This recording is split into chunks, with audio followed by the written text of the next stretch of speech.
ನಮಸ್ಕೃತಂಚ ತ್ರೈಗುಣ್ಯವರ್ಜಿತಮಜಂ ವಿಭುಮಾದ್ಯಮೀಶಂ ವಂದೇ ಭವಘ್ನಮರಾಸುರಸಿದ್ಧವಂದ್ಯಂ ನಾರಾಯಣಂ ನಮಸ್ಕೃತ್ಯ ನರಂ ಚೈವ ನರೋತ್ತಮಂ ದೇವೀಂ ಸರಸ್ವತೀಂ ವ್ಯಾಸಂ ತತೋ ಜಯಮುದೀರಯೇ.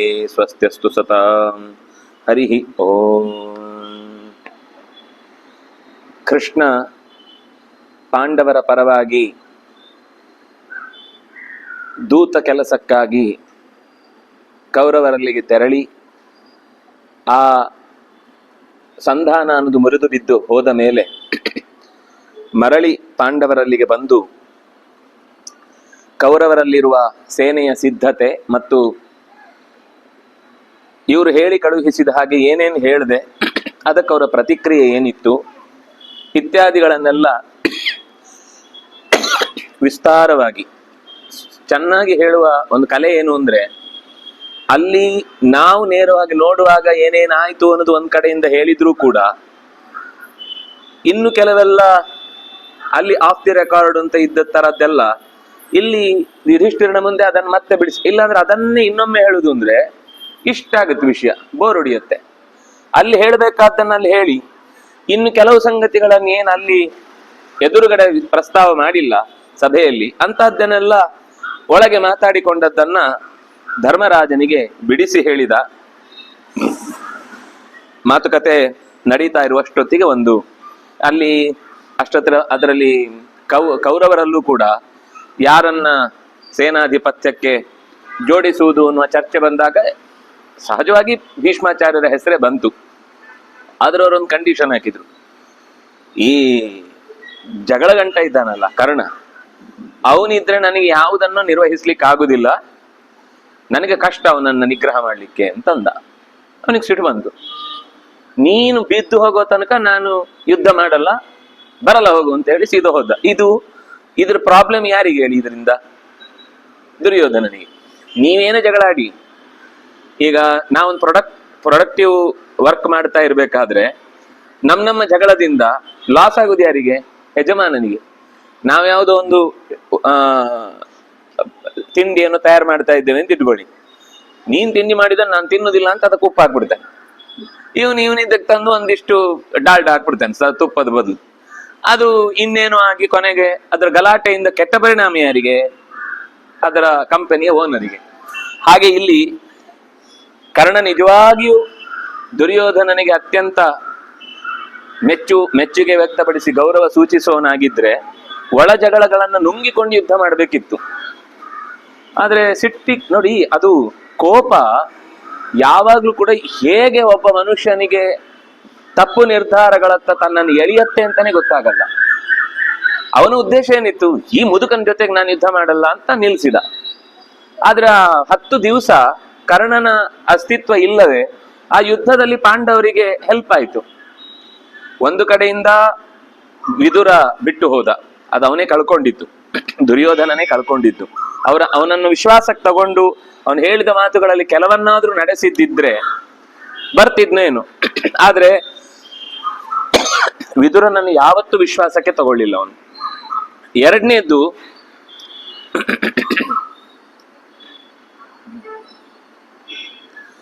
ಮತ್ತೆ ಬಲರಾಮ ನೀನು ಬಿಡಲ್ಲ ಕೃಷ್ಣ, ನೀನು ಪಾಂಡವರ ಜೊತೆಗಿದ್ದಿ ಅಂತಂದ್ರೆ ಪಾಂಡವರಿಗೆ ಗೆಲುವಾಗಿ ಬಿಡುತ್ತೆ, ನಾನು ತೀರ್ಥಯಾತ್ರೆಗೆ ಹೊರಡುತ್ತೇನೆ ಅಂತ ಹೊರಡುತ್ತಾನೆ. ಅದೇ ಪ್ರಸಂಗದಲ್ಲಿ ಅವನು ತೀರ್ಥಯಾತ್ರೆ ಹೋಗುವಾಗಲೇ ಒಬ್ಬ ಸೂತನ ಭೇಟಿಯಾಗುವ ಸಂದರ್ಭದಲ್ಲಿ, ಬೇರೆ ಕಾರ್ಯಕ್ರಮಕ್ಕೆ ಹೋದಾಗ ಸೂತರಲ್ಲಿ ಕೂತಿರ್ತಾರೆ, ಅವರೇನೋ ಉಪನ್ಯಾಸ ಮಾಡ್ತಿರ್ತಾರೆ. ನಾನು ಬಂದಾಗ ಎದ್ದು ನಿಲ್ಲಿಲ್ಲ ಅನ್ನುವ ಕೋಪಕ್ಕೆ ಹಲದಿಂದ ಒಂದು ಹೊಡಿತಾನೆ, ಅವನು ಸತ್ತೇ ಹೋಗ್ತಾನೆ. ಈ ಸೂತ ಪುರಾಣಿಕ ಅಲ್ಲ, ಈ ಉಗ್ರಶ್ರವಸ್ನ ಅಪ್ಪ, ರೋಮಹರ್ಷಣನ ಅಪ್ಪ, ರೋಮಹರ್ಷಣಿ, ಉಗ್ರಶ್ರವಾಹ ರೋಮಹರ್ಷಣ. ಒಟ್ಟಂತೂ ಈಗ ಎರಡನೇವನಲ್ಲ, ತಂದೆ. ಅವನನ್ನ ಹೊಡೆದು ಕೊಂದ ಮೇಲೆ ಕೊನೆಗೆ ಋಷಿಗಳೆಲ್ಲ ಹೇಳ್ತಾರೆ ಇದು ಮಹಾ ಹತ್ಯೆ, ತಪ್ಪು ಅಂತ. ಅದಕ್ಕೋಸ್ಕರ ಅವನು ತೀರ್ಥಯಾತ್ರೆಯನ್ನ ಮತ್ತು ಚಾಲು ಇಟ್ಟು ಒಬ್ಬ ರಾಕ್ಷಸ ಇರ್ತಾನೆ ಬಲ್ಲವ ಅಂತ, ಅವನನ್ನ ನೀನು ನಮ್ಗೆ ಅವನ ಉಪದ್ರವನ್ನ ತಡೆ ಮಾಡಿದ್ರೆ ನಮಗೆ ಅಷ್ಟು ಉಪಕಾರ ಆಗುತ್ತೆ, ನಿನ್ನ ದೋಷ ಪರಿಹಾರ ಆಗುತ್ತೆ ಅಂತ ಹೇಳಿದಾಗ ಆ ರಾಕ್ಷಸನನ್ನ ಕೊಂದು ಋಷಿಗಳಿಗೆ ಸಹಾಯ ಮಾಡ್ತಾನೆ. ಅಂತೂ ಈಗ ಬಲರಾಮ ಇಲ್ಲ, ವಿದುರ ಇಲ್ಲ. ಇನ್ನೊಂದ್ ಕಡೆಯಿಂದ ಕೌರವರ ಪಾಳಯದಲ್ಲಿ ಮೊದಲ ಅವಧಿಗೆ 10 ದಿವಸಗಳ ಕಾಲ, ಅದು 10 ದಿವಸ ನಮ್ಗೆ ಈಗ ಗೊತ್ತಾಗುದು. ಅವನು 18 ದಿವಸ ಯುದ್ಧ ಮಾಡಿದ್ದ ಅಂದ್ರೆ 18 ದಿವಸ ಇರ್ತಿರ್ಲಿಲ್ಲ ಕರ್ಣ. 10 ದಿವಸ ಭೀಷ್ಮ ಚೆನ್ನಾಗಿ ಯುದ್ಧ ಮಾಡಿದಾದ್ರಿಂದಾಗಿ 10 ದಿವಸಗಳ ಕಾಲ ಯುದ್ಧ ನಡೆಯಿತು. ಹೀಗೆ ಒಂದು ಸೇನೆಯ ಒಳಗಿನ ಜಗಳಗಳು ಹೇಗೆ ಮುಂದಿನ ಮಹಾ ಕಾರ್ಯಕ್ಕೆ ಪರಿಣಾಮ ಬೀರುತ್ತೆ ಅನ್ನೋದನ್ನ ಸೂಚಿಸುವ ಒಳ ಅಂಶಗಳನ್ನ ಈ ಅಧ್ಯಾಯ ಬಹಳ ಚೆನ್ನಾಗಿ ನಿರೂಪಣೆ ಮಾಡುತ್ತೆ. ಇಷ್ಟೊತ್ತಿಗೆ ಇನ್ನೊಬ್ಬ ಬಂದ ಪಾಂಡವರ ಹತ್ರ. ಏತಸ್ಮಿನ್ನೇವ ಕಾಲೇತು ಭೀಷ್ಮಕಸ್ಯ ಮಹಾತ್ಮನಃ ಹಿರಣ್ಯರೋಮ್ನೋ ನೃಪತೆ ಸಾಕ್ಷಾದಿಂದ್ರ ಸಖಸ್ಯ ವೈ. ಭೀಷ್ಮಕ ವಿದರ್ಭ ದೇಶದ ರಾಜ. ಅವನ ನಿಜವಾದ ಹೆಸರು ಹಿರಣ್ಯರೋಮ ಅಂತ. ಯಾರು ಭೀಷ್ಮಕ ಅಂದ್ರೆ ರುಕ್ಮಿಣಿಯ ಅಪ್ಪ, ಕೃಷ್ಣನ ಮಾವ. ಅವನ ನಿಜವಾದ ಹೆಸರು ನಮ್ಗೆ ಇಲ್ಲೇ ಸಿಗುದು, ಬೇರೆ ಎಲ್ಲೂ ಗೊತ್ತಾಗುದಿಲ್ಲ. ಅವನ ನಿಜವಾದ ಹೆಸರು ಹಿರಣ್ಯರೋಮ ಅಂತ. ಹಾಗಾಗಿ ಎಲ್ಲ ಮಕ್ಕಳು ರುಕ್ಮಿಣಿ, ರುಗ್ಮಿಮಾಲಾ, ರೋಗ್ಮಿಣಿ ಅಂತ ಹೀಗೆ ಬರೀ ರುಗ್ಮ ರುಗ್ಮ ರುಗ್ಮ ರುಗ್ಮ ಅಂತ ಬರುತ್ತೆ. ಹಾಗೆ ಅವನು ಸಾಕ್ಷಾತ್ ಇಂದ್ರ ಸಖ. ಭೀಷ್ಮಕನಿಗೆ ದೇವಲೋಕದ ಒಳ್ಳೆಯ ಸಂಬಂಧ ಇತ್ತು, ಇಂದ್ರನ ಜೊತೆಗೆ ಒಳ್ಳೆಯ ಭೇಟಿ ಇತ್ತು. ಅದು ನಮ್ಗೆ ಕೃಷ್ಣನಿಗೆ ಏನದು ಸ್ವಯಂವರದ ಘೋಷಣೆ ಮಾಡಿದ ಸಂದರ್ಭದಲ್ಲಿ ಮೊದಲಿಗೆ, ಆವಾಗ ಕೃಷ್ಣ ಬರ್ತಾನೆ ಅಂತ ಗೊತ್ತಾದಾಗ ಭೀಷ್ಮಕನಿಗೆ ಕಂಗಾಲಾಗ್ತದೆ. ಭೀಷ್ಮಕ ಅದಕ್ಕಿಂತ ಮುಂಚೆನೆ ಭಗವಂತನ ವಿಶ್ವರೂಪವನ್ನು ನೋಡಿದ್ದ. ಆದ್ರೆ ರುಗ್ಮಿ ಇದ್ದೇ ಎಲ್ಲ ರಾಜ್ಯಭಾರ ಮತ್ತು ಅಧಿಕಾರ ಇದ್ದದ್ರಿಂದ ಅವನೇನ್ ಮಾಡಿದ ಅಂದ್ರೆ ಸ್ವಯಂವರ ಕ್ಯಾನ್ಸಲ್ ಮಾಡಿದ. ಯಾಕಂದ್ರೆ ಸ್ವಯಂವರ ಅಂತ ಇಟ್ರೆ ಗ್ಯಾರಂಟಿ ರುಕ್ಮಿಣಿ ಕೃಷ್ಣನಿಗೆನೇ ಮಾಲೆ ಹಾಕ್ತಾಳೆ ಅಂತ. ನಾನು ಕೂತೆ ಬಾಕಿ, ಶಿಶುಪಾಲನಿಗೆ ಕಾದೆ ಬಾಕಿ ಆಗ್ತಿತ್ತು. ಆಗ ಕ್ರಥ ಮತ್ತು ಕೈಶಿಕ ಅನ್ನುವಂತಹ ಅವರ ಅಣ್ಣಂದ್ರಿಬ್ರು, ಅಂದ್ರೆ ಭೀಷ್ಮಕನ ಸಹೋದರರು, ತಮ್ಮ ರಾಜ್ಯಕ್ಕೆ ಕೃಷ್ಣ ಅಲ್ಲಿಗೆ ಬಂದು ಹೊರ ಸೀಮೆಯಲ್ಲಿ ಇರ್ತಾನೆ. ಅಲ್ಲಿ ಏನಾಗಿರುತ್ತೆ ಅಂದ್ರೆ ಜರಾಸಂಧನಿಗೆ ಒಂದು ದೊಡ್ಡ ಮಟ್ಟದ ಸಾರ್ವಜನಿಕ ಸಮಾರಂಭ ಕಾರ್ಯಕ್ರಮದಲ್ಲಿ ಅವನನ್ನ ರಾಜರಾಜೇಶ್ವರ ಅಂತ, ಅಂದ್ರೆ ಎಲ್ಲ ರಾಜರಿಗೂ ರಾಜ. ಯಾಕೆಂದ್ರೆ ಅವನ ಹತ್ರ ಸುಮಾರು 22,800 ರಾಜಕುಮಾರರ ಜುಟ್ಟು ಅವನ ಕೈಯಲ್ಲಿತ್ತು. ಆಮೇಲೆ ನರಕಾಸುರ ಅವನಿಗೆ ಸಹಾಯಕ್ಕಿದ್ದ. ರುಗ್ಮಿ ಇದ್ದ, ಸಾಲ್ವ ಇದ್ದ, ಹಂಸ ಡಿಬಕರಿದ್ರು, ಆಮೇಲೆ ಕಾಲಯವನ ಇದ್ದ, ಶಿಶುಪಾಲ ದಂತವಕ್ರರಿದ್ರು, ಏಕಲವ್ಯ ಇದ್ದ. ಹೀಗೆ ಯಾರೆಲ್ಲ ದುರುಳರು ಅಂತ ದುಷ್ಟಕೂಟದವರಿದ್ರು ಅವರೆಲ್ಲ ಒಟ್ಟಿಗೆ ನಿಂತಿದ್ರು ಎಡರಂಗದ 3ನೇ ವೇದಿಕೆಯನ್ನು ಹೊತ್ತುಕೊಂಡು. ಆಗ ಆ ಅಧಿಕಾರದಲ್ಲಿ ಅವನನ್ನ, ಅಂದ್ರೆ ನಮ್ಗೆಲ್ಲ ರಾಜರಿಗೆ ರಾಜ ಅಂತ ಚಿಂತಿಸಿ ಏನೋ ಮಾಡ್ಲಿಕ್ಕೆ ಹೊರಟಾಗ ಇಂದ್ರ ಬಂದು ತಡೀತಾನೆ. ಭೀಷ್ಮಕನ ಹತ್ರನೂ ಹೇಳ್ತಾನೆ, ಮೊದಲು ರುಕ್ಮಿಣಿಯನ್ನು ಯಾವ ಕಾರಣಕ್ಕೂ ನೀನು ಬೇರೆ ಯಾರಿಗೂ ಕೊಡುವ ಹಾಗಿಲ್ಲ, ಅದು ನೇರ ಕೃಷ್ಣನಿಗೆ ಸಂಬಂಧಪಟ್ಟದ್ದು, ಯಾಕೆಂದ್ರೆ ಅವಳು ಲಕ್ಷ್ಮಿಯ ಅವತಾರ ಅಂತ ಇಷ್ಟು ಹೇಳಿರ್ತಾನೆ. ಕೃತಕೈಶಿಕರಿಗೂ ಸಂತೋಷ ಆಗುತ್ತೆ. ಅಂದ್ರೆ ಅವರು ಯೋಚನೆ ಮಾಡಿದಂತೆ ಏನು ಇದು ರಾಜರಾಜೇಶ್ವರ ಅಂತ ಒಂದು ಸಿದ್ಧಿ ಕೊಡಬೇಕಿರುತ್ತೆ, ಅದು ಇಂದ್ರ ಬಂದು ತಡೀತಾನೆ. ಇಂದ್ರ ಬಂದು ತಡೆದು, ನಿಮ್ಮ ದಂಡದಲ್ಲಿ ನಾನು ನಿಂತು ನಿಮಗೆ ರಾಜ್ಯಭಾರ ನಡೆಸಲಿಕ್ಕೆ ಬೇಕಿರುವ ಶಕ್ತಿಯನ್ನು ನಾನು ಕೊಡಬೇಕು ಅಂದ್ರೆ ನೀವು ಜರಾಸಂಧನಿಗೆ ಯಾವ ಕಾರಣಕ್ಕೂ ಕೂಡ ಈ ರಾಜರಾಜೇಶ್ವರ ಅನ್ನೋದನ್ನ ಒಪ್ಪಿಸ್ಲಿಕ್ಕಿಲ್ಲ. ಇಲ್ಲಿ ಕೃಷ್ಣ ಇದ್ದಾನೆ, ಅವನನ್ನು ನೀವು ಗೌರವಿಸಬೇಕಿದ್ರೆ ಅಂತ ಹೇಳಿ ಮಾತಲಿಯನ್ನು ಕಳಿಸಿ ಅದಕ್ಕೋಸ್ಕರ ಒಂದು ಸಿಂಹಾಸನವನ್ನು ಕಳಿಸ್ತಾನೆ. ಅಂದ್ರೆ ಅಭಿಷೇಕ ಮಾಡಿ ಪಟ್ಟದಲ್ಲಿ ಕೂಡಿಸ್ಲಿಕ್ಕೋಸ್ಕರ. ಕೃತಕೈಶಿಕರು ನಾವು ಆ ಜವಾಬ್ದಾರಿ ತಗೊಳ್ತೇವೆ ಅಂತ ಎಲ್ಲ ರಾಜರನ್ನು ಕರ್ಕೊಂಡು ಹೋಗಿ ಅಲ್ಲಿ ಯಾರೊಬ್ರು ಇಲ್ಲ ಅಂದ್ರೆ ಅವರನ್ನು ಬಿಡಲ್ಲ ಅಂತ ಹೇಳಿರ್ತಾನೆ. ಆದ್ರೆ ಈ ಜರಾಸಂಧ, ಸಾಲ್ವ, ಏಕಲವ್ಯ, ದಂತವಕ್ರ, ಶಿಶುಪಾಲ, ರುಗ್ಮಿ, ಹಂಸಡಿಭಕ, ಕಾಲಯವನ ಇವ್ರು ಯಾರು ಹೋಗಿರಲ್ಲ. ಇಂದ್ರ ಅವರನ್ನು ಬಿಟ್ಬಿಡ್ತಾನೆ. ಅವ್ರೇನ್ ಅನ್ಕೋತಾರೆ ಅಂದ್ರೆ ಇಂದ್ರ ನಮ್ಗೆ ಹೆದರು ಬಿಟ್ಟ. ಯಾವಾಗ್ಲೂ ಅವರು ಏನ್ ಮಾಡ್ತಿರ್ತಾರೋ ಅದಕ್ಕೆ ಇನ್ನಷ್ಟು ಪ್ರಚೋದನೆ ಕೊಡ್ಲಿಕ್ಕೋಸ್ಕರ ದೇವತೆಗಳು ಕೂಡ ಕೆಲವೊಮ್ಮೆ ಸುಮ್ಮನೆ ಆಗ್ತಾರೆ. ಅವ್ರು ಮಾಡುವ ಅನ್ಯಾಯಗಳು ಅಥವಾ ಅವರು ಮಾಡಿದ ವಿರೋಧಗಳಿಗೆ ಹೆಚ್ಚು ಪ್ರತಿಕ್ರಿಯೆ ಕೊಡ್ಲಿಕ್ಕೆ ಹೋಗುದಿಲ್ಲ. ಅವ್ರೇನ್ ಅನ್ಕೋತಾರೆ ಅಂದ್ರೆ ನಮ್ಮನ್ನ ನೋಡಿ ಎಚ್ಚರಿಸ್ಲಿಕ್ಕೆ ಬರ್ಲಿಲ್ಲ ಇಂದ್ರನಿಗೆ, ದಮ್ಮಿಲ್ಲ ಅಷ್ಟೇ, ನಾವೇನ್ ಮಾಡ್ತೀವಿ ಅಂತ ಗೊತ್ತವನಿಗೆ, ಅದಕ್ಕೆ ಅವ್ನು ನಮ್ಮ ಹತ್ರ ಬರ್ಲಿಲ್ಲ, ಮಾಡ್ಕೊಳ್ಳಿ ಅವ್ರು ಏನ್ ಬೇಕಾದ್ರು, ನಮ್ಮ ಸುದ್ದಿಗಂತೂ ಬರ್ಲಿಲ್ವಲ್ಲ ಅಂತ ಅವರು ಸುಮ್ಮನಾದ್ರು. ಹೀಗೆ ಒಂದು ರೀತಿ ರುಗ್ಮಿಗೆ ಒಂದು ಕಾಲದಲ್ಲಿ ಜರಾಸಂಧನ ಬಲ ಇತ್ತು, ಆದ್ರಿಂದ ಅವನು ತನ್ನ ತಂಗಿಯನ್ನು ಮದುವೆ ಮಾಡ್ಲಿಕ್ಕೆ ಹೊರಟದ್ದೇ ರಾಜಕೀಯ ಬಲದ ಧ್ರುವೀಕರಣಕ್ಕೋಸ್ಕರ, ತನ್ನ ಕಡೆಗೆ ಎಲ್ಲ ಇರಬೇಕು ಅಂತ. ಆದ್ರೆ ಕೃಷ್ಣ ಅದನ್ನ ಬೇರೆನೇ ರೀತಿ ಅದನ್ನ ಪರಿಹಾರ ಮಾಡಿಬಿಟ್ಟ. ಕೊನೆಗೆ ಏನಾಯ್ತು ಅದರ ಕಥೆ ಮುಂದೆ ಹೇಳ್ತಾರೆ. ಅವನು ಒಟ್ಟಂತೂ ವಾಸುದೇವನ ವಿರುದ್ಧ ನಿಲ್ಬೇಕಾದ ಪ್ರಸಂಗ ಬಂತು. ಅವನು ಬಂದಿದ್ದಾನೆ ಇಲ್ಲಿಗೆ. ದಾಕ್ಷಿಣಾತ್ಯ ಪತೆ ಪುತ್ರ ದಿಕ್ಷು ರುಗ್ಮೀತಿ ವಿಶ್ರುತ. ಭೀಷ್ಮಕ ಒಂದರ್ಥದಲ್ಲಿ ದಕ್ಷಿಣದ ಎಲ್ಲ ದೇಶಗಳಿಗೂ ಒಡೆಯನಾಗಿದ್ದ, ಅಷ್ಟು ದೊಡ್ಡ ಮನೆತನ ಅದು. ಅವನ ಮಗ ಈ ರುಗ್ಮಿ, ಅವನು ಇಲ್ಲಿಗೆ ಬಂದವನೀಗ. ಯಾರು ಸಾಮಾನ್ಯ ಅಲ್ಲ, ರುಗ್ಮಿ ಕೂಡ ಒಬ್ಬ ದ್ರುಮ ಅಂತ ಕಿಂಪುರುಷರಲ್ಲಿ ಒಡೆಯ.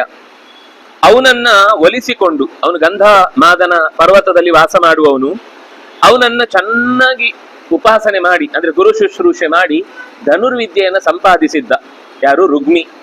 ಅವನು ಅದ್ಯಾಕೆ ಅಂತ ಮತ್ತೆ ಮುಂದೆ ಬರುತ್ತೆ. ತ್ರೀಣ್ಯೇವಾತಾನಿ ದಿವ್ಯಾನಿ ಧನುಂಷಿ ದಿವಿಚಾರಿಣಾಂ. ಜಗತ್ತಿನಲ್ಲಿ 3 ಅಪರೂಪದ ಧನುಸ್ಸಿರುವುದು. ಒಂದು ವಾರುಣಂಚ ಗಾಂಡೀವಂ, ವರುಣ ನೀಡಿದ ಗಾಂಡೀವ ಧನುಸ್ಸು. ಎರಡನೇದು ಮಾಹೇಂದ್ರಂ ವಿಜಯಂ ಧನು, ಇಂದ್ರನ ಕೈಯಲ್ಲಿದ್ದ ಮಾಹೇಂದ್ರ ಅನ್ನುವಂತಹ ಧನುಸ್ಸು. ಮೂರನೇದು ಶಾರ್ಂಗಂತು ವೈಷ್ಣವಂ ಪ್ರಾಹು, ಮೂರನೇದು ಶಾರ್ಂಗ ಧನುಸ್ಸು, ಅದು ವಿಷ್ಣುವಿಗೆ ಸಂಬಂಧಪಟ್ಟದ್ದು. ಇದು 3 ಕೂಡ ದಿವ್ಯಂ ತೇಜೋಮಯಂ ವಪುಹು, ಅಪರೂಪದ 3 ಧನುಸ್ಸುಗಳು. ಅದರಲ್ಲಿ ಧಾರಯಾಮ ಸತತ್ ಕೃಷ್ಣ, ಅದರಲ್ಲಿ ಒಂದನ್ನ ಕೃಷ್ಣ ಧಾರಣೆ ಮಾಡಿದ್ದಾನೆ. ಪರಸೇನಾ ಭಯಾವಹಂ, ಶತ್ರುಗಳ ಸೇನೆಗೆ ಭಯವನ್ನು ಹುಟ್ಟಿಸುವಂತದ್ದು. ಗಾಂಡೀವಂ ಪಾವಕಾಲ್ಲೇಧೆ ಖಾಂಡವೇ ಪಾಕಶಾಸನಿಹಿ. ಅರ್ಜುನ ಖಾಂಡವ ಪ್ರಸ್ಥವನ್ನ ಆಹುತಿಯನ್ನಾಗಿ ಅಗ್ನಿಗೆ ಕೊಡುವ ಹೊತ್ತಿಗೆ ಅಗ್ನಿ ಸಂತೋಷದಿಂದ ಅವನಿಗೆ ಅಕ್ಷಯದ ಬತ್ತಳಿಕೆ ಅಂದ್ರೆ ಭತ್ತದ ಬತ್ತಳಿಕೆ ಮತ್ತು ಈ ಗಾಂಡೀವ ಧನುಸ್ಸನ್ನ ತೆಗೆದುಕೊಟ್ಟಿರ್ತಾನೆ. ಹಾಗಾಗಿ ಒಂದು ಅರ್ಜುನನ ಕೈಯಲ್ಲಿದೆ, ಇನ್ನೊಂದು ಶಾರ್ಂಗ ಕೃಷ್ಣನ ಕೈಯಲ್ಲಿದೆ, ಇನ್ನೊಂದು ಉಳಿದಿತ್ತಲ್ಲ ವಿಜಯ ಮಹೇಂದ್ರನ ಧನುಸ್ಸು, ಅದು ರುಗ್ಮಿಯ ಕೈಯಲ್ಲಿದೆ. ಹೇಗ್ ಬಂತು ಅಂದ್ರೆ ದ್ರುಮಾತ್ ರುಗ್ಮಿ ಮಹಾತೇಜ ವಿಜಯಂ ಪ್ರತ್ಯಪದ್ಯತ. ತಪಸ್ಸು ಮಾಡಿ ಧನುರ್ವಿದ್ಯೆಯನ್ನ ಅಭ್ಯಾಸ ಮಾಡಿ ಸೇವೆ ಮಾಡಿ ಪಡೆದಾಗ ಆ ದ್ರುಮ ಅನ್ನುವಂತಹ ಕಿಂಪುರುಷ ಇವನಿಗೆ ಆ ಧನುಸ್ಸನ್ನ ಕೊಟ್ಟಿದ್ದ. ಆ ಮಹೇಂದ್ರನಿಗೆ ಸಂಬಂಧಪಟ್ಟ ವಿಜಯ ಅನ್ನುವ ಧನುಸ್ಸನ್ನ ಅವನಿಗೆ ಕೊಟ್ಟಿದ್ದ. ಅದು ಅವನಿಗೆ ಭಾರಿ ಹೆಮ್ಮೆ. ಜಗತ್ತಲ್ಲಿ ಯಾರ ಹತ್ರ ಇಲ್ಲದ್ದು ನನ್ನ ಹತ್ರ ಇದೆ, ಇದಿರುವಾಗ ನನ್ನನ್ನು ಯಾರೂ ಸೋಲಿಸ್ಲಿಕ್ಕೆ ಸಾಧ್ಯ ಇಲ್ಲ ಅಂತ. ಒಂದೇ ಒಂದು ಸರ್ತಿ ಫೀಲ್ಡ್ ವರ್ಕ್ ಆಗ್ಲೇ ಇಲ್ಲ, ಕೈಯಲ್ಲಿ ಧನುಸ್ ಹಿಡ್ಕೊಂಡೇ ಓಡಾಡಿದ್ದವನು. ಅದ್ರ ತಲೆಯಲ್ಲಿ ಇತ್ತು ನನ್ನನ್ನು ಎದುರಿಸೋರು ಯಾರು ಇಲ್ಲ ಅಂತ. ಸಂಚಿತ್ಯ ಮೌರವಾನ್ ಪಾಶಾನ್ ನಿಹತ್ಯ ಮುರಮೋಜಸ ನಿರ್ಜಿತ್ಯ ನರಕಂ ಭೌಮಂ ಆಹೃತ್ಯ ಮಣಿಕುಂಡಲೆ ಷೋಡಶಸ್ತ್ರೀ ಸಹಸ್ರಾಣಿ ರತ್ನಾನಿ ವಿವಿಧಾನಿ ಚ ಪ್ರತಿಪೇದೆ ಹೃಷಿಕೇಶ ಶಾರ್ಂಗಂಚ ಧನುಮುತ್ತಮಂ. ಕೃಷ್ಣನಿಗೆ ಎಲ್ಲಿಂದ ಬಂತು ಶಾರ್ಂಗ? ಮೂಲದಲ್ಲಿ ಅದು ನಾರಾಯಣನ ಕೈಯದ್ದೇ ಆಯುಧ. ಆದ್ರೆ ಅದು ಮಧ್ಯದಲ್ಲಿ ಭೌಮ ಭೂತಾಯಿಯ ಮಗ ನರಕಾಸುರ ದೇವಲೋಕದಿಂದ ಅದನ್ನು ಅಪಹಾರ ಮಾಡ್ಕೊಂಡು ಬಂದಿದ್ದ. ಆ ಅದಿತಿಯ ಕುಂಡಲ, ಇನ್ನು ಯಾವ್ದ್ಯಾವ್ದು ಅಪರೂಪದ ವಸ್ತುಗಳಿವೆಯೋ ಅದೆಲ್ಲ ತನ್ನ ವಶದಲ್ಲಿ ಇರಬೇಕು ಅಂತ ಅವನ ಬಯಕೆ. ಹಾಗಾಗಿ ಮುರ ಅಂತ ಒಬ್ಬ ಅವನ ಮಂತ್ರಿ, 6 ಜನ ಮಂತ್ರಿಗಳಲ್ಲಿ ಒಬ್ಬ ಮಹಾ ಮಾಯಾವಿ. ಎಲ್ಲರೂ ಮಾಯಾವಿಗಳೇ.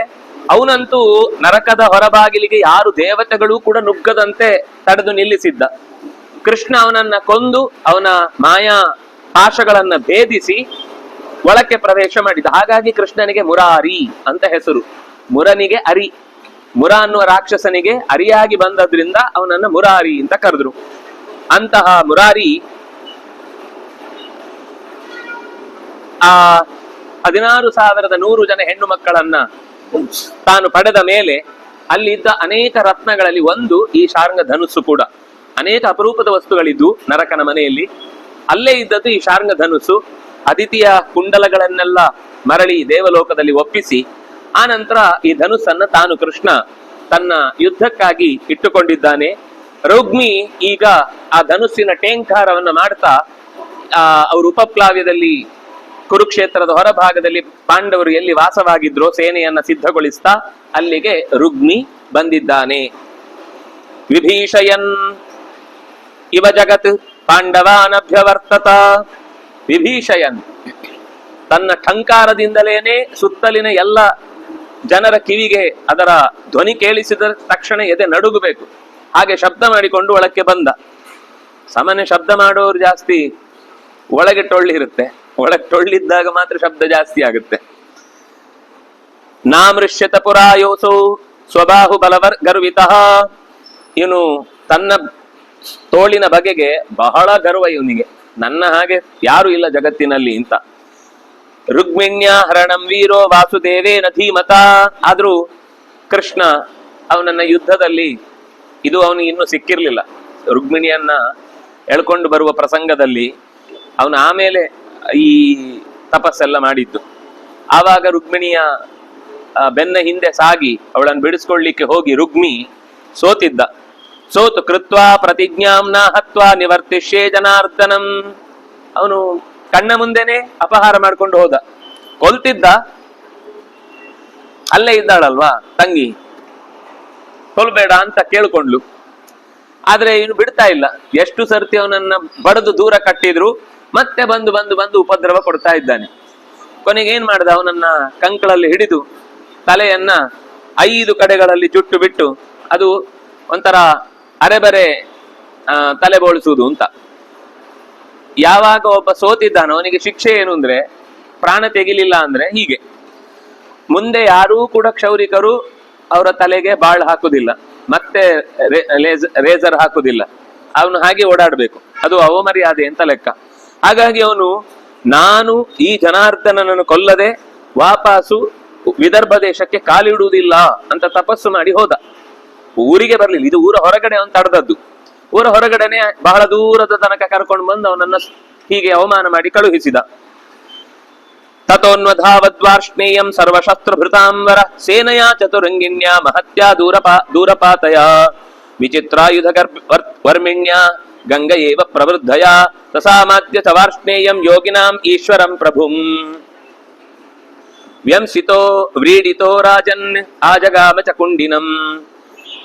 ಕೃಷ್ಣನ ಜೊತೆಗೆ ಬಹಳವಾದ ಯುದ್ಧವನ್ನ ಮಾಡಿದ್ದಾನೆ.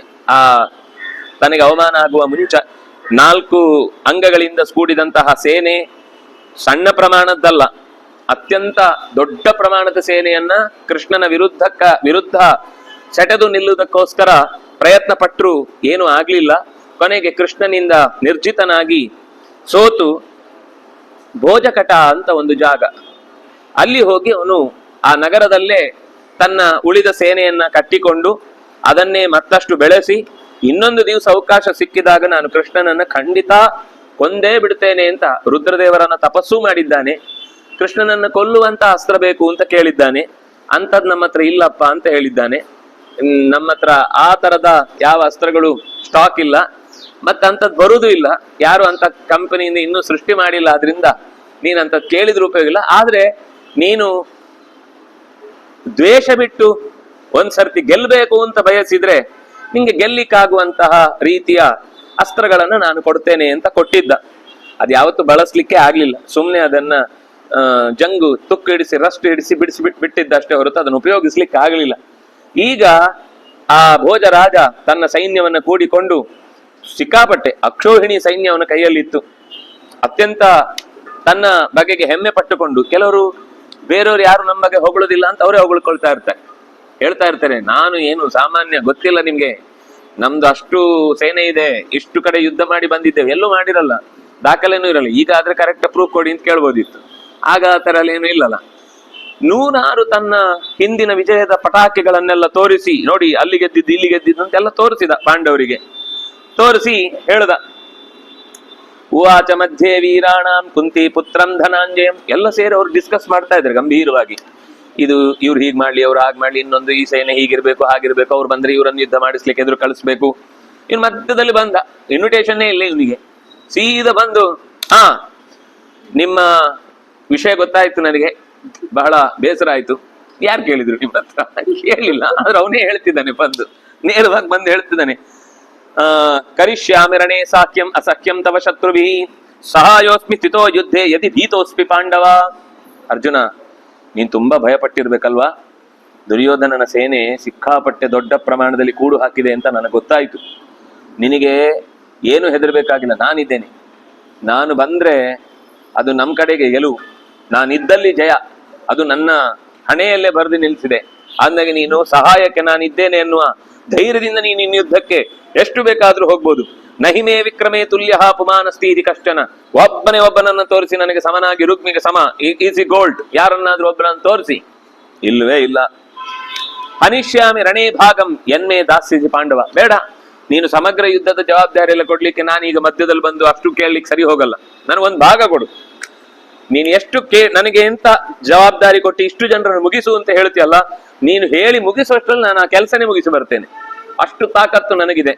ನೀನು ಮತ್ತೆ ಅದರ ಬಗ್ಗೆ ಚಿಂತನೆ ಮಾಡ್ಬೇಡ. ಇನ್ನು ಅಲ್ಲ, ಅವರಲ್ಲಿ ಅಂಥ ವೀರರು ಇಂಥ ವೀರರು ಅಂತೆಲ್ಲ ಹೆಸರು ಹೇಳ್ತೀನಿ, ನನಗೆ ಯಾವ ಶತ್ರುಗಳು ಕೂಡ ಲೆಕ್ಕಕ್ಕಿಲ್ಲ. ಯಾರೇ ಇರ್ಲಿ, ನನ್ನ ಎದುರುಗಡೆ ಬಂದು ನನ್ನ ಬಾಣಕ್ಕೆ ಎದೆ ಒಡ್ಡಿದ್ದಾನೆ ಅಂದ್ರೆ ಅವನ ಪ್ರಾಣವನ್ನು ಕೊಟ್ಟೆ ಹೊರಗೆ ಹೋಗುದು. ಹಾಗೆ ವಾಪಸ್ ಬಂದ ಅಭ್ಯಾಸ ಅಲ್ಲ. ಅದ್ಯಾರು? ಅಪಿದ್ರೋಣ ಕೃಪೋ ವೀರೋ ಭೀಷ್ಮ ಕರ್ಣ ವಥೋ ಜನಃ. ಭೀಷ್ಮ ಇರ್ಲಿ, ಕರ್ಣ ಇರ್ಲಿ, ಯಾರು ಕೃಪ ಇರ್ಲಿ, ಅಥವಾ ದುರ್ಯೋಧನ ಯಾರು ದ್ರೋಣ ಇರ್ಲಿ, ಇವ್ರು ಯಾರೇ ಇರ್ಲಿ, ಇಷ್ಟೂ ಜನರನ್ನ ನಾನು ಒಟ್ಟಿಗೆ ಸೇರ್ಲಿ. ಅಥವಾ ಸರ್ವ ಏವೈತೆ ತುಷ್ಟಂತು ವಸುಧಾದಿಪಾಹ. ಯಾರೆಲ್ಲ ಭೂಮಿಯನ್ನು ಆಡುವವರು ಅಂತ ಹೆಮ್ಮೆಯಿಂದ ತಾವು ಕವಚ ಕಟ್ಟಿಕೊಂಡು ನನ್ನ ಎದುರುಗಡೆ ಬಂದು ಯುದ್ಧಕ್ಕೆ ನಿಲ್ತಾರೋ ಅಷ್ಟೂ ಜನರನ್ನು ನಿರ್ನಾಮ ಮಾಡುವಂತಹ ಕೆಲಸ ನಾನು ಮಾಡುತ್ತೇನೆ. ಕೇಳಿಸ್ಕೊಳ್ತಿದ್ರಿ ಎಲ್ರು?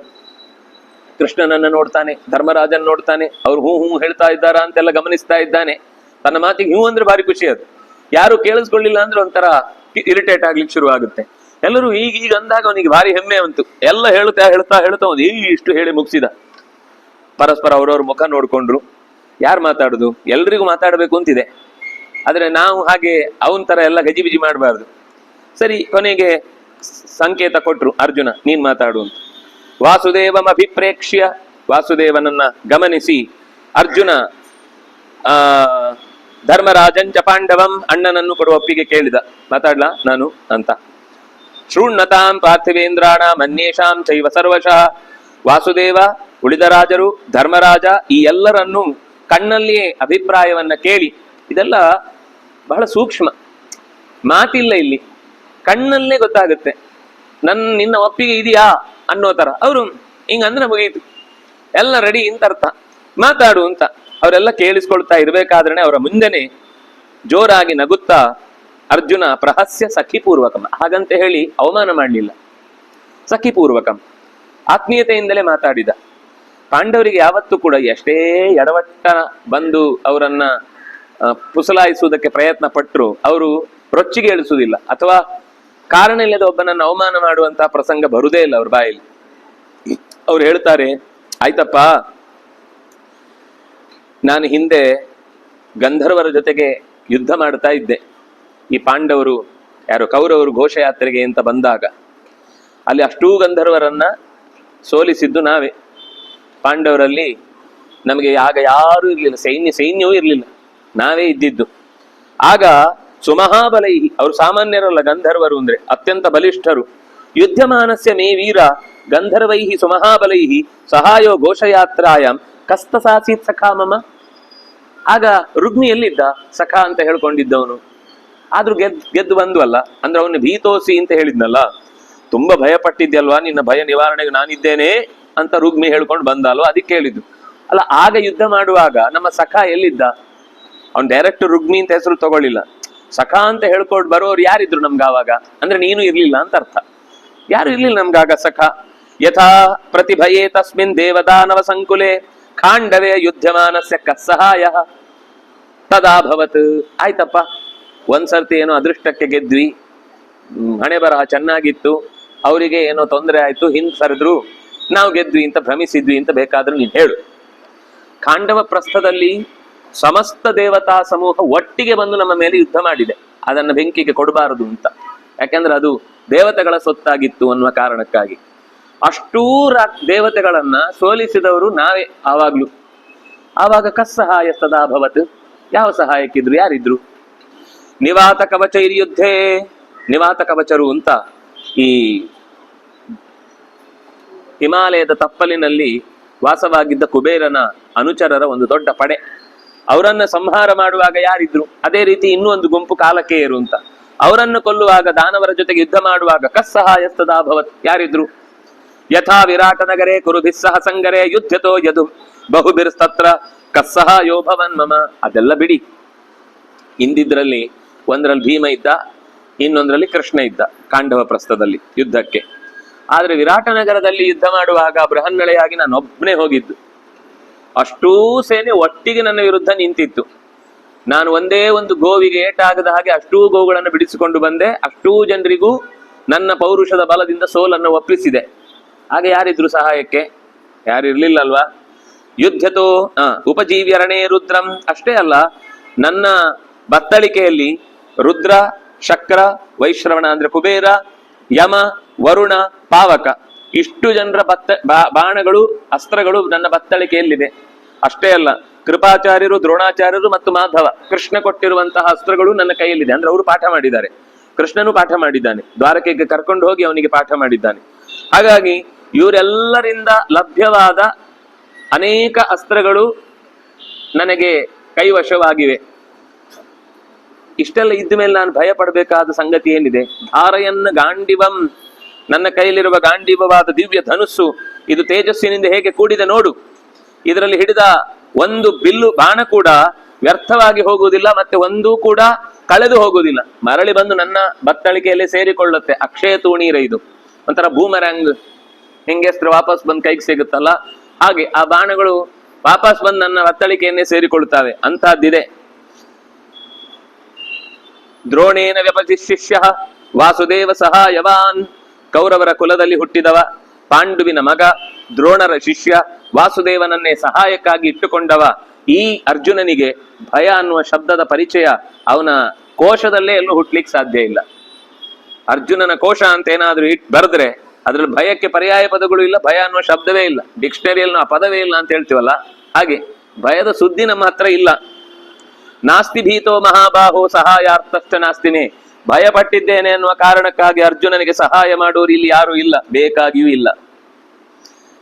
ಯಥಾ ಕಾಮಂ ಯಥಾ ಯೋಗಂ ಗಚ್ಚವ ಅತ್ರ ತಿಷ್ಠವ. ಡೈರೆಕ್ಟ್ ಹೇಳ್ದ, ಬಯಸಿದ್ರೆ ನಿನಗೆ ಇರಬಹುದು, ನೀನೇನೋ ನನಗೊಂದು ಪ್ರತ್ಯೇಕ ಮರ್ಯಾದೆ ಮಣೆ ಹಾಕಿ ಕೂಡಿಸ್ಬೇಕು ಅಂತಿದ್ರೆ ಹೊರಡ್ಬೋದು. ಇಲ್ಲಿ ಯಾರೋ ಒಬ್ಬರ ನೇತೃತ್ವದಲ್ಲಿ ಯುದ್ಧ ನಡೀತಾ ಇಲ್ಲ. ಎಲ್ಲರೂ ಅಧಿಕಾರವನ್ನು ಸಮಾನವಾಗಿ ಹಂಚಿಕೊಂಡು ನ್ಯಾಯ ಯಾವುದು, ಆಗಬೇಕಾದ್ದೇನು ಅನ್ನೋದಕ್ಕೋಸ್ಕರ ಡಿಸಿಷನ್ ತಗೊಳ್ತಾರೆ ಹೊರತು ಡಿಸೈಡ್ ಮಾಡುವಾಗ ಅವನು ಹೇಳಿದಾಗ ಆಗ್ಲಿ ಇವನು ಹೇಳಿದಾಗ ಬೇಡ ಅನ್ನೋ ವಿಷಯ ಇಲ್ಲ. ನಿಮ್ಗೆ ಹಾಗೆಲ್ಲ ನಾನು ಹೇಳಿದಾಗ ಆಗ್ಬೇಕು ಅಂತಿದ್ರೆ ಗಚ್ಚವ ಅತ್ರ ತಿಷ್ಠವ, ಹೊರಡ್ಬೋದು, ಬೇಕಾದ್ರೆ ಇರ್ಬೋದು, ನಿನ್ನಿಷ್ಟ ಅಂತ ಹೇಳ್ಬಿಟ್ಟ. ಅಂದ್ರೆ ಇರು ಅಂತ ಕೇಳ್ಕೊಳ್ಳಿಲ್ಲಲ್ಲ, ಅವಮಾನ ಆಯ್ತು ಅವನಿಗೆ. ತಚ್ಛ್ರುತ್ವಾ ವಚನಂ ತಸ್ಯ ವಿಜಯಸ್ಯ ಚ ಧೀಮತಃ ವಿನಿಮರ್ತ್ಯ ತತೋ ರುಕ್ಮಿ ಸೇನಾ ಸಾಗರ ಸನ್ನಿಭಾಂ. ಸಾಗರದಂತೆ ತುಂಬಿಕೊಂಡಿದ್ದ ಸೇನೆಯನ್ನ ಹೊತ್ತುಕೊಂಡು ಮರುಮಾತಿಲ್ಲದೆ ನಾಚಿಕೆ ಪಟ್ಟವನಾಗಿ ಬೆನ್ನು ಹಾಕಿ ದುರ್ಯೋಧನನ ಸೇನಾ ವಲಯವನ್ನ ಕುರಿತು ಹೊರಟ. ತಥೈವ ಚಾಭಿಗಮ್ಯೈನಂ ಉವಾಚ ವಸುಧಾಧಿಪ. ಅಲ್ಲಿ ಹೋದಾಗ್ಲು ಸುಮ್ಮನೆ ಹೋಗ್ಲಿಲ್ಲ, ಯಥಾ ಪ್ರಕಾರ ಹೇಳ್ದ, ನೀನ್ ಭಯ ಆಗ್ತಿದ್ಯಾ, ನಾನಿದ್ದೇನೆ ಅಂತ. ದುರ್ಯೋಧನ ಅವನು ಮೊದಲೇ ಒಡ್ಡ, ಇಂಥದ್ದೆಲ್ಲ ಕಿವಿಗೆ ಹಾಕೊಳ್ಳೋನಲ್ಲ ಅವನು. ಅವನು ಪ್ರತ್ಯಾಖ್ಯಾತಶ್ಚ ತೇನಾಪಿ. ದುರ್ಯೋಧನ ಕೂಡ ಅವನನ್ನು ಉಫಿ ಅಂದ್ಬಿಟ್ಟ. ನೀನ್ ಇಲ್ದಿದ್ರೆ ಏನ್ ಯುದ್ಧ ಆಗಲ್ಲ ಅಂತ ಏನಿಲ್ಲ, ನೀನ್ ಒಂದ್ ಸಣ್ಣ ಸೈನ್ಯ ತಗೊಂಡ್ಬಂದು ಭಾರಿ ದೊಡ್ಡ ಸೈನ್ಯ ಅಂತ ಹೇಳ್ಕೊಂಡು ತಿರುಗ್ತಾ ಇದ್ಯಾ, ಇಲ್ಲಿ ಅದರ 10 ಪಟ್ಟು ಬಿದ್ದಿದೆ, ಏನ್ ಹೇಳ್ತಾ ಇದ್ದೀನಿ ನೀನು ಅಂತ ಹೇಳಿ ಅವನನ್ನು ಬೈದು ಕಳಿಸಿದ. ಅಂತೂ ಎರಡೂ ಕಡೆಗೆ ರುಗ್ಮಿ ತನ್ನ ಸೇನೆ ಯುದ್ಧದಲ್ಲಿ ಒಂದು ಭಾಗವಹಿಸುವ ಅಪರೂಪದ ಅವಕಾಶ ಮಿಸ್ ಆಗಿ ಹೋಯ್ತಲ್ವಾ ಅಂತ ಮನಸ್ಸಿನಲ್ಲೇ ಕೊರಗುತ್ತಾ ಅಲ್ಲಿಂದ ಹೊರಟು ಹೋದ. ಹಾಗೆ ಒಟ್ಟು ಒಂದು ಕಡೆಯಿಂದ ವಿದುರ, ಇನ್ನೊಂದು ಕಡೆಯಿಂದ ರೌಹಿಣೇಯನಾದ ಬಲರಾಮ, ಮತ್ತೊಂದು ಕಡೆಯಿಂದ ರುಗ್ಮಿ, ಇವರು ಮೂವರು ಕೂಡ ಆ ಯುದ್ಧದಲ್ಲಿ ಭಾಗವಹಿಸುವುದು ಆಗ್ಲಿಲ್ಲ. ಆ ಯುದ್ಧಕ್ಕೆ ಯಾಕೆ ಬರ್ಲಿಲ್ಲ ಅನ್ನೋದಕ್ಕೆ ಕೆಲವು ಕಾರಣಗಳನ್ನು ಕೊಡ್ತಾ ಹೋದ್ರು. ಕೊನೆಗೆ ಬಲರಾಮ ತೀರ್ಥಯಾತ್ರೆಗೆ ಹೋದ ಬಳಿಕ ಭೀಷ್ಮಕಸ್ಯ ಸುತೆ ತಥಾ ಉಪಾವಿಶನ್ ಪಾಂಡವೇಯ ಮಂತ್ರಾಯ ಪುನರೇವಚ. ಬಲರಾಮ ಮತ್ತು ರುಗ್ಮಿ ಇಬ್ಬರು ಕೂಡ ಸೇನೆಯ ವಲಯದಿಂದ ಹೊರ ತೆರಳಿದ ಬಳಿಕ ಅವರಲ್ಲೇ ಮತ್ತೊಂದು ಮಂತ್ರಾಲೋಚನೆಯ ಕಾರ್ಯವನ್ನ ಮಾಡಿ ಮುಂದೆ ಇದಕ್ಕೆ ಏನೇನು ರೂಪವನ್ನ ಕೊಡಬೇಕು, ಈ ಸೇನೆಯ ಯುದ್ಧದ ಪ್ರಕ್ರಿಯೆಗೆ ಏನೇನು ಸಹಾಯ ಬೇಕಾಗುತ್ತೆ, ಯಾರಿಂದ ನಾವು ಏನನ್ನ ಎಕ್ಸ್ಪೆಕ್ಟ್ ಮಾಡಬಹುದು, ಎಷ್ಟು ಜನರನ್ನ ಯಾರು ಎದುರಿಸ್ತಾರೆ, ಅವರಲ್ಲಿ ಚರ್ಚೆ ಬೇಕಲ್ವಾ. ಕೊನೆಗೆ ನೀವು ಅಷ್ಟು ಮಾಡ್ತೀರಿ ಅನ್ಕೊಂಡೆ, ಇಷ್ಟೇ ಮಾಡಿದ್ದ ಅಂತ ನಾಳೆ ಮತ್ತೆ ವಾಪಸ್ ಯಾರು ಏನು ಅನ್ಬಾರ್ದು. ಅದಕ್ಕೆ ಅವರವರ ಸಾಮರ್ಥ್ಯದ ಕುರಿತಾದ ಚರ್ಚೆ ಒಳಗಿಂದ ನಡೀತಾ ಇತ್ತು. ಅದೇ ಹೊತ್ತಿಗೆ ಇತ್ತ ಕೌರವರ ಪಾಳೆಯದಲ್ಲಿ ಒಳಗಿನಿಂದ ಎದೆಯ ಗೂಡಿನ ಧ್ವನಿ ಅವನ ಕಿವಿಗೆ ತಮಟೆ ಬಡ್ದಾಗ ಬಡಿತಾ ಇದೆ. ಧೃತರಾಷ್ಟ್ರನಿಗೆ ಏನೋ ಆಗತ್ತೆ ಅಂತ ಭಯದಿಂದ ಕೂತ್ಬಿಟ್ಟಿದ್ದಾನೆ. ತಥಾ ವ್ಯೂಢೇಶ್ವನೀಕೇಶು ಕುರುಕ್ಷೇತ್ರೇ ದ್ವಿದರ್ಶಭ ಕಿಮ ಕುರುವನ್ ಕುರವಃ ಕಾಲೇನಾಭಿಪ್ರಚೋದಿತಾ. ಜನಮೇಜಯ ಕೇಳ್ತಾನೆ, ಸೇನೆಯನ್ನು ಒಟ್ಟು ಹಾಕಿದಂತಹ ಕುರುಕ್ಷೇತ್ರದ ಇನ್ನೊಂದು ಭಾಗದಲ್ಲಿದ್ದ ಕೌರವರ ಪಾಳೆಯದಲ್ಲಿ ಏನು ನಡೀತಾ ಇತ್ತು, ಏನಾಯ್ತಲ್ಲಿ? ಎಲ್ಲ ಒಟ್ಟಾದಾಗ ಧೃತರಾಷ್ಟ್ರ ಸಿಂಹಾಸನದಲ್ಲಿ ಕೂತವ ಸಂಜಯನನ್ನ ಪಕ್ಕಕ್ಕೆ ಕರೆದು, ಏಹಿ ಸಂಜಯ ಸರ್ವಮ್ಮೆ ಆಚ ಚಕ್ಷ್ವಾನಿ ಅವಶೇಷಿತ ಅನವಶೇಷತಃ ಸೇನಾನಿವೇಶೇ ಯದ್ವೃತ್ತಂ ಕುರು ಪಾಂಡವ ಸೇನೆಯೋ. ಎರಡೂ ಕಡೆ ಸೇನೆಯ ಸಿದ್ಧತೆ ನಡೀತಾ ಇರುವುದರ ಬಗ್ಗೆ ಸರಿಯಾದ ಮಾಹಿತಿಯನ್ನ ನನಗೆ ನೀನು ಕೊಡು. ಯದಹಂ ಬುದ್ಧ್ಯಮಾನೋಪಿ ಹೇಳ್ತಾನೆ, ನನಗೆ ಗೊತ್ತಿದೆ ನನ್ನ ಮಗನದ್ದೇ ತಪ್ಪು, ಮಗನೇ ಅನ್ಯಾಯ ಮಾಡ್ಕೊಂಡಿದ್ದಾನೆ. ಬುದ್ಧ್ಯಮಾನೋಪಿ, ನನ್ಗೆ ಚೆನ್ನಾಗಿ ಗೊತ್ತು, ಅನ್ಯಾಯದ ತುತ್ತ ತುದಿಯಲ್ಲಿ ನಿಂತು ಬಿಟ್ಟಿದ್ದಾನೆ. ಮತ್ತು ಯುದ್ಧ ದೋಷಾನ್ ಕ್ಷಯೋದಯಾನ್, ಯುದ್ಧ ಅಂದ್ರೆ ಅದು ನಾಶಕ್ಕೇ ಕಾರಣ. ಯುದ್ಧದಲ್ಲಿ ಇಲ್ಲಿ ತನಕ ಅಭಿವೃದ್ಧಿ ಆದವರು ಯಾರು ಇಲ್ಲ. ಇನ್ನೇನು ಅವರ ಸಾಮರ್ಥ್ಯ, ಜನರ ಪ್ರೀತಿ ಇತ್ಯಾದಿಗಳಿಂದ ಮತ್ತೆ ರಾಷ್ಟ್ರವನ್ನ ಕಟ್ಟಬೇಕು ಬಿಟ್ರೆ, ಯುದ್ಧದಿಂದಲೇ ಬೆಳವಣಿಗೆ ಆಯಿತು ಅಂತ ಅನ್ನೋದು ಅದು ಕ್ಷಯ, ದೋಷಕ್ಕೆ ಕಾರಣ. ಅದು ಕ್ಷತ್ರಿಯ ಧರ್ಮ ಅನ್ನೋದು ಹಾಗೇನೆ. ತಥಾಪಿ ನಿಕೃತ ಪ್ರಜ್ಞಂ ಪುತ್ರಂ ದುರ್ದ್ಯೂತದೇ ವಿನಂ ನ ಶಕ್ನೋಮಿ ನಿಯಂತುಂವಾ ಕರ್ತುಂವಾ ಹಿತಮಾತ್ಮನಃ. ನನಗೆ ಆತ್ಮಕ್ಕೆ ಹಿತವನ್ನಾಗಿ ಮಾಡಿಕೊಳ್ಳಲಿಕ್ಕೂ ಕೂಡ ಆಗ್ತಾ ಇಲ್ಲ. ದುರ್ದೇವಿನಂ ಅಂದ್ರೆ ಕೆಟ್ಟ ದ್ಯೂತದಿಂದ ಪಾಂಡವರನ್ನ ಗೆದ್ದು ಅವರಿಗೆ ಅವಮಾನ ಅನ್ಯಾಯವನ್ನ ಮಾಡಿದಂತಹ ಮಗನನ್ನ ನನ್ನ ನಿಯಂತ್ರಣದಲ್ಲಿ ಇಟ್ಕೊಳ್ಳಿಕ್ಕೆ ಆಗ್ತಾ ಇಲ್ಲ. ನಿಕೃತ ಪ್ರಜ್ಞಂ, ಯಾವಾಗ್ಲೂ ಹೇಗ್ ಮೋಸ ಮಾಡ್ಲಿ ಅಂತಾನೆ ಕಾಯ್ತಾ ಇರುವ ಪ್ರಜ್ಞೆ ಉಳ್ಳವ. ಯಾವಾಗ್ಲೂ ಒಂದ್ಸರ್ತಿ ಸಮಯ ಸಿಕ್ಕಿದಾಗ ಸಾಧಿಸುವುದಲ್ಲ, ಅವನ ಸಮಯ ಎಲ್ಲ ಸಾಧಿಸುವುದಕ್ಕೆ ಉಪಯೋಗ ಆಗ್ತಾ ಇರುತ್ತೆ. ಯಾವ ಕ್ಷಣ ಸಿಕ್ಕಿದ್ರು ಇದರಿಂದ ಹೇಗೆ ಅವರನ್ನ ಸದೆಬಡಿಯುವುದು ಅಂತ ಯೋಚನೆ ಮಾಡುವ ಪ್ರಜ್ಞೆ ಉಳ್ಳ ಮಗನನ್ನ ನಾನು ನಿಗ್ರಹಿಸ್ಲಿಕ್ಕಾಗದೆ ನನ್ನ ದುರ್ಗತಿಯನ್ನ ನಾನೇ ಕೈಯಾರೆ ನಮ್ಮ ಮನೆ ಒಳಗೆ ತಂದುಕೊಂಡು ಬಿಟ್ಟಿದ್ದೇನೆ. ದುರ್ಯೋಧನಂ ಸಮಾಸಾಧ್ಯ ಪುನಸ್ಸ ಪರಿವರ್ತತೆ. ಆದ್ರಿಂದ ಬುದ್ಧಿದೋಷದ ಈ ಪರಿಣಾಮ ದುರ್ಯೋಧನನ ತನಕವೂ ಬಂದು ಎಲ್ಲರನ್ನು ನಾಶ ಮಾಡ್ತಾ ಇದೆ ಅಂತ ನನಗೆ ಅನ್ನಿಸ್ತಾ ಇದೆ. ದಿಷ್ಟಮೇವ ಪರಮನ್ಯೇ ಪೌರುಷಂಚ ಅನರ್ಥಕಂ. ನನಗೆ ಅರ್ಥ ಆಗ್ತಾ ಇದೆ, ದೈವವೇ ಶ್ರೇಷ್ಠವಾದದ್ದು, ಪೌರುಷಂತೂ ಅನರ್ಥಕಂ. ಪೌರುಷದಿಂದ ಏನನ್ನು ಸಾಧಿಸ್ಲಿಕ್ಕಾಗುವುದಿಲ್ಲ. ಪೌರುಷ ಅನ್ನೋದು ಯಾವತ್ತೂ ಕೂಡ ಅನುಪಯುಕ್ತ. ದೈವದ ಜೊತೆಗಿದ್ರೆ ಮಾತ್ರ ಪೌರುಷಕ್ಕೆ ಬೆಲೆ. ದೈವ ಸಹಾಯ ಇಲ್ಲದ ಪೌರುಷಕ್ಕೆ ಯಾವ ಬೆಲೆಯೂ ಇಲ್ಲ ಅಂತ ನನಗೆ ಸ್ಪಷ್ಟ ಗೊತ್ತಾಗಿದೆ. ತಥಾಪಿ ಹಾಗಿದ್ರೂ ಏನಾದ್ರೂ ಅದರ ವಿವರಣೆಯಲ್ಲಿ ನನಗೆ ತಿಳ್ಕೊಳ್ಬೇಕಾದದ್ದು ಸಿಕ್ಕಿದ್ರೆ ನೀನು ಅದನ್ನು ಹೇಳಬೇಕು. ಕ್ಷತ್ರಧರ್ಮ ಕಿಲರಣೆ ತನುತ್ಯಾಗೋ ಹಿ ಪೂಜಿತಃ. ಕ್ಷತ್ರಧರ್ಮದ ನಿಯಮ ಏನು ಅಂದ್ರೆ, ಎದುರಾಳಿಗೆ ಎದೆ ಕೊಟ್ಟು ಪ್ರಾಣ ಬಿಡುವುದೇ, ಶರೀರ ತ್ಯಾಗ ಮಾಡುವುದೇ ದೊಡ್ಡ ಧರ್ಮ. ಅದೊಂದು ಕಾರಣಕ್ಕಾಗಿ ಕ್ಷತ್ರಧರ್ಮದಲ್ಲಿ ಉತ್ತಮ ಗತಿ ಸಿಗುತ್ತೆ ಅನ್ನೋದು ಬಿಟ್ರೆ ಉಳಿದಂತೆ ಇನ್ನು ಈ ಶರೀರ ಇಟ್ಟುಕೊಂಡು ಯಾವ ಸುಖವನ್ನು ಇಲ್ಲಿ ಅನುಭವಿಸ್ಲಿಕ್ಕೆ ಸಾಧ್ಯ ಇಲ್ಲ. ಆಗ ಸಂಜಯ ತ್ವದ್ಯುಕ್ತೋ ಅಯಮನು ಪ್ರಶ್ನೋ ಮಹಾರಾಜ ಯಥೇಚ್ಛಸಿ ನತು ದುರ್ಯೋಧನೇ ದೋಷಂ ಇಮಂ ಆಧಾತು ಮರ್ಹಸಿ. ನಿಕೃತಿ ಪ್ರಜ್ಞಾ, ದುರ್ದೇವಿ, ಏನೇನೋ ಶಬ್ದಗಳಿಂದ ಹೇಳಿ ನೀನು ದುರ್ಯೋಧನನ ಬೈತಾ ಇದ್ದಿ. ಇನ್ನು ನೀನು ದುರ್ಯೋಧನನನ್ನು ಬೈದೇನು ಉಪಯೋಗ ಇಲ್ಲ. ದುರ್ಯೋಧನನದ್ದು ದೋಷ ಅಂತ ಹೇಳ್ಕೊಂಡ್ರೆ ಏನು ಉಪಯೋಗ ಇಲ್ಲ. ಶುನುಷ್ವ ಅನವಶೇಷೇಣ. ನಾನು ಸ್ವಲ್ಪ ನೇರವಾಗಿ ಖಾರವಾಗಿ ಹೇಳ್ತೇನೆ, ನೀನು ಬೇಸರ ಮಾಡ್ಕೊಳ್ಬಾರ್ದು, ಎದೆಯನ್ನ ಗಟ್ಟಿ ಮಾಡಿಕೊ. ಯ ಆತ್ಮನೋ ದುಶ್ಚರಿತಾತ್ ಅಶುಭಂ ಪ್ರಾಪ್ನುಯಾನ್ ನರಃ ನ ಸ ಕಾಲಂ ನವಾ ದೇವಾನ್ ಏನಸ ಗಂತುಮರ್ಹತಿ. ಯಾರು ಕೆಟ್ಟ ಕೆಲಸ ಮಾಡಿರ್ತಾನೋ ಅವನ ಅಶುಭವನ್ನು ಉಣ್ಣಲೇಬೇಕು. ನೀನು ಈಗ ಪಾಂಡವರು ಏನ್ ಮಾಡಿದ್ರು ಯುದ್ಧ ಹಿಂದೆ ತಗೊಳ್ಳಿಲ್ಲ, ಅದರಿಂದಾಗಿ ದುರ್ಯೋಧನನಿಗೆ ಕೈ ಕಟ್ಟುವ ಹಾಗಾಯ್ತು, ಯುದ್ಧ ಮಾಡ್ಲೇಬೇಕಾಗ್ತಿದೆ ಅಂತ ನೀನು ಅವನನ್ನು ವಹಿಸ್ಕೊಂಡು ಬರಬೇಡ. ಅವನು ತಪ್ಪು ಮಾಡಿದ್ದಾನೆ ಅಂತ ಹೇಳ್ತಾನೆ, ನೀನೇನ್ ಹೇಳ್ತಾ ಇದ್ದಿ ಅಂದ್ರೆ ನಿಧಾನಕ್ಕೆ ಯಾರಾದ್ರೂ ಒಂದು ಕಡೆಯವರಾದ್ರೂ ಯಾಕಂದ್ರೆ ಇದು ಸಂಜಯನಿಗೆ ಕರೆಕ್ಟ್ ಗೊತ್ತು, ಯಾಕಂದ್ರೆ ಇವನ ಹತ್ರನೇ ಹೇಳಿ ಕಳಿಸಿದ್ ಹಿಂದೆ, ನೀವು ಹೇಗಿದ್ರು 13 ವರ್ಷ ಕಾಡಲ್ಲಿ ಇದ್ದು ಅಭ್ಯಾಸ ಆಗಿದೆ, ಗೆಡ್ಡೆ ಗೆಣಸು ತಿಂದು ನಿಮ್ಗೆ ನಾಲಿಗೆ ರುಚಿ ಹತ್ತಿದೆ, ಅದನ್ನೇ ತಿನ್ಕೊಂಡು ಮುಂದೆ ಇದ್ಬಿಡಿ, ನನ್ನ ಮಕ್ಕಳಂತೂ ಹೇಳಿದ್ ಕೇಳಲ್ಲ, ನೀವಾದ್ರೂ ಹೇಳಿದ್ ಕೇಳ್ತೀರಿ ಅಂತ ಅನ್ಕೊಂಡು ನಾನು ನಿಮ್ಗೆ ಈ ಸೂಚನೆಯನ್ನು ಕೊಡ್ತಾ ಇದ್ದೇನೆ, ಇದೊಂದು ಮಾತು ನಡೆಸ್ಕೊಡಿ ಅಂತ. ಆದ್ರಿಂದಾಗಿ ಅವನು ಹೇಳ್ತಾನೆ, ನೀನು ಏನೇ ಮಾತಾಡಿದ್ರು ಈಗ ದುರ್ಯೋಧನನನ್ನು ದೋಷಿ ಅಂತ ಹೇಳಿ ನನ್ನನ್ನು ಸಮಾಧಾನ ಮಾಡ್ಲಿಕ್ಕೆ ಬರಬೇಡ. ಅವನು ಅನ್ಯಾಯ ಮಾಡಿ ಆಗಿದೆ, ಆ ಅನ್ಯಾಯ ಫಲವನ್ನು ಉಣ್ಲೇಬೇಕು, ಇದನ್ನು ತಪ್ಪಿಸ್ಲಿಕ್ಕೆ ಸಾಧ್ಯ ಇಲ್ಲ. ಸವದ್ಯ ಸರ್ವಲೋಕಸ್ಯ ನಿಂದಿತಾನ್ ಸಮಾಚರನ್, ಲೋಕದಲ್ಲಿ ಎಲ್ರಿಗೂ ಗೊತ್ತು ಅವನು ಏನೇನು ಅನ್ಯಾಯ ಮಾಡಿದ್ದಾನೆ ಅಂತ. ಪಾಂಡವರನ್ನು ಹೇಗೆಲ್ಲ ಮಣ್ಣು ಮುಕ್ಕಿಸ್ಲಿಕ್ಕೆ, ಪ್ರಾಣ ತೆಗಿಲಿಕ್ಕೆ ಪ್ರಯತ್ನ ಪಟ್ಟಿದ್ದಾನೆ. ಒಂದು ಮನೆತನದ ದೊಡ್ಡ ಹೆಣ್ಣು ಮಗಳಿಗೆ ಎಷ್ಟು ಸಭೆಯ ಮಧ್ಯದಲ್ಲಿ ಅವಮಾನ ಮಾಡಿದ್ದಾನೆ, ಇದು ಯಾರೂ ಮರೀಲಿಕ್ಕೆ ಸಾಧ್ಯ ಇಲ್ಲದೆ ಇರುವ ಸಂಗತಿ. ಅವನು ಸಾಯಲಿಕ್ಕೆ ಹೊರಟಾಗಿದೆ, ವಧ್ಯ, ಅವನು ಯುದ್ಧದಲ್ಲಿ ಸಾಯುವುದೇ ಅವನ ನಿಜವಾದ ಫಲ. ನಿಕಾರಾಹ ಮನುಜ ಶ್ರೇಷ್ಠ ಪಾಂಡವೈ ತ್ವತ್ಪ್ರತೀಕ್ಷಯ ಅನುಭೂತ ಸಹ ಮಾತ್ಯೈ ನಿಕೃತೈರಭಿದೇವನೇ. ಆದ್ರಿಂದ ನೀನು ಪಾಂಡವರನ್ನ ಎದುರಿಸಿ ಪಾಂಡವರಿಂದ ಏನಾದ್ರೂ ಇನ್ನು ನಮಗೆ ಅನುಕೂಲಕರವಾದ ರೀತಿಯ ಪರಿಣಾಮ ಏನಾದ್ರೂ ಬೀರುತ್ತಾ ಅಂತ ನೀನು ನಿರೀಕ್ಷೆ ಮಾಡಬೇಡ. ಅವರು ಯುದ್ಧಕ್ಕೆ ಸಿದ್ಧತೆಯನ್ನು ಮಾಡಿಕೊಂಡಾಗಿದೆ. ಆನೆಗಳು, ಕುದುರೆಗಳು, ರಾಜರ ದೊಡ್ಡ ಗುಂಪು, ಇದೆಲ್ಲವೂ ಕೂಡ ಯುದ್ಧದಲ್ಲಿ ಸೇರಿದೆ ಅಂತಂದ್ಮೇಲೆ ಪರಸ್ಪರ ಹೋರಾಟವೇ ಅದರ ದೊಡ್ಡ ಫಲ. ಸ್ಥಿರವಾಗಿ ಮನಸ್ಸನ್ನ ಇಟ್ಟುಕೋ. ಲೋಕಕ್ಷಯಕ್ಕೆ ಕಾರಣವಾದಂತಹ ಎಲ್ಲ ನಿರ್ಧಾರಗಳನ್ನು ನೀನು ತಗೊಂಡಾಗಿದೆ. ಸರ್ವಲೋಕ ಕ್ಷಯೋದಯಂ, ಲೋಕದ ಎಲ್ಲರಿಗೂ ಅನ್ಯಾಯವಾಗುವ ಅಥವಾ ಅನರ್ಥವನ್ನೇ ಒಡ್ಡುವಂತಹ ನಿರ್ಧಾರಗಳನ್ನು ನೀವು ತಗೊಂಡಾಗಿದೆ. ಯಥಾಭೂತಂ ಮಹಾಯುದ್ಧೆ ಶ್ರುತ್ವಾವ ವಿಮನಾ ಭವ. ಮನಸ್ಸು ಗಟ್ಟಿ ಮಾಡ್ಕೊ. ಏನ್ ಬೇಕಾದ್ರೂ ಸುದ್ದಿ ಬರ್ಬೋದು, ಅದು ನಾಳೆ ಬರ್ಬೋದು, ನಾಳಿದ್ದು ಬರ್ಬೋದು, ಅದರ ನಾಳಿದ್ದು ಬರ್ಬೋದು. ಯಾಕೆಂದ್ರೆ ಇವರೇನು 18 ದಿವಸ ಯುದ್ಧ ಮಾಡ್ತೇವೆ ಅಂತ ಡಿಸೈಡ್ ಮಾಡಿ ಹೊರಟದ್ದು ಯುದ್ಧ ಮಾಡ್ಬೇಕು ಅಂತ ಅಷ್ಟೇ. ಆ ಯುದ್ಧದಲ್ಲಿ ಫಲ ಏನೂ ಸಿಗಬಹುದು.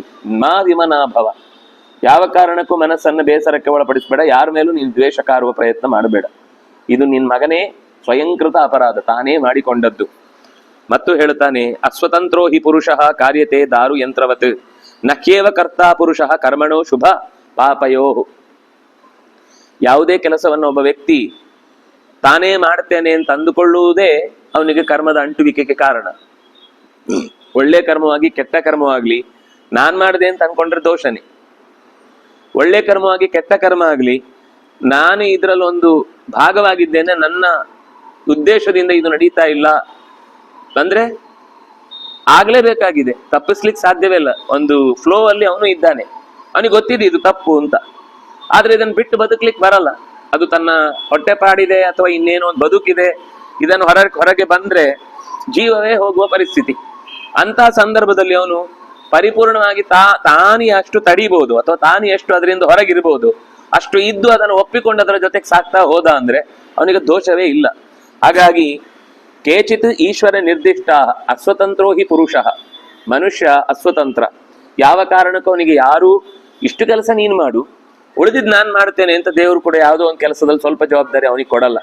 ಆಚಾರ್ಯರು ಸ್ಪಷ್ಟವಾಗಿ ಗೀತಾ ಭಾಷ್ಯದಲ್ಲಿ ನಿರಾಕರಣೆ ಮಾಡ್ತಾರೆ. ಪ್ರಕೃತೈವಚ ಕರ್ಮಾಣಿ ಕ್ರಿಯಮಾಣಾನಿ ಸರ್ವಶಃ.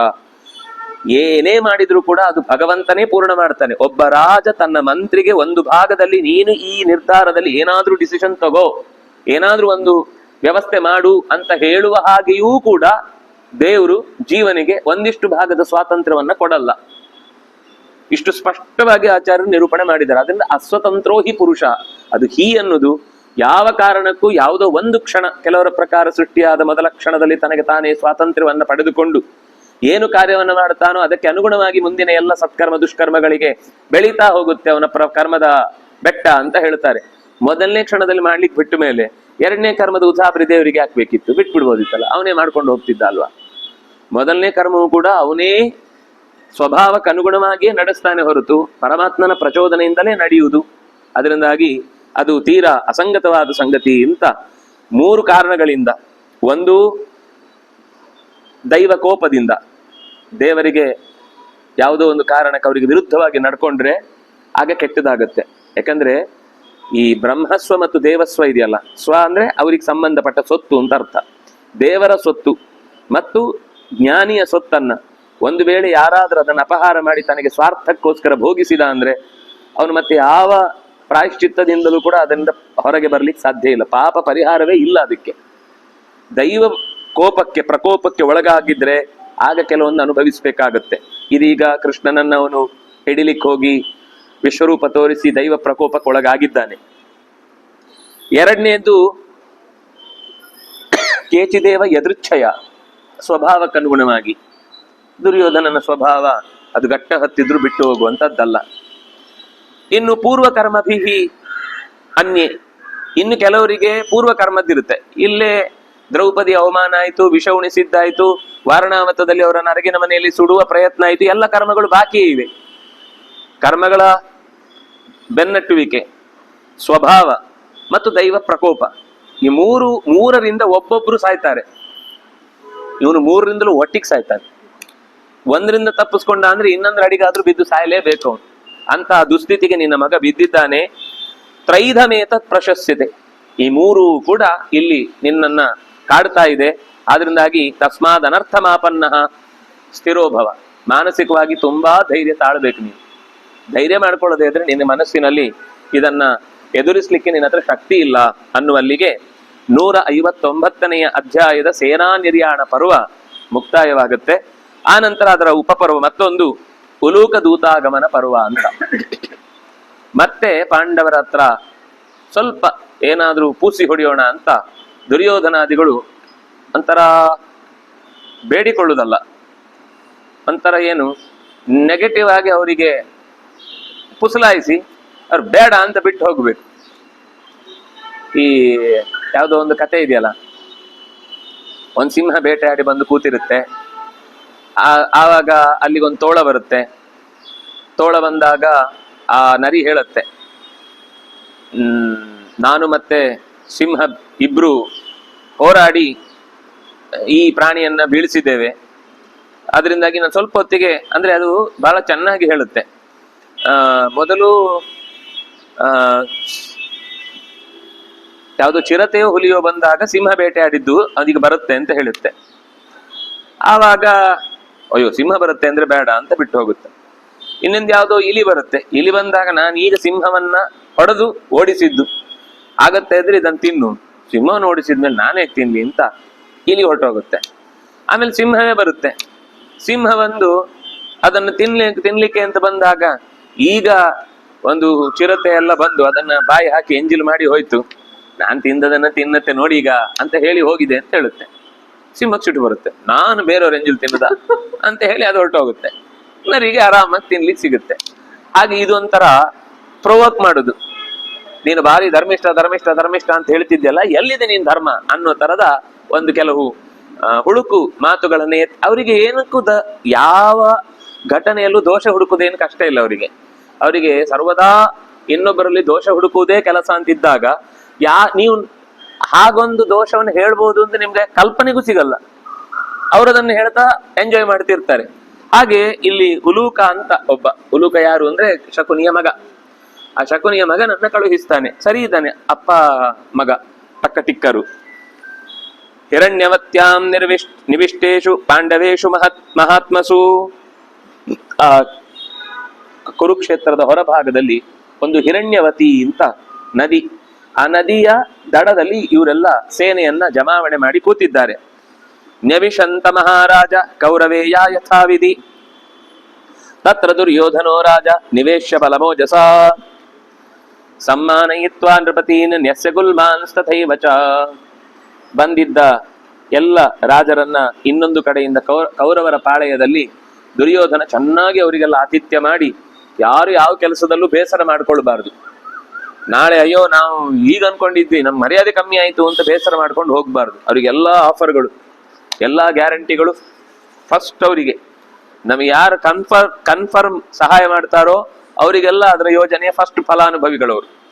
ಆಮೇಲೆ ಉಳಿದವ್ರಿಗೆ ಅದು ಹೇಳ್ಬಾರ್ದಲ್ವಾ ಅವ್ರಿಗಿಲ್ಲ ಅಂತ. ಅದಕ್ಕೆ ಕೆಲವು ಬೇರೆ ಬೇರೆ ರೂಲ್ಸ್ ಹಾಕ್ಬಿಡುದು. ಅವರದ್ದೇ ಸರ್ಕಾರದ್ದೇ ಕಟ್ಟಡಗಳು ವ್ಯಾಪಾರಕ್ಕಿವೆ, ಯಾರು ಬೇಕಾದ್ರೂ ತಗೊಳ್ಬಹುದು ಅಂತ ಹೇಳುದು. ಸಣ್ಣ ಮನೆಗೆ 2 ಕೋಟಿ ರೂಪಾಯಿ ಇಟ್ಬಿಡುದು, ಯಾರು ತಗೊಳ್ಳಲ್ಲ. ಆಮೇಲೆ ನೋಡಿ ನಾವು 3 ವರ್ಷದಿಂದ ಕಾಯ್ತಾ ಇದ್ದೀವಿ, ಯಾರು ತಗೊಳ್ತಾ ಇಲ್ಲ, ಹಾಗಾಗಿ ನಾವಿದನ್ನ ಬೇರೆ ವ್ಯವಸ್ಥೆ ಮಾಡ್ತಾ ಇದ್ದೇವೆ ಅಂತ ಹೇಳಿ ಅವ್ರಿಗೆ ಬೇಕಾದವರಿಗೆ ಅದರ ಕಾಲ್ ರೇಟಿಗೆ ಕೊಟ್ಟು ಮನೆಯೆಲ್ಲ ಬಿಕ್ರಿ ಮಾಡಿ ಮುಗಿಸಿಬಿಟ್ಟು ಆ ಕಡೆಯಿಂದ ಅವರಿಗೂ ಸಮಾಧಾನ, ಈ ಕಡೆಯಿಂದ ನಾವು ಕೂಡ ಯಾರು ಹೋಗ್ಲಿಲ್ಲ ಅಂತ ನಮಗೂ ಆಪ್ಷನ್ ಕೊಟ್ಟಿಲ್ಲ ಅನ್ನುವ ಆಕ್ಷೇಪ ಇಲ್ಲ. ಹೀಗೆ ಏನೇನೋ ಕಂತ್ರಿ ಬುದ್ಧಿಗಳನ್ನೆಲ್ಲ ತೋರಿಸ್ತಾ ಇರ್ತವೆ. ಇವನು ಹಾಗೆ ಅವ್ರಿಗೆ ಬೇಕಾದ್ದೆಲ್ಲ ಕೊಟ್ಟ. ಆರಕ್ಷಸ್ಯ ವಿಧಿಂ ಕೃತ್ವ, ಹೊರಗಡೆಯಿಂದ ಕಾವಲಿಗೆ ಸರಿಯಾಗಿ ಯೋಧರನ್ನೆಲ್ಲ ಕೂಡಿಸಿ, ಯಾಕಂದ್ರೆ ಏನೋ ಒಂದು ಹೆಚ್ಚು ಕಮ್ಮಿಯಾಗಿ ರಾತ್ರಿ ಕಾಡು ಪ್ರಾಣಿಗಳು ಬಂದು ಒಳಗೆ ಬಂದು ನುಗ್ಗಿ ಮುಖ್ಯ ಸೇನಾ ನಾಯಕರನ್ನು ಮುಖ ಕಚ್ಚಿ ಪರಚಿ ಹೋದ್ರೆ ಏನ್ ಮಾಡುದು? ಅದಕ್ಕೆ ಯಾರಿಗೂ ಯಾವ ತೊಂದರೆನೂ ಆಗ್ಬಾರ್ದು. ಹಾಗಾಗಿ ಸೇನೆಯ ಹೊರಭಾಗದ ಕಾವಲನ್ನ ಬಿಗಿಗೊಳಿಸಿದ. ಕರ್ಣಂ ದುಶ್ಶಾಸನಂ ಚೈವ ಶಕುನಿಂ ಚಾರಿಸೌ ಬಲಂ ಆನಾಯ ನೃಪತಿಸ್ತತ್ರ ಮಂತ್ರಯಾಮಾಸ ಭಾರತ. ಭೀಷ್ಮ, ದ್ರೋಣ, ಕೃಪಾ, ಅಶ್ವತ್ಥಾಮಾದಿಗಳ ಜೊತೆಗೆ ಬೇರೆನೇ ಮೀಟಿಂಗ್. ಇನ್ನೊಂದ್ ಕಡೆಯಿಂದ ಕರ್ಣ, ಶಕುನಿ, ದುಶ್ಶಾಸನನ ಜೊತೆಗೆ ಬೇರೆನೇ ಮೀಟಿಂಗ್. ಮತ್ತೆ ಒಳಗಿನಿಂದ ಗುಟ್ಟಾಗಿ ಅವರೇ 4 ಜನ ಮತ್ತೆ ಯೋಚನೆ ಮಾಡಿ ಆಹೂಯ ಉಪಹ್ವರೇ ರಾಜನ್ ಉಲೂಕಮಿದಮ ಬ್ರವೀತ್. ಶಕುನಿಯ ಮಗನನ್ನ ಕರೆದ್ರು ಬಾಯ್ಲಿ. ಉಲೂಕ, ಕೈತವ್ಯ, ಕಿತವ ಅಂದ್ರೆ ಮೋಸ ಮಾಡುವವ ಅಂತ ಅರ್ಥ. ಅವನು ಕರೆಯುವುದೇ ಹಾಗೆ. ನಿಂಗೆ ಮೋಸ ಮಾಡ್ಲಿಕ್ಕೆ ಚೆನ್ನಾಗಿ ಗೊತ್ತಲ್ವಾ, ನಿಂಗೊಂದು ಕೆಲಸ ಇದೆ. ಪಾಂಡವಾನ್ ಸಹ ಸೋಮಕಾನ್. ಸೋಮಕರು ಅಂದ್ರೆ ದ್ರುಪದಾದಿಗಳು, ಅವರ ಪೂರ್ವಜ ಸೋಮಕ ಅಂತ ಅವನ ಪೂರ್ವಜನ ಹೆಸರು. ಸೋಮಕರು ಮತ್ತು ಪಾಂಡವರು ಇರುವ ಉಪಪ್ಲಾವ್ಯಕ್ಕೆ ನೀನು ಹೋಗಬೇಕು. ಗತ್ವಾ ಮಮ ವಚೋ ಬ್ರೂಹಿ, ನಾನು ಹೇಳಿದ ಮಾತುಗಳನ್ನು ಹೇಳು. ವಾಸುದೇವನು ಕೇಳುವಾಗ್ಲೇ ಹೇಳು, ಏಕಾಂತದಲ್ಲಿ ಹೇಳಬೇಡ. ವಾಸುದೇವನ ಕಿವಿಗೂ ಬೀಳಬೇಕಿದು, ಯಾಕಂದ್ರೆ ಕೆಲವೆಲ್ಲ ಅವನಿಗೂ ಕಿವಿಗೆ ಹಾಕುವಂತ ಸಂಗತಿಗಳಿವೆ. ಇದಂ ತತ್ ಸಮನು ಪ್ರಾಪ್ತಂ ವರ್ಷಪೂಗಾಭಿಚಿಂತಿತಂ ಪಾಂಡವಾನಾಂ ಕುರುಣಾಂಚ ಯುದ್ಧಂ ಲೋಕ ಭಯಂಕರಂ. ಹೀಗೆ ಹೇಳು, ಇದೊಂದು ದೊಡ್ಡ ಯುದ್ಧ ಸಿದ್ಧವಾಗಿದೆ. ಬಹಳ ವರ್ಷಗಳ ನಂತರ ಈ ನೆತ್ತರನ್ನು ನೋಡುವಂತಹ ಕಾಲ ಬಂದಿದೆ. ಇಲ್ಲಿ ತನಕ ಈ ನೆಲದಲ್ಲಿ ಎಲ್ಲೂ ನೆತ್ತರು ಹರಿದಿರಲಿಲ್ಲ. ಅಂದ್ರೆ ಸುಮಾರು ದಿವಸ ಆಗಿದೆ. ಭೀಷ್ಮಾಚಾರ್ಯ ಇರುವ ತನಕವೂ ಅವರು ವಿನಾಕಾರಣ ಯಾವ ಯುದ್ಧವನ್ನ ಮೈ ಮೇಲೆ ಎಳ್ಕೊಳ್ಳಿಲ್ಲ. ಅದು ಜರಾಸಂಧನ ಜೊತೆಗಾಗಿರ್ಬಹುದು ಅಥವಾ ಭೀಷ್ಮಕನ ಜೊತೆಗೆ ಆಗಿರ್ಬೋದು, ಯಾರೊಟ್ಟಿಗೂ ಕಲಹವನ್ನ ಮೈ ಮೇಲೆ ಎಳ್ಕೊಳ್ಳಿಲ್ಲ ಅವರು. ಬಹಳ ನಾಜೂಕಾಗಿ ಅದೆಲ್ಲ ಈ ರಾಜಕೀಯ ಹ್ಯಾಂಡಲ್ ಮಾಡುದು ತುಂಬಾ ಸ್ವಾರಸ್ಯಕರ. ಅದು ಎಲ್ಲರ ಹತ್ರ ಆಗಲ್ಲ. ಅದು ವಿದೇಶದ ಮಿನಿಸ್ಟ್ರುಗಳು ಬಹಳ ಗಟ್ಟಿ ಇದ್ರೆ ಮಾತ್ರ ಸಾಧ್ಯ. ಯಾವಾಗ್ಲೂ ಅದಿದ್ರೆ ಮಾತ್ರ ಸರಿಯಾದ ರೀತಿಯಲ್ಲಿ ಹ್ಯಾಂಡಲ್ ಮಾಡ್ಲಿಕ್ಕಾಗುತ್ತೆ. ಅಂದ್ರೆ ಕೆಲವರು ಅಂತಹದ್ದನ್ನ ತಗೊಂಡು ಬಗ್ಗಿಸ್ಲಿಕ್ಕೂ ಬರ್ತಾರೆ, ಆಗ ಅವರನ್ನೇ ಬಗ್ಗಿಸ್ಬೇಕು. ಯುದ್ಧ ಇಲ್ಲದೆ ಮಾತಲ್ಲೇ ಸರಿಯಾದ ಮಾಹಿತಿಗಳನ್ನ ಕೊಟ್ಟು, ದಾಖಲೆ ಪೂರ್ವಕವಾದ ಮಾಹಿತಿಗಳನ್ನ ಕೊಟ್ಟು, ನೀವು ಮಾಡ್ತಾ ಇರುವ ಆರೋಪ ಸರಿ ಇಲ್ಲ, ನಾವ್ ಯಾರ ಹತ್ರನೋ ವ್ಯವಹಾರ ಮಾಡ್ತೇವೆ ಅಂದ್ರೆ ನಿಮ್ಗೆ ಯಾಕುರಿ? ದೇಶದಲ್ಲಿ ಎಲ್ಲರಿಗೂ ಎಲ್ಲಾ ಕಡೆಯಿಂದನೂ ಏನೋ ಒಂದು ಬೇಕಿರುತ್ತೆ, ಅದನ್ನ ನಾವು ತಗೊಳ್ಬೇಕು. ನಮ್ಗೆ ನಮ್ ಮಾತೆ ಆನೋಭದ್ರ ಕೃತವೋ ಎಂತ ವಿಶ್ವತಃ ಅನ್ನುವ ಮಾತಿರುದು. ಅದ್ರಾಗಿ ಎಲ್ಲಿ ಸರಿ ಇದೆಯೋ, ನ್ಯಾಯ ಇದೆಯೋ, ಅಲ್ಲಿ ನಾವು ಎಲ್ಲಾ ಕಡೆಯಲ್ಲೂ ನಮ್ಮ ವ್ಯವಹಾರ ನಡೆಸ್ತೇವೆ. ನೀವು ಅವ್ರ ಹತ್ರ ವ್ಯವಹಾರ ಮಾಡಿದ್ರೆ ನಾವು ನಿಮ್ಮ ಹತ್ರ ಹೀಗೆ ಮಾಡ್ತೇವೆ ಅಂದ್ರೆ, ಸರಿ ನೀವೇನ್ ಮಾಡ್ಕೊಳ್ತಿರೋ ಮಾಡ್ಕೊಳ್ಳಿ ಅಂತ ಹೇಳುವ ಧೈರ್ಯ ಇರಬೇಕು. ಹಾಗಿದ್ರೆ ಮಾತ್ರ ಅದೊಂದು ರಾಜ್ಯ ಭಾರ ಚೆನ್ನಾಗಿ ನಡೆಸ್ಲಿಕ್ಕೆ ಸಾಧ್ಯ. ಹಾಗಾಗಿ ನೀನು ಹೋಗಿ ಹೇಳಬೇಕು ಪಾಂಡವರಿಗೆ, ಲೋಕ ಭಯಂಕರವಾದ ಯುದ್ಧ ಸಿದ್ಧವಾಗಿದೆ. ತದೇತತ್ ಕಥನಾ ವಾಕ್ಯಂ ಸಂಜಯೋ ಸಹ ಮಹದಬ್ರವೀತ್ ವಾಸುದೇವ ಸಹಾಯಸ್ಯ ಗರ್ಜತ ಸಾನುಜಸ್ಯತೆ ಮಧ್ಯೆ ಕುರುಣಾಂ ಕೌಂತೇಯ ತಸ್ಯ ಕಾಲೋ ಯಮಾಗತಃ. ವಾಸುದೇವನನ್ನು ಸಹಾಯಕ್ಕೆ ಇಟ್ಟುಕೊಂಡು ಅಣ್ಣ ತಮ್ಮಂದಿರ ಜೊತೆಗೆ ಕೂತಿರುವಂತಹ ಪಾಂಡವರ ಬಳಿ ನೀನು ಈ ಮಾತನ್ನ ಹೇಳಬೇಕು. ಸರಿಯಾದ ಯುದ್ಧದ ಕಾಲ ಬಂದಿದೆ ಕೌಂತೇಯ, ನೀನಿದಕ್ಕೆ ಸರಿಯಾಗಿ ಸಿದ್ಧತೆಯನ್ನ ಮಾಡ್ಕೊಂಡಿದ್ದಿ ಅಂತ ಭಾವಿಸ್ತೇನೆ. ಯಥಾವತ್ ಸಂಪ್ರತಿಜ್ಞಾತಂ ತತ್ಸರ್ವಂ ಕ್ರಿಯತಾಮಿತಿ. ಅದೇನೋ ಸಿಕ್ಕಾಪಟ್ಟೆ ಎಲ್ಲ ಕೊಚ್ಕೊಂಡಿದ್ಯಲ್ವಾ, ಆ ಪ್ರತಿಜ್ಞೆ ಈ ಪ್ರತಿಜ್ಞೆ ಅಂತ ಅದೆಲ್ಲ ನೆನ್ಪು ಮಾಡ್ಕೊ. ಮತ್ ಮರ್ತೋಗಿದ್ರೆ ಕಷ್ಟ ಯುದ್ಧದಲ್ಲಿ. ಅದು ಈಡೇರಿಸದೆ ಪ್ರಾಣ ಹೋಗುವ ಪ್ರಸಂಗ ಬಂದೀತು. ಆದ್ಮೇಲೆ ನೀನೇನೇನು ಮೊದಲು ಪ್ರತಿಜ್ಞೆ ಮಾಡಿದ್ಯಾ ಅದನ್ನೆಲ್ಲ ಒಂದ್ಸರ್ತಿ ಬಾಯ್ಪಾಠ ಮಾಡ್ಕೊ, ನೆನ್ಪು ಮಾಡ್ಕೊ. ಇಲ್ಲಿಗೆ ಬರುವಾಗ ಅದ್ ನೆನ್ಪಿರ್ಲಿ, ಇಲ್ಲ ಅಂದ್ರೆ ಯುದ್ಧ ಸಪ್ಪೆ ಆಗ್ಬಿಡುತ್ತೆ. ನಮ್ಗೆ ಸರಿಸಮಾನರ ಜೊತೆಗೆ ಹೋರಾಡಬೇಕು ಅಂತ ಆಸೆ. ನಮ್ಮ ಹತ್ರ ಇರುವ ಸೈನ್ಯದ ಲೆಕ್ಕಕ್ಕೂ ನಿಮ್ಮ ಹತ್ರ ಇರುವ ಸೈನ್ಯಕ್ಕೂ ಬಹಳ ವ್ಯತ್ಯಾಸ ಇದೆ. ನಾವು ಏನೂ ಯುದ್ಧದಲ್ಲಿ ಶುರು ಮಾಡೋ ಮುಂಚೆನೆ ಮುಗಿದು ಹೋಗುವಂತ ಸ್ಥಿತಿ ಬರುತ್ತೆ ಅಂತ ಅನ್ನಿಸ್ತಿದೆ. ಅಂದ್ರೆ ಅವನ ಓವರ್ ಕಾನ್ಫಿಡೆನ್ಸ್ ಎಷ್ಟಿತ್ತು ಅಂದ್ರೆ, ನಾವು ಗೆದ್ದೇ ಗೆಲ್ತೇವೆ. ಇದು ಕೃಷ್ಣನು ಹೇಳ್ತಾನೆ ಧರ್ಮರಾಜನ ಹತ್ರ ಹೇಳುವಾಗ, ಅವನು ಗೆದ್ದೇ ಗೆಲ್ತಾನೆ ಅನ್ನೋ ವಿಶ್ವಾಸದಿಂದ ಇಷ್ಟು ಮಾತಾಡ್ತಾ ಇದ್ದಾನೆ. ಅವನಿಗೆ ಒಳಗಿನ ಸಮಸ್ಯೆಗಳು ಏನು ಗೊತ್ತಿಲ್ಲ, ಮಾತಾಡ್ತಾ ಇದ್ದಾನೆ ಅಷ್ಟೇ ಅಂತ. ಯೈಚ್ಛತಿ ಜಗತ್ ಸರ್ವಂ ನಶ್ಯಮಾನಂ ನೃಶಂಸವತ್. ಕುರುಗಳ ಮಧ್ಯೆ ಪಾಂಡವರ ಮಧ್ಯೆ ಇಂಥದ್ದೊಂದು ದುಸ್ಥಿತಿ ಬರುತ್ತೆ ಅಂತ ನಾವೆಣಿಸಿರ್ಲಿಲ್ಲ. ಅಂದ್ರೆ ನಮಗೆ ಬೇಕಿಲ್ಲ ಅನ್ನುವ ಹಾಗೆ, ನೀವೇ ತಂದುಕೊಂಡದ್ದು ಅಂತ ಅದೊಂದು ಇಂಡೈರೆಕ್ಟ್ ಆದ ಸ್ಪೀಚ್. ಹೀಗೆ ಬರುತ್ತೆ ಅಂತ ನಾವು ನಿರೀಕ್ಷೆ ಮಾಡಿರ್ಲಿಲ್ಲ. ಜ್ಯೇಷ್ಠಂ ತತ್ರೈವ ಕೌಂತೇಯಂ ಭ್ರೂಯಾಸ್ತ್ವಂ ವಚನಾನ್ ಮಮ. ಜ್ಯೇಷ್ಠನಾದ ಕೌಂತೇಯ, ಯಾರು? ಧರ್ಮರಾಜ. ಜ್ಯೇಷ್ಠ ಕೌಂತೇಯ ಅಂದ್ರೆ ಅವನಿಗೆ ನೀನು ಹೀಗೆ ಹೇಳಬೇಕು, ತಮ್ಮಂದಿರ ಜೊತೆಗೂಡಿ ನಮ್ಮ ಶತ್ರುಗಳೆನಿಸಿದಂತಹ ಸೋಮಕರು ಕೇಕೆಯರನ್ನ ಒಟ್ಟುಗೂಡಿ ಭಾರಿ ಧಾರ್ಮಿಕ ಅಂತ ಪೋಸ್ ಕೊಡ್ತಾ ಇದ್ಯಲ್ವಾ. ಯಾವ ದೇಶ ನಮ್ಮ ದೇಶಕ್ಕೆ ಶತ್ರು ದೇಶಗಳೋ ಆ ದೇಶದ ಜೊತೆಗೆ ನೀವು ಸೇರ್ಕೊಂಡಿದ್ದೀರಿ, ಮತ್ತೆ ದೇಶಭಕ್ತಿಯ ಮಾತಾಡ್ತೀರಿ. ಯಾಕೆಂದ್ರೆ ಮೊದಲಿನಿಂದಲೂ ದಶಾರಣ ದೇಶ, ಪಾಂಚಾಲ ದೇಶ, ಕೇಕೆಯ ದೇಶಗಳು ಅದು ಈ ಕುರುಕ್ಷೇತ್ರಕ್ಕೆ ಅಂದ್ರೆ ಹಸ್ತಿನಾವತಿಯ ಹೊರಭಾಗಕ್ಕಿರುವಂತಹ ಅದರ ವಿರೋಧಿಗಳು.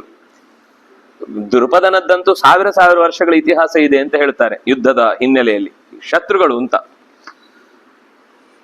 ಈಗದ ಭಾಷೆಯಲ್ಲಿ ಹೇಳುವುದಾದ್ರೆ ಈ ದೇಶದವ್ರು ಯಾರಾದ್ರೂ ಒಂದು ಪಕ್ಕದ 2-3 ದೇಶಗಳನ್ನ ಆಶ್ರಯಿಸಿಕೊಂಡು ಹೇಳಿದ್ರೆ ನಮ್ಗೆ ತಕ್ಷಣ ಅನ್ಸುತ್ತೋ ಇಲ್ವೋ, ಕರೆಕ್ಟ್, ಪಾಂಡವರದ್ದೇ ತಪ್ಪು ಅಂತ.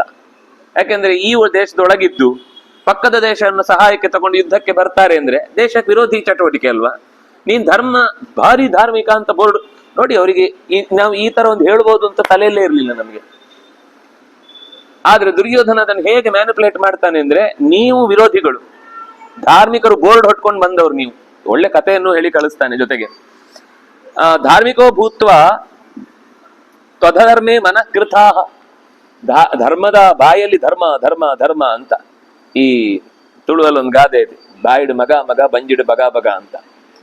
ಬಾಯಲ್ಲಿ ಮಗ ಮಗ ಅಂತಿರ್ತಾನೆ, ಹೊಟ್ಟೆಯಲ್ಲಿ ಭಗ ಭಗ ಅಂತ ಹುರಿತಾ ಇರುತ್ತೆ ಸಿಟ್ಟು ಅಥವಾ ಅಸೂಯೆ. ಆ ಅಸೂಯೆಯಿಂದ ಒಳಗಿನಿಂದ ಕೆಲಸ ಮಾಡ್ತಿರ್ತಾನೆ, ಹೊರಗಡೆ ಮಾತ್ರ ತುಂಬಾ ಶಾಂತವಾದ ಮುಖಸ್ಥಿತಿ, ಬುದ್ಧನೇ ಎದ್ದು ಬಂದಿದ್ದಾನೆ ಅನ್ನುವ ಹಾಗೆ. ಅದ್ರ ಒಳಗೆ ಹೊಟ್ಟೆ ಸುಟ್ಟು ಕರಕಲಾಗೋಗಿಟ್ಟಿರುತ್ತೆ, ಅದು ಹೊರಗಿಂದ ಕಾಣುವುದಿಲ್ಲ, ಅದರಿಂದ ಗೊತ್ತಾಗುದಿಲ್ಲ. ಹಾಗೆ ನೀನು ಕೇವಲ ಧರ್ಮದ ನಾಟಕ ಆಡ್ತಾ ಇದ್ದಿ, ಹಣೆಪಟ್ಟಿ ಮಾತ್ರ ಧಾರ್ಮಿಕ ಅಂತ. ಅದರ ಒಳಗಡೆ ತೆಗೆದು ನೋಡಿದ್ರೆ ಅದು ಸುಟ್ಟು ಹೋಗುವ ಅಸೂಯೆಯ ಮೂಟೆಯಾಗಿ ಕೂತಿದ್ದಿ ನೀನು. ಅಣ್ಣ ತಮ್ಮಂದಿರೆಲ್ಲ ಕೂತ್ಕೊಂಡು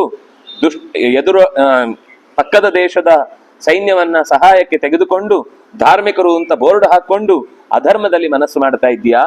ಏನ್ ಅನ್ಕೊಂಡಿದ್ದಿ? ಯೈಚ್ಛತಿ ಜಗತ್ ಸರ್ವಂ ನಶ್ಯಮಾನಂ ನೃಶಂಸವತ್. ಒಬ್ಬ ಕ್ರೂರಿ ಕೂಡ ಹೀಗೆ ಇಡೀ ಜಗತ್ತು ನಾಶವಾಗುವಂತಹ ಮಹಾ ಕಾರ್ಯಕ್ಕೆ ಕೈ ಹಾಕುವುದಿಲ್ಲ, ನೀನ್ ಹಾಕಿದ್ದಿ. ನೃಶಂಸವತ್, ಕ್ರೂರಿಯಂತೆ. ಜಗತ್ ಸರ್ವಂ ಯಥಾ ನಶ್ಯೇತ್, ಹೇಗೆ ಜಗತ್ತಿಡೀ ನಾಶ ಆಗುತ್ತೆ ಯಾರ ನಿಜವಾಗ ಒಬ್ಬ ಧಾರ್ಮಿಕ ಆದ್ರೆ. ಈಗ ನಾನು ಧಾರ್ಮಿಕ ಅಲ್ಲ ರೀ, ಇಟ್ಕೊಳ್ಳೋಣ, ನಾನು ಧಾರ್ಮಿಕ ಅಲ್ಲ, ನೀನು ಧಾರ್ಮಿಕ ಅಂತ ಹೇಳ್ಕೊಬೇಡ, ನೀನು ಅಧಾರ್ಮಿಕ ಅಂತ ಒಪ್ಕೋ, ಆಮೇಲೆ ಯುದ್ಧಕ್ಕೆ ಬಾ. ಅದು ಕೋಪ ಮಾಡಿಸುದು.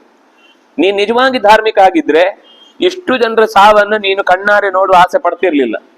ಬೇಡಪ್ಪ, ಈ ಸಾವು ನೋವುಗಳಿಂದ ಯಾಕೆ ಅನ್ಯಾಯ ಮಾಡಿ ಅಷ್ಟು ಜನರ ಜೀವ ತೆಗಿಬೇಕು? ಕಾರಣ ಇಲ್ಲದೆ, ಗೊತ್ತೇ ಇಲ್ಲದವರು ಪಾಪ ಎಲ್ಲ ತಮ್ಮ ಮನೆ ಮಠ ಮಕ್ಕಳು ಎಲ್ಲರನ್ನು ಕಳ್ಕೊಂಡು ಒದ್ದಾಡ್ತಾರೆ. ಅಂತವರ ನೆತ್ತರನಿಂದ ಸಿಕ್ತವಾದಂತಹ ಸ್ಥಾನ ನನಗೆ ಯಾವತ್ತು ಬೇಡ ಅಂತ ನಿಜವಾಗಿ ನೀನು ಧಾರ್ಮಿಕ ಆಗಿದ್ರೆ ಅದನ್ನ ಬಿಟ್ಟು ಹೊರಗೆ ಬರ್ತಿದ್ದಿ. ಆದ್ರೆ ಧಾರ್ಮಿಕ ಅಂತ ಬೋರ್ಡ್ ಹಾಕೊಂಡು ಒಳಗಿನಿಂದ ಕ್ರೌರ್ಯವನ್ನೇ ತುಂಬಿಕೊಂಡು ಜಗತ್ತಿಡೀ ನಾಶವಾಗುವುದನ್ನ ಕಣ್ಣಾರೆ ಕಾಣುವುದಕ್ಕೆ ನೀನು ಒಳಗೆ ತಹತಹಿಸುವ ಹಿಂಸಾನಂದಿ. ನೀನು ಹಂಸಾನಂದಿ ಅಲ್ಲ. ನಿನ್ನ ಒಳಗೆ ಕೋಪ, ದುರಾಸೆ ತುಂಬಿ ತುಳುಕ್ತಾ ಇದೆ. ಅಭಯಂ ಸರ್ವಭೂತೇಭ್ಯ ಪಾತಾತ್ವಮಿತಿ ಮೇ ಮತಿ. ನನ್ನ ತಲೆಯಲ್ಲಿ ಏನಿತ್ತು ಅಂದ್ರೆ, ಸರ್ವಭೂತೇಭ್ಯ ಅಭಯಂ, ನೀನು ಎಲ್ಲ ಭೂತಗಳಿಗೂ ಅಭಯದಾನ ಮಾಡುವವನು ಅಂತ. ಯಾರು ಕೂಡ ಕಣ್ಣೀರಿಡಬಾರ್ದು, ಯಾರ ಮೈಯಲ್ಲೂ ಒಂದು ಹನಿ ನೆತ್ತರು ಕೆಳಕ್ಕೆ ಚೆಲ್ಲಬಾರದು ಅಂತ ನೀನು ಪಾತಾ ರಕ್ಷಕ ಅಂತ ಅನ್ಕೊಂಡಿದ್ದೆ ನಾನು. ನೀನು ರಕ್ಷಿಸ್ತಿ, ನೀನು ಯಾರಿಗೂ ಕಣ್ಣೀರಲ್ಲಿ ಕೈ ತೊಳೆಯುವ ಹಾಗೆ ಮಾಡಲ್ಲ ಅನ್ಕೊಂಡಿದ್ದೆ. ಸುಳ್ಳಾಯ್ತು. ನಾನು ಅನ್ಕೊಂಡ ನಿನ್ನ ಬಗೆಗಿನ ರೂಪ ಬದಲಾಯಿತು. ಅದು ಹೊರಗೆ ಕಾಣುವ ರೂಪ, ಒಳಗೆ ಬೇರೆ ಇದೆ ಅಂತ. ಮುಖವಾಡದ ರೂಪ ನೀನು, ಮುಖವಾಡವನ್ನು ತೊಟ್ಟವನು ನೀನು. ಶ್ರೂಯತೆ ಹಿ ಪುರಾ ಗೀತಃ ಶ್ಲೋಕೋಯಂ ಭರತರ್ಷಭ. ಪ್ರಹ್ಲಾದ ಹಿಂದೊಂದು ಗೀತೆಯನ್ನು ಹೇಳಿದ್ದ. ದೇವತೆಗಳ ಜೊತೆಗೆ ಯುದ್ಧ ಮಾಡುವ ಸಂದರ್ಭದಲ್ಲಿ ದೇವತೆಗಳು ರಾಜ್ಯವನ್ನ ಅಪಹರಿಸಿದಾಗ ಪ್ರಹ್ಲಾದ ಹೀಗೊಂದು ಮಾತು ಹೇಳಿದ್ದ. ಯಸ್ಯ ಧರ್ಮ ಧ್ವಜೋ ನಿತ್ಯಂ ಸುರಾಧ್ವಜ ಇವೋಚ್ಛ್ರಿತ ಪ್ರಚ್ಛನ್ನ ನಿಚ ಪಾಪಾನಿ ಬೈಡಾಲಂ ನಾಮ ತದ್ವ್ರತಂ. ಭಾರಿ ವಿರಾಗಿಗಳು ಅಂತ ಈ ಪ್ರಹ್ಲಾದ ಹೇಳಿದ್ನೋ ಇಲ್ಲೋ ಗೊತ್ತಿಲ್ಲ, ಇದು ಇವಂದೇ. ಇವನು ಹೇಳುದು ಹಾಗೆ. ಪ್ರಹ್ಲಾದ ಹೇಳಿದ್ದೇನು ಅಂದ್ರೆ, ದೇವತೆಗಳು ಇವನ ಕೈಯಿಂದ ರಾಜ್ಯವನ್ನ ಅಪಹರಿಸಿ ಮರಳಿ ದೇವತೆಗಳ ಸೊತ್ತನ್ನ ಭದ್ರಪಡಿಸಿಕೊಂಡಾಗ ವೈರಾಗ್ಯಶೀಲರು ಅಂತ ತಾನೇ ನೀವು ಹೇಳ್ಕೊಳ್ಳುದು. ಮತ್ತ್ಯಾಕೆ ನಿಮ್ಗೆ ತ್ರಿದಶಾಧಿಪತ್ಯ? ಇದು ಧರ್ಮಧ್ವಜ ಅಂದ್ರೆ ಏನು ಅಂದ್ರೆ, ಧ್ವಜದಲ್ಲಿ ಮಾತ್ರ ಧರ್ಮ ಇರುತ್ತೆ, ಕೆಳಗಡೆ ಎಲ್ಲ ಅಧರ್ಮವೇ. ತೋರಿಸ್ಲಿಕ್ಕೆ ಮಾತ್ರ ಮೇಲ್ ನೋಡುವಾಗ ಬೋರ್ಡ್ ಇರುತ್ತೆ, ಬಹಳ ಧರ್ಮಿಷ್ಠರು ಧರ್ಮಿಷ್ಠರು ಧರ್ಮಿಷ್ಠರು ಅಂತ ಬೋರ್ಡ್ ಹಾಕೊಂಡು ತಿರುಗ್ತಾ ಇರ್ತಾರೆ. ಆದ್ರೆ ಒಳಗೆ ಅನ್ಯಾಯದ ಪರಮಾವಧಿ. ಈ ಕೆಲವೆಲ್ಲ ಸ್ಲೋಗನ್ ಇರುತ್ತಲ್ಲ ಎಷ್ಟೋ ವಿಷಯಕ್ಕೆ, ಅದು ಸ್ಲೋಗನ್ ಅಲ್ಲಿ ಇರುವುದಕ್ಕೂ ಅವ್ರು ನಡೆಸುವುದಕ್ಕೂ ಒಂದಕ್ಕೂ ಸಂಬಂಧ ಇರಲ್ಲ. ಉತ್ತಮ ಸಮಾಜಕ್ಕಾಗಿ ಅಂತ ಸ್ಲೋಗನ್ ಇರುತ್ತೆ. ಮಾಡುವುದ ಅನರ್ಥಗಳನ್ನೇ ತೋರಿಸಿ ಇನ್ನಷ್ಟು ಜನರನ್ನ ತಪ್ಪು ದಾರಿಯಲ್ಲಿ ದೂಕುವುದಕ್ಕೆ ಬೇಕಿರುವಂತಹ ಮಾತುಗಳಿರ್ತವೆ. ಅಥವಾ ಅದರಲ್ಲಿ ನಿಷ್ಠೆ ಇರುವುದಿಲ್ಲ, ಯಾರಿಗ್ ಬೇಕಾದ್ರೂ ಮಣೆ ಹಾಕ್ತಾರೆ. ಅವರಿಗೆ ಯಾವ ನ್ಯೂಸ್ ಬರಬಾರ್ದು ಅಂತಿರುತ್ತೋ ಅದನ್ನ ಅನ್ಯಾಯನೇ ಆಗಿದ್ರು ಅದನ್ನ ಮುಚ್ಚಿ ಹಾಕ್ತಾರೆ. ಯಾವ ನ್ಯೂಸ್ ಬೇಕು ಅಂತಿಲ್ವೋ, ದುಡ್ಡು ಕೊಟ್ಟಿದ್ದಾರೆ ಅನ್ನೋ ಕಾರಣಕ್ಕೆ ಮತ್ತು ಅದನ್ನ ಸಮಾಜದ ಮಧ್ಯೆ ಬೇಡ ಅಂದ್ರೂ ನ್ಯೂಸ್ ಅನ್ನ ನ್ಯೂಸೆನ್ಸ್ ತರ ಮಾಡ್ತಾನೆ ತೋರಿಸಿಯೇ ತಲೆ ಒಳಗೆ ತುಂಬಿ ಜನರ ಬುದ್ಧಿಯನ್ನ ಕೆಡಿಸ್ತಾರೆ. ಇದು ಯಾರೋ ಒಬ್ಬರನ್ನ ಕುರಿತಲ್ಲ, ಇವತ್ತಿಡೀ ಇರುವುದು ಹಾಗೇನೆ. ಅವರ ಸ್ಲೋಗನ್ನೇ ಇರುವುದು ಬೇರೆ, ಅವ್ರ ಒಳಗಿನ ಲೋಕವೇ ಬೇರೆ ಇರುತ್ತೆ. ನಿಜವಾದದ್ದು ಬೇರೆ, ಹೊರಗಿದ್ದು ಬೇರೆ ಅಂತ. ನೀನು ಬೈಡಾಲಂ ನಾಮ ತದ್ವ್ರತಂ, ಬೆಕ್ಕಿನ ವ್ರತ, ಬೆಕ್ಕಿನ ಸನ್ಯಾಸ ಅಂತ ಒಂದು ಕೇಳಿರ್ತೀನಿ. ನಿಂದು ಬೆಕ್ಕಿನ ಸನ್ಯಾಸ, ಅದೊಂದು ಏನಂತಾರೆ ಅದಕ್ಕೆ, ಇಡಿಯಂ. ಇದನ್ನು ಕನ್ನಡದಲ್ಲೂ ಬಳಸ್ತಾರೆ, ಬೆಕ್ಕಿನ ಸನ್ಯಾಸ ಅಂತ. ಹಾಗೆ ನೀನು ಬೈಡಾಲಂ ವ್ರತಂ, ನೀನು ತೊಡ್ತಾ ಇರುವುದು ಯಾವ ಕಾರಣಕ್ಕೂ ನ್ಯಾಯಯುತವಾದ ಧರ್ಮದ ಪೋಷಾಕು ಹಾಕಿಕೊಂಡು ಒಳಗೆ ಧರ್ಮಚ್ಛನ್ನ ಕೂಪೋಪಮಸ್ಯ. ಇವಳು ಬೈತಾಳೆ, ಯಾರು, ಶಕುಂತಲೆ ರಾಜನನ್ನ ದುಷ್ಯಂತನನ್ನ ಬೈಯುವಾಗ ನೀನು ಮೇಲೆ ಹಾವಸೆ ತುಂಬಿದಂತಹ, ಮೇಲೆ ಏನು ಹಾಸಿದೆ ಅಂತ ಅನ್ಕೊಳ್ಬೇಕು, ಹೋದ್ರೆ ಬಾವಿ, ಮೇಲೆ ಹಾಸಿರ್ತಾರೆ, ಕಾಲಿಟ್ರೆ ಬಾವಿ ಒಳಗೆ ಡ್ರುಮ್ ಅಂತ ಬೀಳ್ಬೇಕು, ಅಂಥವನು ನೀನು ಅಂತ ಬೈತಾಳವಳು. ಹಾಗೆ ಇಲ್ಲಿ ನೀನು ಕೇವಲ ಅಂಥದ್ದೇ ಒಂದು ಧರ್ಮಚ್ಛನ್ನ ಕೂಪ. ನೀನು ಮೇಲೆ ಬಾವಿ ತರ ಕಾಣಲ್ಲ, ನೆಲ ಇದೆ ಅಂತ ಅನ್ಸ್ಕೊಂಡು ಸೀದಾ ನಡ್ಕೊಂಡು ಹೋದ್ರೆ ಬಾವಿ ಒಳಗೆ ದಡಾರ್ ಅಂತ ಬೀಳೋ ತರ ಆಗುತ್ತೆ. ನೀನ್ ಅಂಥವನು ಅಂತ ಬೈತಾನೆ. ಅತ್ರತೆ ವರ್ತಯಿಷ್ಯಾಮಿ ಆಖ್ಯಾನಮಿದಮುತ್ತಮಂ ಕಥಿತಂ ನಾರದೇ ನೇಹ ಪಿತುರ್ಮ ಮನರಾಧಿಪ. ಅದರಿಂದಾಗಿ ನಿನಗೊಂದು ಈ ಬೆಕ್ಕಿನ ಸನ್ಯಾಸದ ಕುರಿತಾದ ಕತೆ ಹೇಳ್ತೇನೆ ನಾನು. ಅಲ್ಲಿ ಆ ತೃಣಚ್ಛನ್ನ ಕೂಪೋಪಮ ಅಂತ ಬೈದದ್ದು ಅದು ನಾಟಕ. ಮಹಾಭಾರತದ ನಿಜವಾದ ಕಥೆಯಲ್ಲಿ ಹಾಗಿಲ್ಲ. ಅಲ್ಲಿಯ ಶಕುಂತಲೆಯೇ ಬೇರೆ.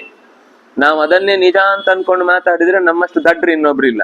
ಕವಿಯಾಗಿ ಓದ್ಬೇಕಷ್ಟೇ, ಕಾವ್ಯದ ದೃಷ್ಟಿಯಿಂದ ಓದ್ಬೇಕದು. ಯಾಕೆಂದ್ರೆ ಅವಳು ಬೇರೆನೆ ತರ. ವ್ಯಾಸರ ಶಕುಂತಲೆ ಇದ್ದಾಳಲ್ಲ, ಈ ಟುಸುಪುಸುಕ್ಕಲ್ಲ ಇವಳು. ಈ ಬರೀ ಭಾವನೆಗಳ ಮೂಟೆಯಲ್ಲಿ ಅವಳನ್ನು ಬಂಧಿಸಿ ಸ್ಟೇಜ್ ಅಲ್ಲಿ ಒಂದು ರಂಗ್ ಎಬ್ಬಿಸ್ಲಿಕ್ಕೋಸ್ಕರ ಸೃಷ್ಟಿಸಿದ ಪಾತ್ರ ಹೊರತು ನಿಜವಾದ ಹೆಣ್ಮಗಳ ಹಾಗಲ್ಲ ಅವಳು. ಒಳ್ಳೆ ಹೆಣ್ಮಗಳು, ಗಟ್ಟಿ ಹೆಣ್ಮಗಳು, ಧೈರ್ಯದ ಹೆಣ್ಮಗಳು, ಧರ್ಮವನ್ನು ಚೆನ್ನಾಗಿ ತಿಳಿದ ಹೆಣ್ಮಗಳು. ಇಲ್ಲಿ ಕಾವ್ಯ ಅಂತಂದಾಗ ಒಂದು ಸ್ವಾತಂತ್ರ್ಯ ಇದೆ. ಕಥೆಯನ್ನು ಹಾಳು ಮಾಡಿಲ್ಲ ಅನ್ನೋ ಕಾರಣಕ್ಕೆ ಅದು ಚಂದ ಅಂತ ಬಿಟ್ರೆ ನಿಜವಾದ ಪಾತ್ರ ಸ್ವರೂಪ ಹಾಗಲ್ಲ. ಆದ್ರಿಂದಾಗಿ ನಾವು ಅಲ್ಲಿಯ ಮಾತುಗಳನ್ನು ನಾವು ಯಥಾವತ್ತಾಗಿ ದುಷ್ಯಂತನ ಬದುಕಿನ ದುರ್ದೆಸೆ ಅಂತ ಅನ್ನುವ ಹಾಗೆ ಭಾವಿಸಬಾರದು. ಯಾಕೆಂದ್ರೆ ಅಲ್ಲಿ ನಡೆದ ಕಥೆ ಏನಿದೆ ಅಂತ ನಾವು ಹಿಂದೆ ಆಗಿ ಹೋಗಿದೆ. ಆದ್ರಿಂದ ಒಂದು ಕತೆ ಹೇಳ್ತೇನೆ ನಿನಗೆ, ಒಂದು ಚಂದದ ಕತೆ ಹೇಳ್ತೇನೆ. ನೀನು ಆ ಕಥೆಯನ್ನ ಕೇಳಿಸ್ಕೊಂಡ್ಮೇಲಾದ್ರೂ ನಿನಗೆ ಒಂದು ಮರ್ಯಾದೆ, ಮಾನ ಎಂತ ಅದೇನೋ ಮೂರಿರುತ್ತಲ್ಲ, ಅದಿದ್ರೆ ನೀನು ಮುಂದೆ ಏನ್ ತೀರ್ಮಾನ ತಗೊಳ್ಬೇಕೋ ತಗೋ ಅಂತ ಕಳಿಸ್ತಾನೆ. ಇದು ನಮ್ಮ ಅಪ್ಪನಿಗೆ ನಾರದ್ರು ಹೇಳಿದ ಕಥೆ. ನಾನು ಕೇಳಿಸ್ಕೊಂಡಿದ್ದೆ ಅಪ್ಪನ ತೊಡೆಯಲ್ಲಿ ಕೂತಿದ್ದಾಗ. ಆದ್ರಿಂದಾಗಿ ನನಗೆ ಗೊತ್ತು, ನೆನಪಿದೆ ಈ ಕಥೆ ನನಗೆ. ನೋಡಿ, ಎಲ್ರೂ ಒಂದೊಂಥರ ಕತೆ ಕೇಳಿರ್ತಾರೆ, ಅದನ್ನ ಎಲ್ಲಿ ಅಪ್ಲೈ ಮಾಡ್ತಾರೆ ಅಂತ ಅನ್ನೋದು ಅವರವರ ಸ್ವಭಾವಕ್ಕೆ ತಕ್ಕ ಹಾಗೆ.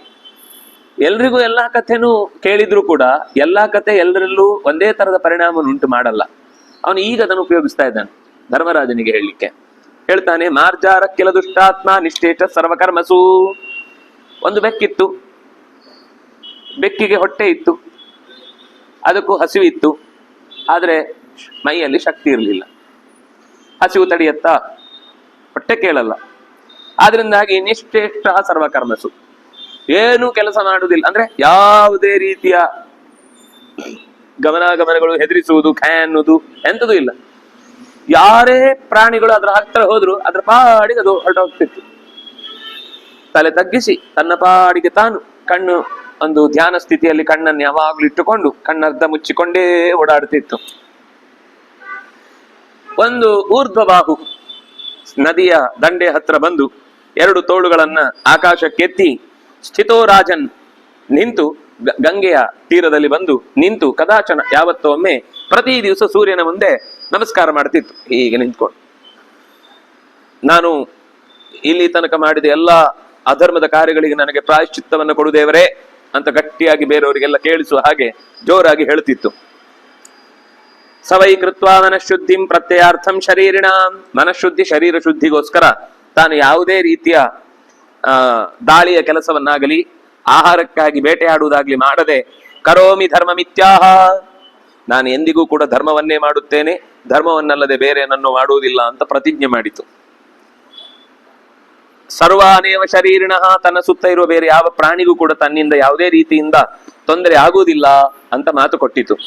ತಸ್ಯ ಕಾಲೇನ ಮಹತಾ ವಿಶ್ರಮಂ ಜಗ್ಮುರಂಡಜಾ, ಪ್ರತಿ ದಿವಸ ಹೀಗೆ ಸಮುದ್ರದ ತೀರ ತನಕ ಹೋಗುದು, ಒಂದು ನದಿಯ ತೀರ ತನಕ ಹೋಗುದು, ಕೈ ಎತ್ತಿ ಅಲ್ಲೇ ಕೂತಿರುವುದು, ಹಗಲ ರಾತ್ರಿ ಆಗೋ ತನಕ. ರಾತ್ರಿ ಮತ್ತೆ ಯಥಾ ಪ್ರಕಾರ ಯಾವುದೋ ಒಂದು ಮರದ ನೆರಳಿಗೆ ಬಂದು ಬಿದ್ಕೊಳ್ತಿತ್ತು. ಎಲ್ಲರ ಕಣ್ಣ ಮುಂದೆ ಕಾಣುವಂತೆಯೇ ತನ್ನ ಬದುಕು ನಡೀತಾ ಇತ್ತು. ಒಂದೇ ಒಂದು ದಿವಸ ಒಂದು ಕ್ಷಣವೂ ಕೂಡ ಬೇರೆ ಯಾರನ್ನೂ ಕೂಡ ಅದು ಹೋಗಿ ದಾಳಿ ಮಾಡುವುದು, ಹೆದರಿಸುವುದು, ಭಯಪಡಿಸುವುದು ಇಲ್ಲವೇ ಇಲ್ಲ. ಅಂಡಜಾಹ, ಹಕ್ಕಿಗಳೆಲ್ಲ ಹತ್ರ ಹೋಗಿ ಅದರ ಮೈಯಲ್ಲಿ ಏನೋ ಈ ಹುಳಗುಳ ಎಲ್ಲ ಬಿರುತ್ತಲ್ಲ, ಅದನ್ನು ಕಿತ್ತಿನ್ಲಿಕ್ಕೆ ಶುರು ಮಾಡಿದ್ವಿ. ಅದೇನು ಮಾಡ್ತಿರ್ಲಿಲ್ಲ, ನಿಮ್ಗೇನು ಬೇಕೋ ನಿಮ್ದೇ ಅಲ್ಲ ಅಂತ ಸುಮ್ಮನಿತ್ತು. ಧೈರ್ಯ ಬಂತು ಅವುಗಳಿಗೆ, ಹೆಚ್ಚು ಅಲ್ಲೇ ಆಚೆ ಈಚೆ ಓಡಾಡ್ಲಿಕ್ಕೆ ಶುರು ಮಾಡಿತು. ಈ ಒಂದು ಓಡಾಡಿತು ಅಂತ ಗೊತ್ತಾದಾಗ ಇನ್ನು ಉಳಿದ ಹಕ್ಕಿಗಳು ಹಾಗೆ ಅದರ ಅಕ್ಕಪಕ್ಕದಲ್ಲೇ ಎಲ್ಲ ಓಡಾಡ್ತಾ ಇದ್ವು. ಜನ ಜಾಸ್ತಿ ಆಯ್ತು, ಆಶ್ರಮಕ್ಕೆ ಜನ ಜಾಸ್ತಿ ಬರ್ಲಿಕ್ಕೆ ಶುರುವಾದ್ರು. ಆ ಮರದ ಬುಡ ಒಂದು ಆಶ್ರಮವಾಗಿ ಕನ್ವರ್ಟ್ ಆಯ್ತು. ಜನಗಳು ಮುಗ್ಗಿ ನುಗ್ಗಿ ಬರ್ಲಿಕ್ಕೆ ಶುರುವಾದ್ರು. ಪ್ರತಿ ದಿವಸ ಇದು ಧರ್ಮೋಪದೇಶ ನೋಡಿ, ಜೀವನದಲ್ಲಿ ಶಾಶ್ವತ ಅಲ್ಲ ಇದು, ಬಹಳ ದಿವಸ ಹೀಗೆ ನಡೆಯುವುದಿಲ್ಲ. ಈ ಕಥೆಯನ್ನ ಪಂಚತಂತ್ರ ಬಳಸಿಕೊಂಡಿದೆ, ಆದ್ರೆ ಅದು ಇಲ್ಲಿದ್ದ ಕಥೆ, ನಾವು ಇಲ್ಲಿದ್ದು ಅಂತ ಹೇಳುವುದೇ ಇಲ್ಲ. ಅಲ್ಲಿ ಇನ್ನೂ ಚೂರು ಅದರ ಭಾಷೆಯನ್ನ, ಇದು ಪದ್ಯ ರೂಪದಲ್ಲಿದೆ, ಅದನ್ನು ಗದ್ಯ ರೂಪದಲ್ಲಿ ಅವನು ಚೆನ್ನಾಗಿ ಮಾಡಿದ್ದಾನೆ. ಆ ಕಥೆಯನ್ನ ಪ್ರಸ್ತುತಪಡಿಸಿದ ರೀತಿ ತುಂಬಾ ಚಂದ, ಆ ಮಾತುಗಳೆಲ್ಲ ತುಂಬಾ ಚೆನ್ನಾಗಿದೆ. ಇಲ್ಲಿ ಬಹಳ ನಮ್ಗೆ ಏನ್ ಅಗತ್ಯ ಅದನ್ನು ಮಾತ್ರ ಹೇಳ್ತಿದೆ ಅಷ್ಟೇ. ಅಂದ್ರೆ ಈ ಮಕ್ಕಳ ಕಥೆಯನ್ನೂ ಭಾರತ ಹೇಳುತ್ತೆ, ಒಂದು ಯೌವನದ ಸ್ಥಿತಿಯಲ್ಲಿದ್ದವರಿಗೂ ಕಥೆ ಹೇಳುತ್ತೆ, ಒಂದು ಮಿಡ್ಲ್ ಮ್ಯಾನು, ಒಂದು ಮಧ್ಯಸ್ಥಿತಿಯ ಆಯುಷ್ಯದಲ್ಲಿರುವವನಿಗೂ ಕಥೆ ಹೇಳುತ್ತೆ, ವಯಸ್ಸಾಗಿ ಇನ್ನೇನು ಸಾಧ್ಯವೇ ಇಲ್ಲ ಜೀವನ ನಡೆಸ್ಲಿಕ್ಕೆ ಸಾಧ್ಯ ಇಲ್ಲ ಅನ್ನೋರಿಗೂ ಕಥೆ ಹೇಳುತ್ತೆ, ದೇವತೆಗಳ ಕಥೆ ಹೇಳುತ್ತೆ, ಮನುಷ್ಯರ ಕಥೆ ಹೇಳುತ್ತೆ, ಕಿನ್ನರ ಕಿಂಪುರುಷರ ಕಥೆ ಹೇಳುತ್ತೆ, ಪ್ರಾಣಿಗಳ ಕಥೆ ಹೇಳುತ್ತೆ, ರಾಜರ ಕಥೆ ಹೇಳುತ್ತೆ, ಹೆಣ್ಮಕ್ಳ ಕಥೆ ಹೇಳುತ್ತೆ, ಮಕ್ಕಳ ಕಥೆ ಹೇಳುತ್ತೆ, ವೃದ್ಧರ ಕಥೆ ಹೇಳುತ್ತೆ, ತಪಸ್ವಿಗಳ ಕಥೆ ಹೇಳುತ್ತೆ. ಇಂಥ ಕಥೆ ಇಲ್ಲ ಅಂತ ಹೇಳಿ ನೀವು ಒಂಥರ ಕಥಾ ಸರಿತ್ ಸಾಗರಕ್ಕೆ ಇದಕ್ಕೆ ಅಂದ್ರೆ ಎದುರಾಳಿ ಮತ್ತೊಂದು ಇಲ್ಲ. ಇದು ನಿಜವಾದ ಕಥಾ ಸರಿತ್ ಸಾಗರ. ಅದು ಇಲ್ಲಿ ಅದು ಒಂದು ಒಳ್ಳೆಯ ಕಥೆಯ ಸಾಗರ ಸಂಗ್ರಹ ಮಾಡಿದ್ದಾರೆ, ಆದ್ರೆ ಅದು ಮಹಾಕಥೆಯ ಓಘಕ್ಕೆ ಏನೋ ಒಂದು ವಿಶೇಷ ಇಲ್ಲ ಅಲ್ಲಿ, ಸುಮ್ಮನೆ ಕಥೆಗಳ ರಾಶಿ ಅದು. ಇದು ಹಾಗಲ್ಲ, ಇದರಲ್ಲೊಂದು ದೊಡ್ಡ ಕಥೆ ಇದೆ, ಆ ಕಥೆಗೆ ಉಪಕಥೆಗಳ ಸಪೋರ್ಟ್ ಇದೆ, ಅದರಿಂದಾಗಿ ಜೀವನದ ಮರ್ಮಗಳನ್ನ ಅಲ್ಲಲ್ಲಿ ಹೇಗೆ ಹೇಗೆ ನಾವು ನಿರ್ಧಾರ ತೆಗೆದುಕೊಳ್ಬೇಕು ಅನ್ನುವ ಸಂದೇಶಗಳಿವೆ. ಮತ್ತೆ ಐತಿಹಾಸಿಕವಾದ ಒಂದು ಎಚ್ಚರಿಕೆ ಇದೆ. ಯಾವತ್ತೂ ಕೂಡ ಇತಿಹಾಸವನ್ನು ತಿಳಿಯದವ ತನ್ನ ಭವಿಷ್ಯವನ್ನ ಕಾಣ್ಲಿಕ್ಕೆ ಸಾಧ್ಯ ಇಲ್ಲ ಅನ್ನುವ ಅತ್ಯಂತ ಸೂಕ್ಷ್ಮವಾದ ಒಂದು ಎಚ್ಚರಿಕೆಯೂ ಇದೆ ಮಧ್ಯದಲ್ಲಿ. ಸರಿ, ಸಮೇತ್ಯಚ ಪ್ರಶಂಸಂತಿ, ಎಲ್ಲ ಹಕ್ಕಿಗಳು ಬಂದು ಊರಲ್ಲೆಲ್ಲ ಹೇಳಲಿಕ್ಕೆ ಶುರು ಮಾಡಿದ್ವು. ನಮ್ಮ ಊರಲ್ಲಿ ಒಂದು ಸನ್ಯಾಸಿ ಬೆಕ್ಕಿದೆ, ಎಂಥ ಸನ್ಯಾಸಿ ಅಂದ್ರೆ ನೀವು ನಿಜವಾಗಿ ಒಬ್ಬ ನೋಡಿ, ಇದೇ ಮನುಷ್ಯನ ಕಥೆ ಮಾಡಿ ಹೇಳಿದ್ರೆ ಇಷ್ಟು ರುಚಿ ಆಗ್ತಿರ್ಲಿಲ್ಲ. ಇದನ್ನ ಮಕ್ಕಳಿಗೂ ಹೇಳ್ಬೋದು, ನೀವು ದೊಡ್ಡವರಿಗಿದ್ರೆ ಎಸೆನ್ಸ್ ಕೊಡ್ಬೋದು. ಅದಕ್ಕೆ ಇದು ಧರ್ಮರಾಜನಿಗೆ ಹೇಳ್ತಾ ಇರುವ ಕಥೆ ಆದ್ರಿಂದಾಗಿ ಇದನ್ನ ಎಲಾಬ್ರೇಟ್ ಮಾಡ್ಲಿಲ್ಲ. ಯಾಕಂದ್ರೆ ಉಳಿದದ್ದೆಲ್ಲ ಗೊತ್ತಿರುತ್ತೆ. ಕಥೆಯ ಮುಖ್ಯ ಸಾರ ಏನು, ಅದು ಪಂಚತಂತ್ರ ಆ ಮಕ್ಕಳನ್ನು ತಿದ್ದುವುದಕ್ಕೋಸ್ಕರನೇ ಸಿದ್ಧವಾದ ವಿಷ್ಣು ಶರ್ಮನ ಕಥೆ. ಅದರಿಂದ ಅಲ್ಲಿ ಇನ್ನೂ ಮಾತುಗಳೆಲ್ಲ ವಿಸ್ತಾರವಾಗಿ ಬಿಡಿಸಿ ಹೇಳಿದ್ದಾರೆ. ಅಂದ್ರೆ ಕತೆ ಹೇಳುವಾಗ ನಾವು ಯಾರಿಗೆ ಹೇಳ್ತಾ ಇದ್ದೇವೆ ಅನ್ನೋದು ಮುಖ್ಯ ಆಗುತ್ತೆ. ಸಣ್ಣ ಮಕ್ಕಳಿಗೆ ಹೇಳುವಾಗ ಆ ಕಥೆಯನ್ನ ಚೂರು ಇನ್ನೂ ಚಂದ ಮಾಡ್ಬೇಕಾಗತ್ತೆ. ಯಾಕಂದ್ರೆ ಅವುಗಳಿಗೆ ಆಸಕ್ತಿ ಬರಬೇಕು, ಕೆಲವೊಮ್ಮೆ ಪದಗಳ ಪರಿಚಯ ಇರುವುದಿಲ್ಲ, ಅದನ್ನ ಸರಳ ಮಾಡಬೇಕು. ಮತ್ತು ಆ ಪಾತ್ರಗಳ ಮಿತಿ ಏನು ಅಂತ ಗೊತ್ತಿರುವುದಿಲ್ಲ, ಅದಕ್ಕೆ ಮೊದಲು ಅದನ್ನು ಅರ್ಥ ಮಾಡಿಸ್ಬೇಕು. ಅದಕ್ಕೋಸ್ಕರ ಮೊದಲೊಂದಿಷ್ಟು ಬೆಕ್ಕಿನ ಪರಿಸರವನ್ನು ಹೇಳಬೇಕು. ಆಮೇಲೆ ಅದರ ಸುತ್ತ ಇರುವ ಪ್ರಾಣಿಗಳು ಹೇಗೆ ಹೆದರುತ್ತಿದ್ವು ಅಂತ ಹೇಳಬೇಕು. ಇದು ಏನೇನು ಮಾಡ್ತಿತ್ತು ಅಂತ ಹೇಳಬೇಕು. ಆವಾಗ ಇದನ್ನ ಅದು ಪ್ರತಿ ದಿವಸ ಹೇಗೆ ನೋಡ್ತಿತ್ತು ಅಂತ ಹೇಳಬೇಕು. ನಿಧಾನಕ್ಕೆ ವಿಶ್ವಾಸ ಬಂತು. ಒಂದೊಂದೇ ಒಂದೊಂದೇ ಒಂದೊಂದೇ ಹತ್ರ ಒಂದು. ಇಲ್ಲಿ ಒಂದೇ ಶ್ಲೋಕದನ್ನು ಅಷ್ಟು ಮುಗಿಸ್ಬಿಟ್ಟಿದ್ದಾರೆ. ಬಿಡಿಸ್ಲಿಕ್ಕೆ ಹೋಗ್ಲಿ, ಯಾಕೆಂದ್ರೆ ನೀವು ಜಾಣ್ರು ಅಂತ ನಿಮಗೆ ಬಿಡಿಸಿ ಹೇಳಲಿಲ್ಲ. ಪೂಜ್ಯಮಾನಸ್ತು ತೈ ಸರ್ವೈ ಪಕ್ಷಿ ಭೋಜನ ಪಕ್ಷಿಭಿ ಪೂಜ್ಯ. ಪಕ್ಷಿಗಳನ್ನೇ ತಿಂದು ಬದುಕುವಂತಹ ಸನ್ಯಾಸಿಯ ಬೆಕ್ಕಿಗೆ ಪಕ್ಷಿಗಳೇ ಬಂದು ಪ್ರಶಂಸೆ ಮಾಡಿ ಪೂಜೆ ಮಾಡ್ಲಿಕ್ಕೆ ಶುರು ಮಾಡಿದ್ವು. ಆತ್ಮಕಾರ್ಯಂ ಕೃತಂ ಮೇನೆ. ಈಗ ನನ್ನ ಕೆಲಸ ಸಿದ್ಧಿ ಆಯ್ತು, ನನಗೆ ಬೇಕಾದ ಸಿದ್ಧಿ ಆಯ್ತು ಅಂದ್ರೆ ಇಷ್ಟು ವಿಶ್ವಾಸ ಗಳಿಸಿದ್ರೆ ಸಾಕು. ಇನ್ನು ನನಗೆ ಬೇಕಾದ್ದನ್ನು ಮಾಡ್ಕೊಳ್ತೇನೆ. ಇನ್ನು ನಮ್ಮ ಆಶ್ರಮದಲ್ಲಿ ಇನ್ನೊಂದು ಒಳಗೆ ಅಂಡರ್ ಗ್ರೌಂಡ್ ಇರುತ್ತೆ, ಅದ್ ಏನ್ ಮಾಡ್ಬೇಕು ಅಲ್ಲಿ ಮಾಡ್ಕೊಂಡ್ರೆ ಆಯ್ತು. ಉಳಿದಿದ್ದೆಲ್ಲ ಹೊರಗಡೆ ತೋರ್ಪಡಿಕೆಗೆ ಬೇರೆ. ಅಲ್ಲಿ ರಿಸ್ಟ್ರಿಕ್ಟೆಡ್ ಏರಿಯಾ, ಅಲ್ಲಿ ಯಾರಿಗೂ ಪ್ರವೇಶ, ತುಂಬಾ ಆತ್ಮೀಯ ಭಕ್ತರಿಗೆ ಮಾತ್ರ ಒಳಗೆ ಪ್ರವೇಶ, ಉಳಿದವರಿಗೆಲ್ಲ ಹೊರಗಡೆ. ನೀವು ಟಿಕೆಟ್ ತಗೊಂಡು ಮೋಕ್ಷ ತಗೊಂಡು ಇಲ್ಲಿಂದನೇ ಹೊರಟೋಗ್ಬಿಡಿ, ಇಲ್ಲಿಗೆ ಯಾರು ಬರಬೇಡಿ ಅಂತ. ಹೀಗೆ ಆತ್ಮಕಾರ್ಯಂ ಕೃತಂ ಮೇನೆ ಚರ್ಯಾಯಾಶ್ಚ ಕೃತಂ ಫಲಂ ಅಥ ದೀರ್ಘಸ್ಯ ಕಾಲಸ್ಯ ತಂ ದೇಶಂ ಮೂಷಿಕಾ ಯಯುಹು. ವಿಶ್ವಾಸ ಗಳಿಸಿದ ಮೇಲೆ ತಕ್ಷಣವೇ ತನ್ನ ಚರ್ಯೆಯನ್ನು ಬದಲಾಯಿಸಲಿಲ್ಲ. ಅದಕ್ಕೆ ಇನ್ನೂ ಸಮಯ ಕೊಡಬೇಕು ಅಂತ ಯೋಚನೆ ಮಾಡಿ ಹಾಗೆ ನಡ್ಕೊಂಡು ಬರ್ತಾ ಇತ್ತು. ಸ್ವಲ್ಪ ಕಾಲ ಕಳೆಯಿತು. ಇಲಿಗಳೆಲ್ಲ ಇದನ್ನು ಗಮನಿಸ್ತಾ ಇದ್ವು. ಅವುಗಳಿಗೆ ಆ ಮರದ ಬುಡದಲ್ಲೇ ಎಲ್ಲೋ ವಾಸ, ಇದು ಬಂದ್ಬಿಡ್ತಲ್ಲ ಅಂತ ಅದಕ್ಕೆ ಬದಲಾಯಿಸ್ಬಿಟ್ಟಿದ್ವು ಹೋಗುವಂತ ಬರುವಂತದ್ದೆಲ್ಲ. ಆದ್ರೆ ಇಲ್ಲಿ ಜಮಾವಣೆ ಸೇರಿದ್ದು ನೋಡಿದ್ರೆ ಜನಗಳು ಪುರುಸೋತೇ ಇಲ್ಲ. ಒಂದು ದಿವಸ ಅಷ್ಟೆಲ್ಲ ಮೈ ಮೇಲೆ ಹಕ್ಕಿಗಳು ಬಿದ್ದಿದ್ರು, ಎಷ್ಟು ಪಕ್ಷಿಗಳು ಆ ಕಡೆ ಈ ಕಡೆಯಿಂದ ಅದರ ಕೈಗೆ ಬಾಯಿಗೆ ಸಿಗುವ ಹಾಗೇನೆ ಓಡಾಡ್ತಾ ಇದ್ರು. ಅದು ಒಂದು ದಿವಸ ಒಂದು ಪಕ್ಷಿಗೆ ಕೈ ಎತ್ತಿದ್ದಾಗ್ಲಿ, ಜೋರ್ ಮಾಡಿದ್ದಾಗ್ಲಿ, ಬಾಯಿಂದ ಕಚ್ಚಿದ್ದಾಗ್ಲಿ, ಮುಸುಗುಟ್ಟಿದ್ದಾಗ್ಲಿ ಒಂದು ಮಾಡಿಲ್ಲ. ಮೂಷಿಕಗಳು ಗಮನಿಸಿದ್ವು, ಇದೇನಪ್ಪ ವಿಚಿತ್ರವಾಗಿದೆ. ತುಂಬಾ ದಿವಸ ಗಮನಿಸಿದ್ದಾವೆ. ಅವುಗಳು ಬಹಳ ಸೂಕ್ಷ್ಮ. ಇಲಿಗಳು ಸ್ವತಃ ಕಳ್ಳತನ ಮಾಡುವುದರಿಂದ ಭಯ ಜಾಸ್ತಿ. ಎರಡನೇದ್ದು ತಪ್ಪಿಸಿಕೊಳ್ಳುವುದು ಏನ್ ಚಂದ ತಪ್ಪಿಸ್ಕೊಳ್ತಾವೆ ಅಂದ್ರೆ, ನೀವು ಒಂದು ಹೊಡೆದ್ರೆ ಮಲ್ಕೊಂಡ್ಬಿಟ್ಟಿರುತ್ತೆ. ಸತ್ತಿತು ಅಂತ ಅನ್ಕೊಂಡು ನೀವು ದೊಡ್ಡ ಬಡಿಗೆ ತಗೊಂಡ್ಬರೋಣ ಅಂತ ಹೋಗೋಷ್ಟ್ರಲ್ಲಿ ಎದ್ದು ಓಡೋಗಿರುತ್ತೆ, ಇರುವುದೇ ಇಲ್ಲ ಅಲ್ಲಿ. ನೀನ್ ನೋಡ್ಬೇಕು ಎಷ್ಟು ಚೆನ್ನಾಗಿರುತ್ತೆ ಅಂದ್ರೆ, ನಾವಲ್ಲ ಬೆಕ್ಕೆ ಹಿಡಿದಾಗ ಪೂರ್ತಿ ಸತ್ತವ್ರ ತರ ಹಿಂಗ್ ಬಿದ್ದು ಬಿಟ್ಟಿರುತ್ತೆ. ಅದು ಬೆಕ್ಕಿಗೆ ಏನು ಅಂದ್ರೆ, ಅದು ಓಡಾಡ್ತಾ ಇದ್ರೆ ಮಾತ್ರ ಖುಷಿ. ಅದಕ್ಕೆ ಅದು ಒಂದೇ ಸರ್ತಿ ಅದನ್ನು ಹೊಡಿಯಲ್ಲ, ಓಡಿಸಿ ಓಡಿಸಿ ಓಡಿಸಿ ಅರ್ಧ ಜೀವ ಮಾಡಿ ಮಾಡಿ ಮಾಡಿ ಮಾಡಿ ಮಾಡಿ ಕೊನೆಗೆ ಹೊಡೆದು ಕೊಲ್ಲುತ್ತೆ. ಇದು ಒಂದೇ ಸರ್ತಿಗೆ ಹೊಡೆದದ್ದು ಬಿದ್ದು ಸತ್ತ ತಕ್ಷಣ ಬೆಕ್ಕಿಗೆ ಹಿಂಗೆ ಹಿಂಗೆ ಹಿಂಗೆ ಹಿಂಗೆ ತಳ್ಳಿ ತಳ್ಳಿ ತಳ್ಳಿ ತಳ್ಳಿ ಏನು ಅಲ್ಲಾಡ್ಲಿಲ್ಲ ಅಂದಾಗ ಸುಮ್ನೆ ಕೂತು ಒಂದು ಸಣ್ಣ ನಿದ್ದೆ ಮಾಡೋಣ ಅಂತ ನಿದ್ದೆ ಮಾಡಿ ಹೇಳೋಷ್ಟ್ರಲ್ಲಿ ಇಲ್ಲ, ಅದು ಹೊರಟೋಗುತ್ತೆ. ನಾನೇ ನೋಡಿದ್ದೇನೆ ಸ್ವತಃ. ಅಂದ್ರೆ ಇಷ್ಟು ಚುರುಕವುಗಳು. ಅಂತಹ ಇಲಿಗಳೇ ಬೇಸ್ತು ಬೀಳ್ತವೆ. ಈ ಬೇಸ್ತು ಬೀಳಿಸುವಂತಹ ಇಲಿಯೇ ಬೆಕ್ಕಿನ ಆ ಸನ್ಯಾಸದ ಧರ್ಮಕ್ಕೆ, ಅಂದ್ರೆ ಇದು ಧರ್ಮರಾಜನಿಗೆ ಹೇಳುವ ಮಾತು, ನೀನು ಬೆಕ್ಕು ಅಂತ. ಎಲ್ಲ ಇಂಡಿಕೇಶನ್ ಅಲ್ಲಿಗದು. ಕಾರ್ಯೇಣ ಮಹತಾಯುಕ್ತಂ ದಂಭಯುಕ್ತೇನ ಭಾರತ ದದೃಶುಸ್ತೆ ತತ್ರ ಧಾರ್ಮಿಕಂ ವ್ರತಚಾರಿಣಂ. ಧರ್ಮದಿಂದ ವ್ರತವನ್ನ ಆಚರಿಸ್ತಾ ಇದ್ದಂತಹ ಆ ಬೆಕ್ಕಿನ ಚರ್ಯೆಗಳನ್ನೆಲ್ಲ ನಿರಂತರ ಗಮನಿಸಿ ಮೋಸ ಇರಬಹುದಾ ಅಂತ ಬಹಳ ಕಾಲ ನೋಡಿ ಕೊನೆಗೆ ಅವುಗಳಿಗೆ ನಂಬಿಕೆ ಬಂತು. ಇಲ್ಲ, ನಮಗೊಬ್ಬ ರಾಜ ಬೇಕು. ನಮಗೆ ಬೇರೆ ಪ್ರಾಣಿಗಳಿಂದ ಆಗ್ತಾ ಇರುವಂತಹ ಮಾತುಲೋಹಿ ಅಯಂ, ಇವು ನಮ್ಗೆ ಮಾವ ಇದ್ದ ಹಾಗೆ. ಮಾತುಲ ಅಂತ ಸಂಬೋಧನೆ ಮಾಡ್ತಾರೆ. ಅದು ಪಂಚತಂತ್ರದಲ್ಲಿ ತುಂಬಾ ಪ್ರಾಣಿಗಳು ಯಾರನ್ನೇ ಕರೆಯುವಾಗ ಅಪ್ಪ, ಮಗು ಅಂತೆಲ್ಲ, ನಾವು ಲೋಕದಲ್ಲಿ ಅಣ್ಣ, ಇಲ್ಲೆಲ್ಲ ಸ್ವಲ್ಪ ಕಮ್ಮಿ, ಇಲ್ಲಿ ಗುರು ಶಿಷ್ಯ ಅಂತ ಏನೋ ಕರೀತಾರೆ. ಹಳ್ಳಿಯಲ್ಲೆಲ್ಲ ಸಾಮಾನ್ಯ ಅಕ್ಕ ಅಂತ ಕರೀತಾರೆ. ಅಕ್ಕೆರೆ, ಅಣ್ಣೆರೆ, ಯಾರೇ ಆದ್ರೂ ಅವರನ್ನ ಅಣ್ಣ ಅಂತ ಕರೆಯುವುದು. ಯಾರೇ ಆದ್ರೂ, ಅದು ಚಿಕ್ಕವನಿರ್ಬೋದು ದೊಡ್ಡವನಿರ್ಬೋದು, ಅಣ್ಣ ಅಂತ ಕರೆಯುವುದು. ಹೆಣ್ಣು ಮಗಳು ಯಾರೇ ಆದ್ರೂ ಅಕ್ಕ ಅಂತ ಕರೆಯುವುದು. ಅದು ಶಾಸ್ತ್ರೀಯ ಕೂಡ, ಸಂಸ್ಕೃತದಲ್ಲೇ ಇದೆ ಅದು. ಅಕ್ಕ ಅಣ್ಣ ಅಂತ ಕರೆಯುವ ಶಬ್ದ ಅಂದ್ರೆ ಅಪರಿಚಿತರಾದ ಯಾರನ್ನೇ ಮಾತನಾಡಿಸುವಾಗ ನಾವು ಅಕ್ಕ ಅಣ್ಣ ಅಂತ ಸಂಬೋಧನೆ ಮಾಡಬಹುದು ಅಂತ. ಅದು ಭಾಷೆಯಿಂದಲೇ, ಮೂಲ ಭಾಷೆಯಿಂದಲೇ ಬಂದದ್ದು. ಹಾಗೆ ಇಲ್ಲಿ ಇದೊಂದು ತರ ಮಾತುಲ ಅಂತ, ಮಾವ ಅಂತ. ಈ ಸಿನಿಮಾಗಳಲ್ಲೂ ಕೆಲವೊಂದ್ ಸರ್ತಿ ಸಂಬಂಧ ಇಲ್ಲದೆ ಇದ್ರು ಮಾವ ಅಂತ ಕರೆದು ಕೈಯ ಮಾಡುದಿರುತ್ತಲ್ಲ, ಹಾಗೆ ಇಲ್ಲಿ ಅಯಂ ಮಾತುಲಹ, ಇವು ನಮಗೆ ಮಾವ ಇದ್ದ ಹಾಗೆ. ಅಂದಾಗಿ ರಕ್ಷಾಂ ಕರೋತು ಸತತಂ, ಹೇ ಮಾತುಲ, ಮಾವ ನಮ್ಮನ್ನು ದಯವಿಟ್ಟು ರಕ್ಷಣೆ ಮಾಡು. ಯಾಕೆಂದ್ರೆ ನಮಗೆ ಉಳಿದ ಪ್ರಾಣಿಗಳಿಂದ ತುಂಬಾ ಭಯ ಉಂಟಾಗಿದೆ. ಹದ್ದು ಬಂದು ಹೇಳ್ಕೊಂಡು ಹೋಗುತ್ತೆ, ನಾಯಿಗಳು ಕಚ್ಚಿ ತಿಂದು ಹಾಕ್ತವೆ, ಬೇರೆ ಬೇರೆ ಪ್ರಾಣಿಗಳು ಶತ್ರುಗಳು, ಹಾವುಗಳು ತಿಂತಾವೆ, ನವಿಲುಗಳು ತಿಂತಾವೆ. ನಮ್ಮನ್ನೇ ಉಳಿಸುವವರೇ ಇಲ್ಲ ಅಂತ ಆಗ್ಬಿಡುತ್ತೆ.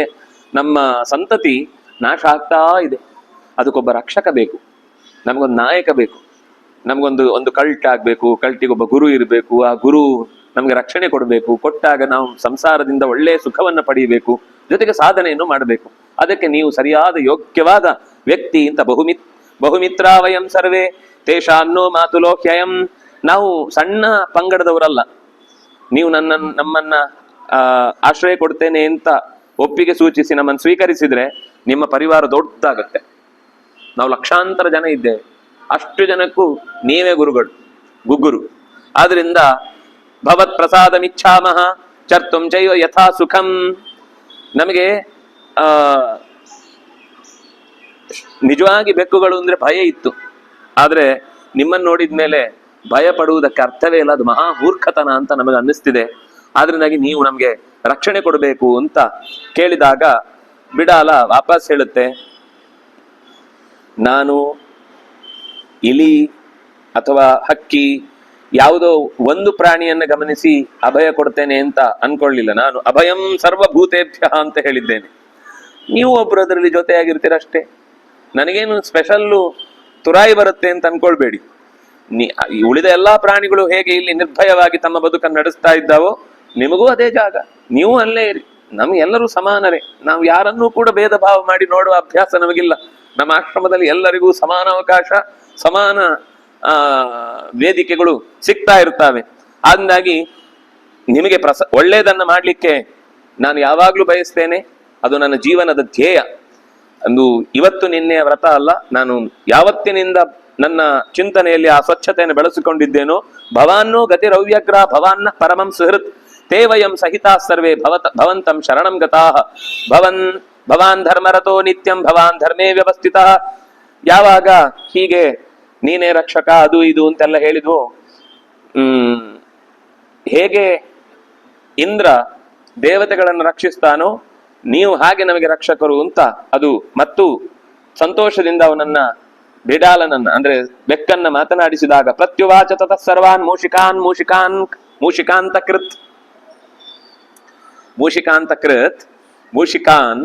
ಉವಾಚ ಪಕ್ಷಿ ಭೋಜನ ಪಕ್ಷಿಣಃ ಉವಾಚ ಮೂಷಿಕಾಂತ ಕೃತ್.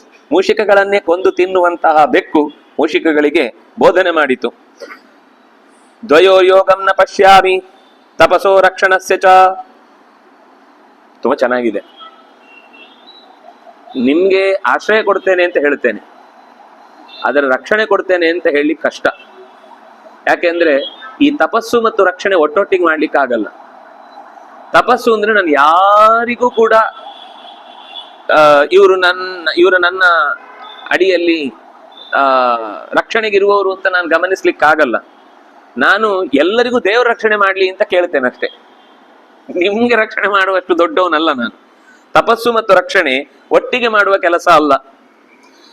ದ್ವಯೋರ್ ಯೋಗಂನ ಪಶ್ಯಾಮಿ ತಪಸಃ ರಕ್ಷಣಸ್ಯ ಚ ಅವಶ್ಯಂತು ಮಯಾ ಕಾರ್ಯಂ ವಚನಂ ಭವತಾಂ ಹಿತಂ. ಆದ್ರೂ ನಿಮ್ಗೋಸ್ಕರ ನಾನು ನನ್ನ ತಪಸ್ಸಿನಲ್ಲಿ ಸ್ವಲ್ಪ ಲೋಪವಾದ್ರೂ ತೊಂದರೆ ಇಲ್ಲ. ನನ್ನ ತಪಸ್ಸು ಅನ್ನೋದು ನಿಮ್ಮ ರಕ್ಷಣೆಯೇ ನನ್ನ ತಪಸ್ಸಾಗ್ಲಿ, ನಿಮ್ಮನ್ನು ರಕ್ಷಿಸುವುದೇ ನನಗೆ ತಪಸ್ಸಾಗ್ಲಿ.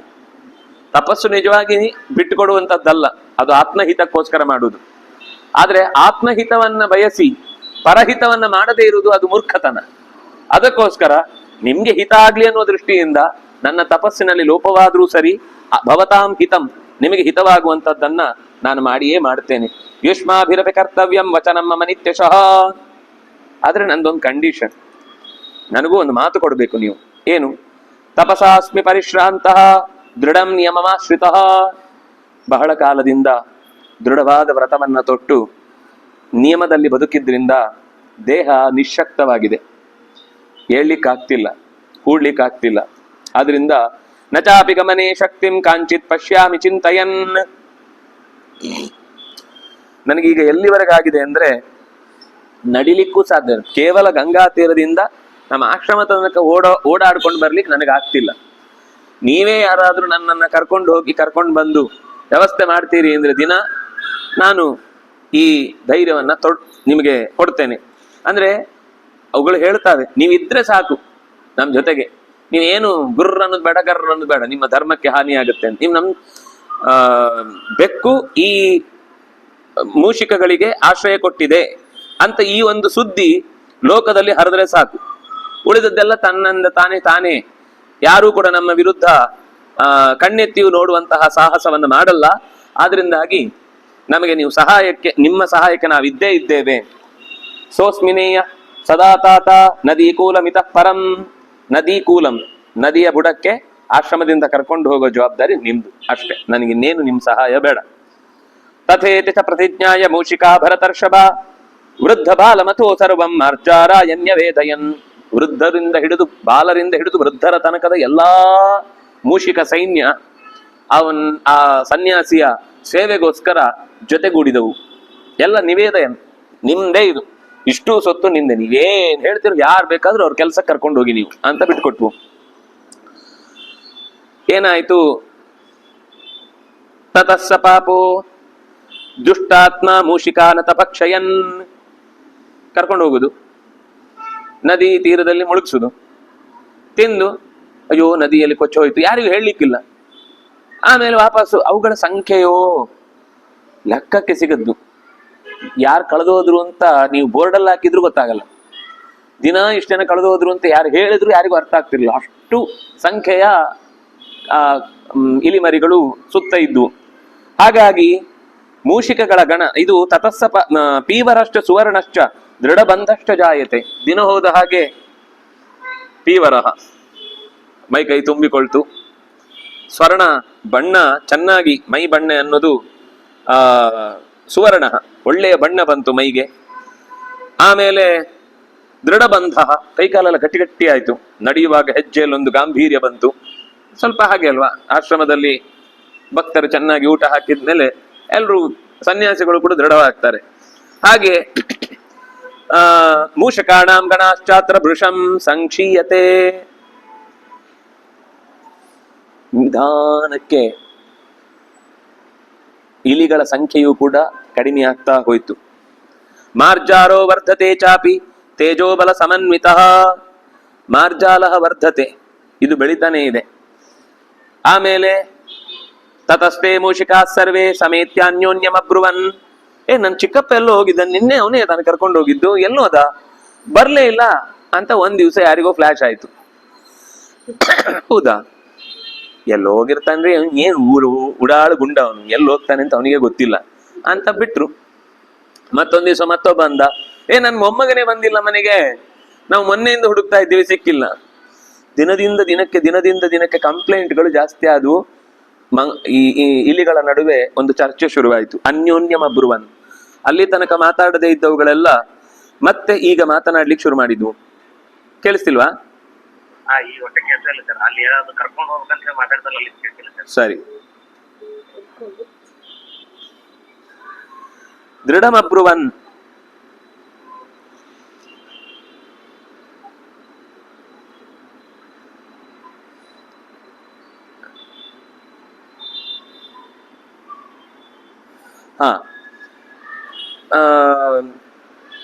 ಮೂಷಿಕಗಳು ಪರಸ್ಪರ ತಮ್ಮ ಗುಂಪಿನಲ್ಲಿ ಸಂಖ್ಯೆ ಕಮ್ಮಿ ಆಯಿತು ಅಂತ ಅನ್ನೋದನ್ನ ಗಮನಿಸ್ಲಿಕ್ಕೆ ಶುರು ಮಾಡಿ, ಅದರಲ್ಲಿ ಒಂದು ವೃದ್ಧ ಮೂಷಿಕ ಇತ್ತು, ಸ್ವಲ್ಪ ವಯಸ್ಸಾಗಿ ಅನುಭವದಿಂದ ಪಕ್ವವಾದ ಒಂದು ಇಲಿ. ಗಲ್ಲದ ಮೇಲೆ ಕೈ ಇಟ್ಟುಕೊಂಡು, ನಿಮ್ಗೆ ಬೆಕ್ಕು ದಪ್ಪಾಗ್ತಾ ಇದೆ ಅಂತ ಅನಿಸ್ತಿಲ್ವಾ ಅಂತ ಕೇಳ್ತು. ಮಾತುಲೋ ವರ್ಧತೆ ನಿತ್ಯಂ ವಯಂ ಕ್ಷೀಯಾಮಹೇ ಪುರುಷಂ. ನಮ್ಮವ್ರು ಕಳೆದು ಹೋಗ್ತಿದ್ದಾರೆ, ಬೆಕ್ಕು ಬೆಳೀತಾ ಇದೆ. Something is wrong. ಯಾರು ಕಂಪ್ಲೇಂಟ್ ಮಾಡಿಲ್ಲ ಅನ್ನೋದು ಬಿಟ್ರೆ ಸಮಸ್ಯೆ ಇದೆ ಅನ್ನೋದು ನಮ್ಗೆ ಅರ್ಥ ಆಗ್ತಾ ಇದೆ. ಅಬ್ರವೀದ್ವಚನಂ ರಾಜನ್ ಮೂಷಿಕಾಣಾಂ ಮಹಾಗಣಂ. ಅದರಲ್ಲಿ ನಾಯಕ ಅದೇ ವೃದ್ಧ ತನ್ನ ಮೂಷಿಕಗಳ ಗುಂಪನ್ನ ಪ್ರತ್ಯೇಕವಾಗಿ ಒಂದು ದೊಡ್ಡ ಸಭೆ ಮಾಡಿ ಅವತ್ತು ಮಾತಾಡ್ತು. ಗಚ್ಚತಾಂಬೋ ನದೀ ತೀರಂ ಸಹಿತಾನಾಂ ವಿಶೇಷತಃ ಪೃಷ್ಠತೋಹಂ ಗಮಿಷ್ಯಾಮಿ ಸಹೈವ ಮಾತುಲೇನತು. ಇವತ್ತು ನೀವು ಯಾರು ಹೋಗೋರು ಪಾಳಿಯಲ್ಲಿ, ಅನಿವಾರ್ಯವಾಗಿ ಇವತ್ತು ನೀವು ನಿಮ್ಮ ಜೀವವನ್ನು ಬಲಿ ಕೊಡಬೇಕಾಗತ್ತೆ. ಇಷ್ಟು ಗೊತ್ತಾದ್ಮೇಲೆ ಯಾರಾದ್ರೂ ಹೋಗ್ಲಿ ಧೈರ್ಯ ಇದೆಯಾ? ಆದ್ರೆ ಉಳಿದವರ ರಕ್ಷಣೆಗೋಸ್ಕರ ನೀವು ಇದು ಬಲಿ ಆಗಬೇಕು. ಆದ್ರೆ ನಿಮ್ಮ ಬಲಿ ವ್ಯರ್ಥ ಆಗುದಿಲ್ಲ. ನಾನು ನಿಮ್ಮ ಹಿಂದೆ ಬಂದಿರ್ತೇನೆ ಹೌದು ಅನ್ನುವುದು ನಮಗೆ ಕನ್ಫರ್ಮ್ ಆಗದೆ ನಾವು ಇಷ್ಟು ದೊಡ್ಡ ದೋಷವನ್ನ ಒಂದು ದೊಡ್ಡ ಆಶ್ರಮದ ಗುರುವಿನ ಮೇಲೆ ಆರೋಪ ಮಾಡ್ಲಿಕ್ಕೆ ಆಗುದಿಲ್ಲ. ಅದರಿಂದಾಗಿ ಅದು ಸರ್ಕಾರವೇ ಸೇರಿದ್ರು ಕೂಡ ಅವರನ್ನ ತಕ್ಷಣದಲ್ಲಿ ಅವರ ಅನ್ಯಾಯವನ್ನ, ಯಾಕಂದ್ರೆ ಅವ್ರ ಹತ್ರ ಬೇಕಾದಷ್ಟು ಇನ್ಫ್ಲೂಯೆನ್ಸ್ ಇರುತ್ತೆ, ಬೇಕಾದಷ್ಟು ಜನ ಬಂದು ಇಲ್ಲ ಅವ್ರನ್ನ ನೀವು ಹೇಗೆ ದಸ್ತಗಿರಿ ಮಾಡ್ತೀರಿ, ಅವ್ರಿಗೆ ಹೇಗೆ ನೀವು ಪೊಲೀಸ್ ಪ್ರೊಟೆಕ್ಷನ್ ಕೊಡ್ತೀರಿ ಅಂತೆಲ್ಲ ಜೋರ್ ಮಾಡ್ತಾರೆ. ಅದಕ್ಕೋಸ್ಕರ ನಾವು ಸಾಕ್ಷಿ ಸಮೇತ ನಿಜವಾಗಿಯೂ ನಮ್ಮ ಗುಂಪಿನ ಜನ, ಯಾಕಂದ್ರೆ ಅಪಾಯಗಳಿಗೆ ಬೇರೆ ಶತ್ರುಗಳು ಕಾರಣ ಇದ್ದಾರೆ, ಇದೇ ಆಗ್ಬೇಕು ಅಂತಿಲ್ಲ. ಆದ್ರೆ ನಮಗೆ ಡೌಟ್ ಇರುವುದು ಯಾಕೆಂದ್ರೆ ದಪ್ಪ ಆಗ್ತಾ ಇದೆ. ಮೊದ್ಲೆಲ್ಲ ಮೈ ರೋಮ ಉದುರು ಹೋಗ್ತಿತ್ತು, ಈಗ ರೋಮ ಎಲ್ಲ ಚೆನ್ನಾಗಿ ತುಂಬಿಕೊಂಡು ಮೈಯೆಲ್ಲ ದಡೂತಿಯಾಗಿ ಆರಾಮವಾಗಿ ಚಂದ ಕಾಣಿಸ್ತಿದೆ. ಯಾಕೋ ಯೌವನ ತಿರುಗ್ತಾ ಇದೆ, ವೃದ್ಧಾಪ್ಯದಿಂದ ಯೌವನದತ್ತ ಸಾಗ್ತಾ ಇದೆ. ಸಾಧು ಸಾಧ್ವಿತೆ ತೇ ಸರ್ವೇ ಪೂಜೆಯಾಂಚಕ್ರಿರೇ ತದಾ.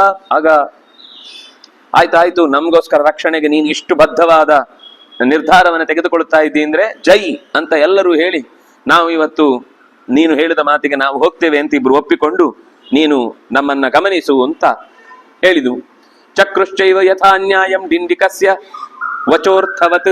ಆ ನಾಯಕನ ಹೆಸರು ಡಿಂಡಿಕ ಅಂತ, ಇಲಿಯ ಗುಂಪಿನ ನಾಯಕ, ಮೂಷಿಕ ನಾಯಕ ಡಿಂಡಿಕ ಅಂತ ಅವನ ಹೆಸರು. ಅವನು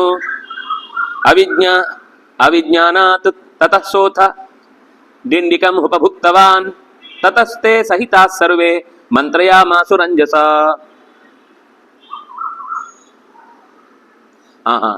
ನೀವು ಹೋಗಿ ನಾನು ನೋಡ್ತೇನೆ ಹೇಳಿದ್ದಲ್ಲ, ಇವತ್ತು ನಾನು ಹೋಗ್ತೇನೆ ನೀವು ನೋಡಿ ಅಂತ ಹೇಳಿದ್ದು. ನಾನು ತಪ್ಪೋದ್ದೆ. ಸಾಧು ಪೃಷ್ಠತೋಹಂ ಗಮಿಷ್ಯಾಮಿ ಸಹೈವ ಮಾತುಲೇನತು. ನಾನೇ ಜೊತೆಗೆ ಹೋಗ್ತೇನೆ, ಆದ್ರೆ ನೀವು ಗಮನಿಸಿ. ಅವತ್ತು ಹೋಯ್ತು ಅವಿಜ್ಞಾನಾತ್ ಅಂದ್ರೆ ಅದು ಮಾಡ್ಲಿಕ್ಕಿಲ್ಲ ಅಂತ ಒಳಗಿನಿಂದ ಒಂದು ಸಣ್ಣ ಆಸೆ ಇತ್ತು, ಹೀಗೆ ಮಾಡ್ಲಿಕ್ಕಿಲ್ಲ, ಎಷ್ಟು ದಿವಸದ ದೊಡ್ಡ ಆಚಾರರು ಅಲ್ಲ ದೊಡ್ಡ ಗುರುಗಳು ಹಿಂಗ್ ಮಾಡ್ಯಾರ ಅಂತ ಒಂದು ಮನಸ್ಸಲ್ಲಿತ್ತು. ಆದ್ರೆ ಡಿಂಡಿಕಂ ಉಪಭುಕ್ತವ, ಡಿಂಡಿಕವನ್ನ ಒಂದೇ ಸರ್ತಿಗೆ ಹೊಡೆದು ಕೊಂದು ತಿಂದು ಬಿಡ್ತು, ಕೊಂದ ಪಾಪ ತಿಂದು ಪರಿಹಾರ ಅಂತ.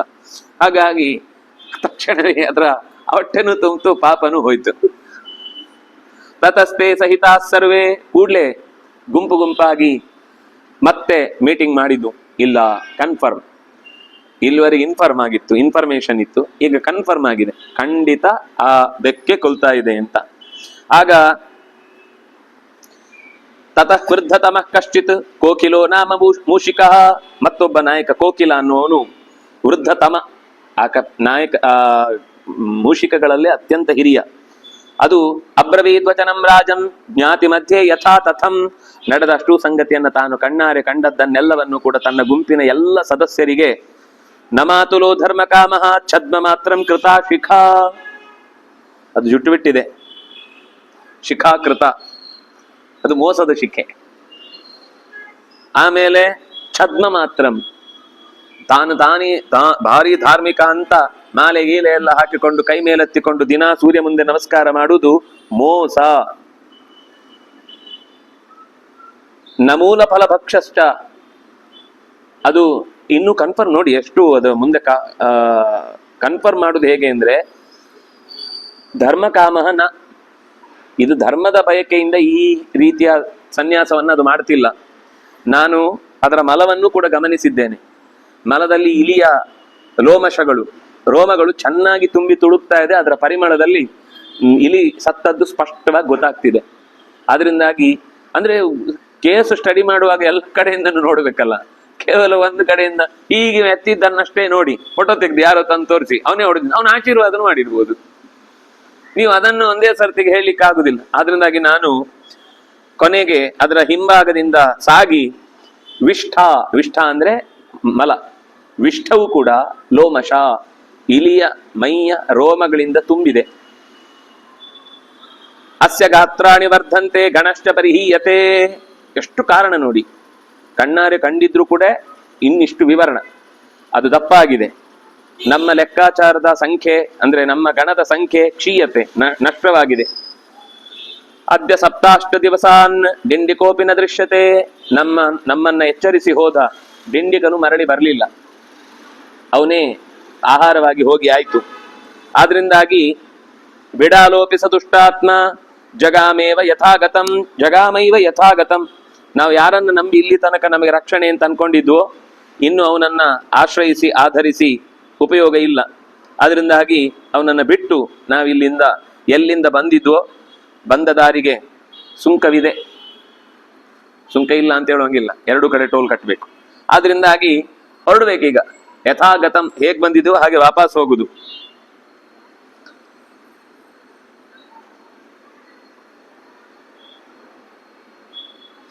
ಚರಸಿ ಜ್ಞಾತಿಸು ಸದಾ ಬಿಡಾಲೋ ಮೂಷಿಕೇಶ್ವಿವ. ನೀನು ಕೂಡ ತ್ವಮಪಿ ತಥೈವ ದುಷ್ಟಾತ್ಮನ್. ನೀನು ಬೆಕ್ಕಿನ ಸನ್ಯಾಸ ತೆಗೆದುಕೊಂಡು ನಮ್ಮನ್ನೆಲ್ಲ ನಾಟಕದಿಂದ ಭಾರೀ ರಕ್ಷಣೆ ಮಾಡುತ್ತೇನೆ, ನಾನು ಜಗತ್ತಿನ ಎಲ್ಲ ಜೀವಜಾತಗಳಿಗೂ ರಕ್ಷಣೆ ಕೊಡ್ತೇನೆ ಅಂತ ಹೇಳಿಕೊಂಡು ತಿರುಗ್ತಾ ಈಗ ಯುದ್ಧಕ್ಕೆ ಸನ್ನದ್ಧನಾಗಿ ಕೂತಿದ್ಯಾ. ಗೊತ್ತು ನಿನ್ನ ಬುದ್ಧಿ ಏನು ಅಂತ. ಭಾರಿ ಅಜಾತ ಶತ್ರು ಅಂತೆ, ನಿನಗೆ ಯಾರ ಮೇಲೂ ಶತ್ರುತ್ವವೇ ಇಲ್ಲವಂತೆ, ನೀನು ಭಾರಿ ಒಳ್ಳೆ ರೀತಿಯಿಂದ ರಾಜಕಾರಣವನ್ನು ನಡೆಸುವವನಂತೆ, ಅನ್ಯಾಯವನ್ನ ಸಹಿಸುವುದಿಲ್ಲವಂತೆ, ಯಾರಿಗೂ ಹಿಂಸೆ ಆಡ್ಲಿಕ್ಕೆ ಬಿಡುವುದಿಲ್ಲವಂತೆ. ಬೈತಾನೆ. ಎಲ್ಲ ಸುಳ್ಳು ಮಾತುಗಳು, ಇದೆಲ್ಲ ಬರೀ ಭೋಗ ಸ್ಟೇಟ್ಮೆಂಟ್ಗಳು, ಸ್ಟೇಜ್ ಮೇಲೆ ಜನರನ್ನ ಓಟು ದಾಕಿಸ್ಲಿಕ್ಕೋಸ್ಕರ ಮಾಡುವಂತಹ ಹುಚ್ಚು ಭಾಷಣಗಳು. ಇದೆಲ್ಲ ನನ್ನ ಹತ್ರ ನಡೆಯಲ್ಲ. ತಥಾ ತ್ವಮಪಿ ಚರಸಿ ದುಷ್ಟಾತ್ಮನ್. ನೀನು ದುಷ್ಟಾತ್ಮ. ನೀನು ದುಷ್ಟಾತ್ಮನಿಗೆ ಎಲ್ಲವೂ ದುಷ್ಟವೇ ಕಾಣುದಲ್ವಾ. ಆದ್ರಿಂದಾಗಿ ಅನ್ಯಥಾ ಕಿಲ ತೇ ವಾಕ್ಯಂ ಅನ್ಯಥಾ ಕರ್ಮ ದೃಶ್ಯತೆ. ನೀನು ಮಾತಾಡುವ ಹಾಗೆ ಇದ್ದಿದ್ರೆ ಇವತ್ ನೀನು ನಿನ್ನ ಕ್ರಿಯೆ ಹೀಗಿರ್ತಿರ್ಲಿಲ್ಲ. ನಿಜವಾಗಿಯೂ ನಿನ್ನ ಮಾತಿನಲ್ಲಿ ಧರ್ಮವೇ ದೊಡ್ಡದು, ಯಾರಿಗೂ ಕಣ್ಣೀರಿಡಿಸುವುದು ನನ್ನ ಧ್ಯೇಯ ಅಲ್ಲ ಅನ್ನುವ ಮಾತು ನಿಜವಾಗಿದ್ದಿದ್ರೆ ನೀನು ಈ ರೀತಿ ಇವತ್ತು ಸೇನೆಯನ್ನು ಪಪ್ಲಾವದಲ್ಲಿ ಸಂಗ್ರಹ ಮಾಡಿ ನಮ್ಮ ವಿರುದ್ಧ ಎತ್ತಿ ಕಟ್ಟುವ ಕೆಲಸವನ್ನು ಮಾಡ್ತಿರ್ಲಿ. ನಿನ್ನ ಕೆಲಸವೇ ಬೇರೆ ತರ ಇದೆ, ನಿನ್ನ ಮಾತೇ ಬೇರೆ ತರ. ನಾವು ಹಾಗೆ ರೀ, ನಾವಿರುವುದು ಹಾಗೆ. ನೀವು ಧರ್ಮಾತ್ಮ ಅಂತ ಹೇಳ್ಕೊಂಡು ಆಗಿರ್ಬೇಡಿ, ನಮ್ಮ ತರನೇ ಹೇಳ್ಕೊಳ್ಳಿ. ನಾವು ಧರ್ಮಾತ್ಮರಲ್ಲ, ನಮ್ಗೆ ಭೂಮಿ ಬೇಕು, ಯುದ್ಧ ಬೇಕು, ಮಾಡ್ತೀವಿ ಅಂತ ಹೇಳಿ ಒಪ್ಕೊಳ್ತೇನೆ. ನಿಮ್ಗೂ ಯುದ್ಧ, ನಮಗೂ ಯುದ್ಧ ಅಂತ. ನಾವು ಬಹಳ ಧರ್ಮಿಷ್ಠರು, ಆದ್ರಿಂದಾಗಿ ನಾವು ಯುದ್ಧ ಮಾಡ್ತೇವೆ, ಇದು ಧರ್ಮ ಯುದ್ಧ ಅಂತೆಲ್ಲ ಮುಖವಾಡದ ಯುದ್ಧ ನನ್ನ ಹತ್ರ ಬೇಡ. ನಮ್ಗೆಲ್ಲರದ್ದು ಒಳ ಹುಳುಕು ನಮ್ಗೆ ಸ್ಪಷ್ಟ ಗೊತ್ತಾಗುತ್ತೆ. ಆದ್ರಿಂದಾಗಿ ನೀವು ಮುಖವಾಡ ಕಳಚಿ ಬನ್ನಿ ಯುದ್ಧಕ್ಕೆ. ದಂಭನಾರ್ಥಾಯ ಲೋಕಸ್ಯ ವೇದಾಶ್ಚೋಪಶಮಶ್ಚತೆ ತ್ಯಕ್ತ್ವಾ ಛದ್ಮತ್ವಿದಂ ರಾಜನ್ ಕ್ಷತ್ರ ಧರ್ಮಂ ಸಮಾಶ್ರಿತಃ. ಕ್ಷತ್ರ ಧರ್ಮದಲ್ಲಿ ತೋಳ್ನಲ್ಲಿ ಬಲವಿದ್ದವನಿಗೆ ರಾಜ್ಯದ ಅಧಿಕಾರ ಹೆಗಲಿಗೆ ಬೀಳುತ್ತೆ ಅಂತ ಇದನ್ನು ಹೇಳಿ ಒಪ್ಕೊಳ್ತೇನೆ ನಾನು. ಕ್ಷತ್ರ ಧರ್ಮದಲ್ಲಿ ಯುದ್ಧಕ್ಕೆ ನಾವು ಭೂಮಿ ಬೇಕು ಅಂತಲೇ ಸಿದ್ಧ ಮಾಡಿಕೊಳ್ಳಿಕ್ಕೆ ಬರ್ತಾ ಇದ್ದೇವೆ. ಇದು ನಮ್ಮ ಪಾಲು, ನಾವು ನ್ಯಾಯಕ್ಕಾಗಿ ಹೋರಾಡ್ತಾ ಇದ್ದೇವೆ. ಬೇಡ, ಈ ತರದ ಮಾತು ಕೇಳಿ ಬರೀ ಕ್ಲೀಶೆ ಅಂತ ಅನ್ಸ್ಬಿಡಿದೆ. ಬರೀ ಜನರನ್ನ ಮೆಚ್ಚಿಸಿ ನಾವು ಅನಿವಾರ್ಯವಾಗಿ ಯುದ್ಧ ಮಾಡ್ಲಿಕ್ಕೆ ಬಂದಿದ್ದೇವೆ, ನಾವೇ ಎರಡು ದೇಶಗಳ ನಡುವಿನ ಬಾಂಧವ್ಯವನ್ನು ಗಟ್ಟಿಗೊಳಿಸ್ತಾ ಇದ್ದೇವೆ, ಯುದ್ಧ ಮಾಡಿಸುತ್ತವ್ರೆ ಆಮೇಲೆ ಗಟ್ಟಿಗೊಳಿಸ್ತಾ ಇದ್ದೇವೆ ಅಂತ ಸ್ಟೇಟ್ಮೆಂಟ್ ಕೊಡ್ತಾ ತನಗೆ ಯಾವ್ದಾದ್ರು ಪ್ರಶಸ್ತಿ ಶಾಂತಿಗೋಸ್ಕರ ಸಿಗುತ್ತಾ ಅಂತ ನೋಡ್ತಾ ಕೊಡೋದ್ರಲ್ಲಿ ಏನೂ ಅರ್ಥ ಇಲ್ಲ. ನೀನ್ ಯಾರು ಶಾಂತಿ ದೂತ ಅಂತ ನೀನನ್ನು ಕರೆಯೋರಿಲ್ಲ. ನಾಳೆ ನಿನಗೆ ನೊಬೆಲ್ ಪ್ರೈಸ್ ಕೊಡುವುದಂತೂ ಇನ್ನೂ ಪ್ರತಿಷ್ಠೆನೇ ಆಗ್ಲಿಲ್ಲ. ಆದ್ರಿಂದಾಗಿ ನೀನ್ ಅದನ್ನ ಸಿಗುತ್ತೆ ಅಂತ ಅನ್ಕೊಳ್ಬೇಡ. ಆದ್ರಿಂದ ದಂಭನಾರ್ಥಾಯ, ಮೋಸಕ್ಕಾಗಿ ಆಡುವ ಈ ರಾಜಕಾರಣ ಎಲ್ಲ ತುಂಬಾ ಹಳೇದಪ್ಪ. ಇದು ನಮ್ಗೆ ಹೊಸ್ತು, ಯಾರಿಗೂ ಗೊತ್ತಿಲ್ಲ, ಹೀಗೂ ಒಂದು ರಾಜಕಾರಣ ಮಾಡ್ಬೋದು ನೀನ್ ಅನ್ಕೊಳ್ಬೇಡ. ಕುರು ಕಾರ್ಯಾಣಿ ಸರ್ವಾಣಿ ಧರ್ಮಿಷ್ಠೋಸಿ ನರರ್ಷಭ. ಧರ್ಮಿಷ್ಠನಾಗಿದ್ದು ಹೌದಾದ್ರೆ ಧರ್ಮಿಷ್ಠನಂತೆ ಕಾರ್ಯ ಮಾಡು. ಧರ್ಮಿಷ್ಠ ಅಂತ ಹೇಳಿಕೊಂಡು ಅಧರ್ಮದ ಕಾರ್ಯ ಮಾಡಬೇಡ. ಬಾಹುವೀರ್ಯೇಣ ಪೃಥಿವೀಂ ಲಬ್ಧ್ವಾ ಭರತ ಸತ್ತಮ ದೇಹಿ ದಾನಂ ದ್ವಿಜಾತಿಭ್ಯ ಪಿತೃಭ್ಯಶ್ಚ ಯಥೋಚಿತಂ. ನಿನ್ನ ತೋಳಿನ ಬಲದಿಂದ ಯುದ್ಧ ಮಾಡು, ಭೂಮಿ ಬೇಕು ಅಂತ ಆಸೆ ಪಡು, ಆ ಭೂಮಿಯನ್ನು ಪಡೆದ ಮೇಲೆ ನಾಳೆ ಯೋಗ್ಯರಿಗೆ ಅರ್ಹರಿಗೆ ಬೇಕಾದಷ್ಟು ಭೂಮಿಯನ್ನು ಕೊಡುವುದಾದ್ರೆ ಭೂಮಿ ಕೊಡು, ಸಂಪತ್ತು ಕೊಡುವುದಾದ್ರೆ ದಾನ. ಕ್ಷತ್ರಿಯನಿಗೆ ದೊಡ್ಡ ಗುಣ ಏನು ಅಂದ್ರೆ ದಾನ. ಆದ್ರಿಂದ ಇವನಿಗೆ ಯಜ್ಞ ಯಾಗಾದಿಗಳಿದ್ದ ಹಾಗೆ ಅವನಿಗೆ ದಾನ ಧರ್ಮ ಅನ್ನೋದು ಪ್ರಧಾನ ಕ್ಷತ್ರಿಯನಿಗೆ. ನೀನದನ್ನು ಮಾಡು. ಪಿತೃಭ್ಯಷ್ಟ ಯಥೋಚಿತಂ, ನಿನ್ನ ಪೂರ್ವಜರನ್ನ ಸ್ಮರಣೆ ಮಾಡಿಕೊಂಡು ಎಷ್ಟು ಬೇಕಾದ್ರೂ ಸತ್ಕರ್ಮಗಳನ್ನು ಮಾಡು. ತೋಳಿನ ಬಲವನ್ನು ನಂಬಿ ಮಾಡು. ಧರ್ಮವನ್ನು ಮಾಡ್ತೇವೆ ಅಂತ ಹೇಳಿ ನೀನು ತೋಳಿಗೆ ಕೆಲಸ ಕೊಟ್ಟು ಎರಡೆರಡು ವಿರುದ್ಧವಾದ ವಿಷಯಗಳನ್ನ ನನ್ನ ಹತ್ರ ತಂದು ಮಾತಾಡಬೇಡ. ಕ್ಲಿಷ್ಟಾಯ ವರ್ಷ ಪೂಗಾಂಶ್ಚ ಮಾತುರು ಹಿತೇ ಸ್ಥಿತ. ಅಮ್ಮನ ಮಾತನ್ನ ನಡೆಸುವುದಕ್ಕೋಸ್ಕರ ಕಾಡಿನಲ್ಲಿದ್ದು ಎಷ್ಟು ಕಷ್ಟಪಟ್ಟಿದ್ದಿ. ಈಗ ನೀನು ಯುದ್ಧ ಮಾಡುವುದು ನಿನ್ನ ತಾಯಿ ಇಲ್ಲಿ ತನಕ ಕಷ್ಟದಲ್ಲಿ ಯಾವ್ದೋ ಮನೆಯಲ್ಲಿ ಭಿಕ್ಷೆ ಬೇಡ್ಕೊಂಡು ಬದುಕಿದ್ಲಲ್ವಾ, ಅವಳಿಗೊಂದು ಒಳ್ಳೆ ತುತ್ತನ್ನ ತಿನ್ನಿಸ್ಲಿಕ್ಕೆ ನಿನ್ನ ಹತ್ರ ಶಕ್ತಿ ಇದ್ರೆ ಅದಕ್ಕೋಸ್ಕರ ಯುದ್ಧ ಮಾಡು. ಕಾಡಾಡಿಯಾಗಿ ಬರೀ ಹಣ್ಣು ಹಂಪಲು ಇದನ್ನೇ ತಿಂದ್ಕೊಂಡು ಬದುಕ್ತೇನೆ, ಅಮ್ಮನಿಗೂ ಪಾಪ ಅದೇ ತರದ ಗತಿ ಮಾಡಿಸೋದು, ಚಾಯ್ ಏನಾದ್ರೂ ಚೆನ್ನಾಗಿ ನೋಡ್ಕೊಳ್ಳಿಕ್ಕೋಸ್ಕರ ಯುದ್ಧ ಮಾಡು. ಹೇಳು, ನಾನು ಯುದ್ಧ ಮಾಡ್ತೇನೆ, ನನಗೆ ಯುದ್ಧವೇ ಬೇಕು, ಆದ್ರಿಂದಾಗಿ ಯುದ್ಧ ಮಾಡ್ತೇನೆ ಅಂತ ಹೇಳು. ನಮ್ಗೆ ಯುದ್ಧ ಬೇಡ, ನೀವು ಯುದ್ಧ ಮಾಡ್ತಿದ್ದೀರಿ ಆದ್ರಿಂದಾಗಿ ನಾವು ಯುದ್ಧ ಮಾಡ್ತೇವೆ, ಇದೆಲ್ಲ ಸುತ್ತು ಬಳಸಿ ರಗಳೆಗಳನ್ನೆಲ್ಲ ಮಾತಾಡ್ಬೇಡ. ಬೇಕು ಕ್ಷತ್ರಿಯರು ಯುದ್ಧ ಮಾಡ್ತೀವಿ ಹೇಳಿ. ಅದು ಬಿಟ್ಟು ಉಸಾಬರಿಗಳ ಮಾತುಗಳು ನಮಗೆ ಬೇಡ. ಪ್ರಮಾಜಾಶ್ರು ರಣೇ ಜಿತ್ವಾ ಸಮ್ಮಾನಂ ಪರಮಾವಹ, ತಾಯಿಯ ಕಣ್ಣೀರನ್ನು ಒರೆಸು, ಇದರಿಂದ ನಿನಗೆ ಕ್ಷೇಮ ಇದೆ. ಪಂಚಗ್ರಾಮಾವೃತ ಯತ್ನಾತ್ ನಾಸ್ಮಾಭಿರಪವರ್ಜಿತಾ ಯುದ್ಧಾಮಹೇ ಕಥಂ ಸಂಖ್ಯೆ ಕೋಪಯೇ ಮಚ ಪಾಂಡವಾನ್.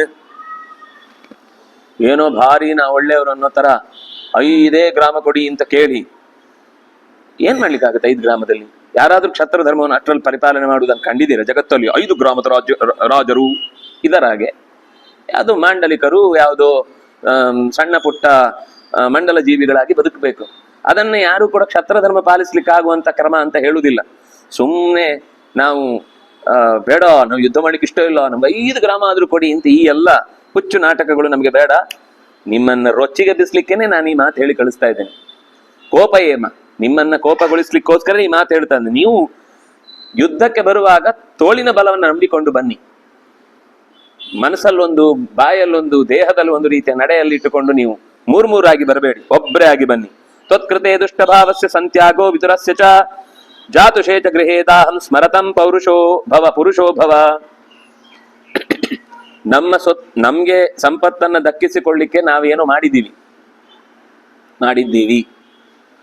ನಾವೇ ಮಾಡಿದ್ದು.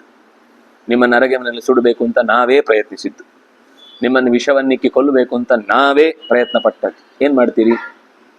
ನಮ್ಗೆ ರಾಜ್ಯ ಬೇಕು, ನಾವು ಮಾಡ್ತೀವಿ. ಏನ್ ರೀತಿ ಇದೆಯಾ ಹುಚ್ಚು? ಭಾರಿ ವಿದುರನನ್ನ ನಂಬಿಕೊಂಡು ನಾವು ಹಾಗೆ ಮಾಡಿದ್ವಿ, ಹೀಗೆ ಮಾಡಿದ್ವಿ, ಎಲ್ಲ ನಾವೇ ಮಾಡಿದ್ದು. ನಮ್ಗೆ ಮಾಡ್ಬೇಕು ಅಂತ ಮಾಡಿದ್ವಿ. ಇದನ್ನಾದ್ರೂ ಸ್ಮರಣೆ ಮಾಡಿ ರೊಚ್ಚಿನಿಂದ ಯುದ್ಧಕ್ಕೆ ಬಾ. ಧರ್ಮಯುದ್ಧ ಅಂತ ಶಬ್ದ ಹೇಳ್ಬೇಡ. ಮತ್ತೆ ನಿನಗೆ ರೊಚ್ಚಿದೆ, ಇಲ್ಲ ನಮಗೆ ಅನ್ಯಾಯ ಮಾಡಿದ್ದಾರೆ, ಅದಕ್ಕೋಸ್ಕರ ವಾಪಸ್ನವರನ್ನ ಯುದ್ಧ ಮಾಡಿ ಸೋಲಿಸಿ ನಮ್ಮ ಸೇಡನ್ನು ತೀರಿಸಿಕೊಳ್ತೇವೆ ಅಂತ ಹೇಳಿ ಯುದ್ಧ ಮಾಡಿ. ಆಗ ಯುದ್ಧಕ್ಕೊಂದು ಬೆಲೆ ಇದೆ ರೀ. ಯುದ್ಧದಲ್ಲಿ ಅವರು ಕೂಡ ಹೋರಾಟದ ಅಷ್ಟು ಕೆಚ್ಚಿತ್ತು, ನಾವು ಹೋರಾಡಿದ್ವಿ, ಇಬ್ಬರಿಗೂ ತೋಳ್ಬಲದಲ್ಲಿ ಒಂದು ಸಮಾನವಾದ ಯೋಗಕ್ಷೇಮ ಇದೆ. ಅದು ಬಿಟ್ಟು ಯಚ್ಚ ಕೃಷ್ಣಮವೋಚಸ್ತ್ವಂ ಆಯಾಂತಂ ಕುರು ಸಂಸದಿ ಅಯಮಸ್ಮಿ ಸ್ಥಿತೋ ರಾಜನ್ ಶಮಾಯ ಸಮರಾಯ ಚ. ಕೃಷ್ಣನನ್ನ ಮುಂದಿರಿಸಿಕೊಂಡು ಕುರು ಸಂಸತ್ತಿನಲ್ಲಿ ನಿಮ್ಮ ಮಾತೇನು? ಶಮಾಯ ಸಮರಾಯ ಚ, ನಾವು ಶಾಂತಿಗೂ ಸಿದ್ಧ, ಸಮರಕ್ಕೂ ಬದ್ಧ ಅಂತ ಏನೇನು ಡೈಲಾಗ್ ಹೊಡೆದ್ರಲ್ಲ. ಶಮಾಯ ಪ್ರಶಮಾಯ ಚ, ಸಮರ ಅಥವಾ ಶಮ ಇದೆರಡನ್ನಿಟ್ಟುಕೊಂಡು ನಾವು ಎರಡಕ್ಕೂ ಪ್ರಯತ್ನಿಸ್ತಾ ಇದ್ದೇವೆ ಅಂತ ಹೇಳಿದಲ್ವಾ. ಸಮಯ ಬಂದಿದೆ, ನಾವು ಸಮರಕ್ಕೆ ಸಿದ್ಧ. ತಸ್ಯಾಯಂ ಆಗತಃ ಕಾಲಃ ಸಮರಸ್ಯ ನರಾಧಿಪ ಏತದರ್ಥಂ ಮಯಾ ಸರ್ವಂ ಕೃತವೇ ತದ್ಯುಧಿಷ್ಠಿರ. ನಮಗೂ ಯುದ್ಧ ಬೇಕು, ನಿಮ್ಗೂ ಯುದ್ಧ ಬೇಕು ಅಂತ ಒಪ್ಕೊಂಡು ಬನ್ನಿ.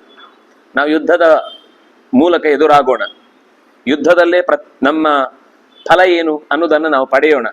ನೀವು ಬೇಡಿದ ಹಾಗೆ ಮಾಡಿ ಅದು ಸಿಗ್ಲಿಲ್ಲ ಅಂತ ಕೋಪಗೊಂಡು ನಾವು ಕೇಳಿದ್ವಿ ಆದ್ರೂ ಅವ್ರು ಕೊಡ್ಲಿಲ್ಲ, ಕೊನೆಗೆ ನಾವು ಅನಿವಾರ್ಯವಾಗಿ ಯುದ್ಧ ಮಾಡಬೇಕಾಯ್ತು ಅನ್ನುವ ಈ ಮಾಮೂಲು ಹಳೇ ಕಾಲದ ನಿವೇದನೆಗಳು ಬೇಡ ನಮ್ಮ ಹತ್ರ. ಏತದರ್ಥಂ ಮಯಾ ಸರ್ವಂ ಕೃತಂ, ನಿಮ್ಮನ್ನ ರೊಚ್ಚಿಗೆಬ್ಬಿಸ್ಲಿಕ್ಕೋಸ್ಕರನೇ ನಾನು ಈ ಕೆಲಸ ಮಾಡ್ತಾ ಇದ್ದೇನೆ. ಕಿನ್ನು ಯುದ್ಧಾತ್ ಪರಂ ಲಾಭಂ ಕ್ಷತ್ರಿಯೋ ಬಹುಮನ್ಯತೆ. ಕ್ಷತ್ರಿಯನಿಗೆ ಯುದ್ಧಕ್ಕಿಂತ ದೊಡ್ಡ ಲಾಭ ಏನಿದೆ ಜೀವನದಲ್ಲಿ? ಅವನ ಇಡೀ ಜೀವನದ ತಾಕತ್ತನ್ನ, ಕೊನೆಯನ್ನ ಕಾಣ್ಲಿಕ್ಕೆ ಬಯಸುವುದೇ ಯುದ್ಧದಲ್ಲಿ. ಅದು ಅವನ ಜೀವನದಲ್ಲಿ ಸಿಗುವ ಅಪರೂಪದ ಘಟನೆ. ಅದಕ್ಕೋಸ್ಕರ ನೀನು ಕೂಡ ಅಂತದ್ದನ್ನ ಸುಖವಾಗಿ ಬಳಸಿಕೋ. ಕಿಂಚತ್ವಂ ಕ್ಷತ್ರಿಯ ಕುಲೇ ಜಾತ ಸಂಪ್ರಶ್ರಿತೋ ಭುವಿ.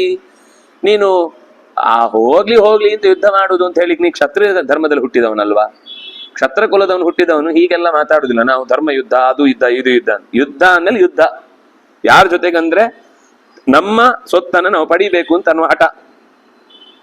ದ್ರೋಣಾದಸ್ತ್ರಾಣಿ ಸಂಪ್ರಾಪ್ಯ ಕೃಪಾಚ್ಚ ಭರತರ್ಷಭ ತುಲ್ಯಯೋನೌ ಸಮಬಲೆ ವಾಸುದೇವಂ ಸಮಾಶ್ರಿತ. ನಮಗೂ ನಿಮಗೂ ಇಬ್ಬರಿಗೂ ಗುರುಗಳು ದ್ರೋಣಾಚಾರ್ಯರು, ಕೃಪಾಚಾರ್ಯರೇ. ನಿಮಗೆ ಯಾವ ಗುರುಗಳು ಪಾಠ ಮಾಡಿದ್ದಾರೋ ಅದೇ ಗುರುಗಳಿಂದ ನಾವು ಪಾಠ ಕಲಿತು ಯುದ್ಧಕ್ಕೋಸ್ಕರ ಈಗ ಎದುರಾಗ್ತಾ ಇದ್ದೇವೆ. ನಿನಗೊಂದು ಸ್ಪೆಷಲ್ ಏನಿದೆ ಅಂದ್ರೆ ವಾಸುದೇವಂ ಸಮಾಶ್ರಿತ, ಅವನೊಬ್ಬ ಇದ್ದಾನೆ, ಚೆನ್ನಾಗಿ ಗಲಾಟೆ ಹಚ್ಚಿ ದೂರದಲ್ಲಿ ನಿಂತು ಆನಂದ ನೋಡುವವ. ಅವನ ಅಡಿಯಲ್ಲಿ ನೀವು ಇಷ್ಟು ಧೈರ್ಯವಾಗಿ ಯುದ್ಧ ಮಾಡ್ತೇವೆ, ನಾವು ಗೆಲ್ತೇವೆ ಅಂತ ಕನಸು ಕಾಣ್ತಾ ಕೂತಿದ್ದೀರಿ. ಆದ್ರೆ ನಿಮ್ಗೆ ಪಾಠ ಮಾಡಿದವರೆಲ್ಲ ನಮ್ಮ ಟೀಮಲ್ಲಿದ್ದಾರೆ. ಅಂದಾಗಿ ಅವ್ರ ಹತ್ರ ಇರುವ ತಾಕತ್ತು ನಿಮ್ಮ ಹತ್ರ ಇಲ್ಲ. ಬ್ರೂಯಾಸ್ತ್ವಂ ವಾಸುದೇವಂಚ ಪಾಂಡವಾನಾಂ ಸಮೀಪತಃ ಆತ್ಮಾರ್ಥಂ ಪಾಂಡವಾರ್ಥಂಚ ಯತ್ತೋ ಮಾಂ ಪ್ರತಿಯೋಧಯ. ನೀವು ನಿಮ್ಗೋಸ್ಕರ ಹೋರಾಡಿ. ಉಲೂಕನ ಹತ್ರ ಹೇಳುದು, ನೀವು ನಿಮ್ಗೋಸ್ಕರ ಹೋರಾಡಿ ಅಂತ ಅವ್ರಿಗೆ ಹೇಳು. ತದೈವ ಪುನಃ ಕೃತ್ವ ಸಾರ್ಜುನೋ ಮಾಮಭಿದ್ರವ ಇಂದ್ರಜಾಲಂಚ ಮಾಯಾಂಚ ಕುಹಕಾವಾಪಿ ಭೀಷಣ ಆತ್ತಶಸ್ತ್ರಸ್ಯ ಸಂಗ್ರಾಮೇ ವಹಂತಿ ಪ್ರತಿಗರ್ಜನ. ಸಭೆಯ ಮಧ್ಯದಲ್ಲಿ ಪಾಂಡವರನ್ನ ನೀನು ಪರವಾಗಿ ಇಟ್ಟುಕೊಂಡು ಮಾತನಾಡಿ ಭಾರಿ ಬೋಧನೆ ಮಾಡಿದ್ಯಲ್ವಾ, ಪಾಂಡವರಿಗೂ ಚೂರು ಬೋಧನೆ ಮಾಡು. ತುಂಬಾ ನೀನು ಸಭಾ ಮಧ್ಯೆ ಮಾಯಾ ಕೃತವಾನ್, ಅದೇನೋ ಮ್ಯಾಜಿಕ್ ಮಾಡಿದೆಯಲ್ಲ ಸಭೆ ಮಧ್ಯದಲ್ಲಿ, ಭಾರಿ ದೊಡ್ಡವ ಅಂತ. ಇಂಥದ್ದೆಲ್ಲ ನಾವು ನೋಡಿ ಬಿಟ್ಟಿದ್ದೀವಿ, ನಾವು ಬೇಕಾದಷ್ಟು ಮಾಡಿದ್ದೀವಿ ಇಂಥದ್ದೆಲ್ಲ. ನೀನೇನು ಮ್ಯಾಜಿಕ್ ತೋರಿಸಿ ಎಲ್ಲ ಕಡೆ ನಾನೇ ಇದ್ದೇನೆ ಅಂತ ಅಂದ ತಕ್ಷಣ ನಾವೇನು ಭಯಭೀತರಾಗಿ ಅಯ್ಯೋ ತಪ್ಪಾಳೆ ತಟ್ಕೊಂಡು ಅಯ್ಯೋ ಪರಮ ಪುರುಷ ಗೋವಿಂದ ಅಂತ ಅನ್ಕೊಂಡು ನಿನ್ ಬುಡಕ್ ಬಂದು ಬಿದ್ದು ಬಿಡ್ತೇವೆ ಅಂತ ಅನ್ಕೊಳ್ಬೇಡ. ನಿನ್ನ ಕಪಟ ನಮ್ಗೆ ಅರ್ಥ ಆಗದೆ ಇರುವುದಲ್ಲ. ಇಂಥದ್ದೆಲ್ಲ ಬೇಕಾದಷ್ಟು ನಾವು ನೋಡಿ ಸಾಕಾಗಿದೆ. ನೀನು ಬಂದು ಮಧ್ಯದಲ್ಲಿ ಮಾತು ಹೇಳಿದ್ರೆ ಕೇಳಲ್ಲ ಅಂತ ಈ ತರದ್ದೆಲ್ಲ ಮಾಯಾ ರೂಪಗಳನ್ನೆಲ್ಲ ನಮ್ಮ ಮಧ್ಯದಲ್ಲಿ ತೋರಿಸಿ ಕಪಟ ಮಾಡಿದ್ದನ್ನ ನಾವೇನು ತಿಳಿಯಲಿಲ್ಲ ಅಂತ ಅನ್ಕೊಳ್ಬೇಡ. ನಮಗೂ ಕೈಯಲ್ಲಿ ಶಸ್ತ್ರ ಹಿಡಿದ ಅಭ್ಯಾಸ ಇದೆ. ನಿನ್ನ ಕುಹಕ, ಇಂದ್ರಜಾಲ, ನಿನ್ನ ಭೀಷಣವಾದಂತಹ ಕೆಟ್ಟ ಕೆಟ್ಟ ನಡೆಗಳಲ್ಲೆಲ್ಲ ನಾವು ಯಾವತ್ತೂ ಕೂಡ ಬಗ್ಗುವವರಲ್ಲ. ಪ್ರತಿಗರ್ಜನ, ನೀನು ಎಷ್ಟು ಯುದ್ಧ ಮಾಡ್ತೀಯೋ ಅಷ್ಟೇ ಯುದ್ಧಕ್ಕೆ ಪ್ರತಿ ಯುದ್ಧ ಮಾಡುವ ಶಕ್ತಿ ನಮಗಿದೆ. ವಯಮಪತ್ಸೃಜೆ ಉತ್ಸಹೇ ಮಧ್ಯಾಂ ಕಂಚ ಗಚ್ಚೇಮ ಮಾಯಯ. ನಾವು ಮಾಯೆಯಿಂದ ಆಕಾಶದ ತನಕ ಹೋಗ್ತೇವೆ, ಪಾತಾಳದ ಅಡಿಯನ್ನು ನುಗ್ಗುತ್ತೇವೆ. ನೀನೇನೋ ಎರಡು ವಿಚಿತ್ರವಾದ ಟುಸ್ ಅಂತ ತೋರಿಸಿ ಅದನ್ನು ಭಾರಿ ದೊಡ್ಡ ಭಾಷೆ ಅಂತ ಕೆಲವರು ಮಾತಾಡುವ ಹಾಗೆ ನೀನು ಅದನ್ನೇನು ನನಗೆ ಹೆದರಿಸಬೇಕಾದ ಅಗತ್ಯ ಇಲ್ಲ. ವಯಮಪಿ ಜಾನೀಮಃ, ನಾವು ತಿಳ್ಕೊಂಡಿದ್ದೇವೆ ಆಕಾಶಕ್ಕೆ ಹೇಗೆ ಹೋಗ್ಬೇಕು, ಸ್ವರ್ಗದ ತನಕ ಏನು ಮುಟ್ಟಬೇಕು, ಯಾವ ನಾಗಲೋಕವನ್ನು ಮುಟ್ಟಬೇಕು. ರಸಾತಳಂ ವಿಷಾಮೋಪಿ, ನಾವು ರಸಾತಳವನ್ನೂ ಹೊಕ್ಕು ಬಂದಿದ್ದೇವೆ. ನಮ್ಗೆ ಅಲ್ಲಿನ ಜಾಗವೂ ಗೊತ್ತು, ಅಲ್ಲಿಯೂ ಕೂಡ ನಮ್ಮ ಜನಗಳಿದ್ದಾರೆ. ನಾವು ಮಾತಾಡಿಸಿ ಅವರನ್ನು ಕೂಡ ಐಂದ್ರಂಬಾ ಪುರಮೇವತು ದರ್ಶಯೇಮಚ ರೂಪಾಣಿ ಸ್ವಶರೀರೆ ಬಹುನ್ಯಪಿ.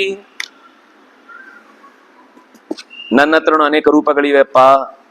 ನಮ್ಮ ಅಪ್ಪನ ಹತ್ರ ಒಂದು ಇಟ್ಟಿದ್ದೇನೆ, ಶಲ್ಕುನಿ ಹತ್ರ ಒಂದು ಇಟ್ಟಿದ್ದೇನೆ, ಆ ಕರ್ಣನ ಹತ್ರನು ಇಟ್ಟಿದ್ದೇನೆ, ಈ ಭೀಷ್ಮ ದ್ರೋಣರಿದ್ರು ಅವ್ರ ಹತ್ರನು ಇಟ್ಟಿದ್ದೇನೆ. ನನ್ನ ಹತ್ರನು ಸುಮಾರು ರೂಪ ಇದೆ. ನೀನು ಏನು ಲೆಕ್ಕ ಹಾಕಿದ್ರೆ ಅದನ್ನ ಲೆಕ್ಕ ಮಾಡ್ಲಿಕ್ಕೆ ಸಾಧ್ಯ ಇಲ್ಲ. ಕಲಿಯಲ್ವಾ ಅವನು ಹೇಳುದು, ರೂಪಾಣಿ ಬಹವಃ, ನನ್ನ ಹತ್ರನು ಬಹುನಿ ರೂಪಾಣಿ, ಅನೇಕ ರೂಪಗಳನ್ನು ನಾನು ಕೂಡ ತೊಟ್ಟಿದ್ದೇನೆ, ಹೊತ್ತಿದ್ದೇನೆ. ಅದರಿಂದ ಬೇಕಾದಷ್ಟು ಕಾರ್ಯಭಾರಗಳನ್ನು ನಡೆಸ್ತಾ ಇದ್ದೇನೆ. ನಮ್ಮಪ್ಪ ನನ್ನನ್ನು ಸರಿ ಮಾಡ್ಲಿಕ್ಕೆ ಆಗಲ್ಲ ಅಂತಾನಲ್ಲ, ಯಾಕೆ? ನಾನೇ ಸರಿ ಮಾಡ್ಲಿಕ್ಕೆ ಬಿಡ್ತಿಲ್ಲ ಅವನನ್ನ. ನನ್ನ ಕೈಯಲ್ಲಿದೆ ಅದು. ನಮ್ಮ ಅಪ್ಪನ ಎಲ್ಲಾ ಮಾತುಗಳು ನನಗೆ ಗೊತ್ತಾಗ್ಲಿಲ್ಲ ಅಂತನ? ನನಗೂ ಗೊತ್ತಾಗಿದೆ, ಆದ್ರೆ ನಾನೇ ಮಾಡ್ಲಿಕ್ಕೆ ಬಿಡ್ತಿಲ್ಲ. ನಮ್ಮ ಅಪ್ಪನ ಮಾತನ್ನು ಅವನಿಗೆ ಅಯ್ಯೋ ಅಯ್ಯೋ ಅಂತ ಮೋಹ ಬರೆಸೋನು ನಾನೇ.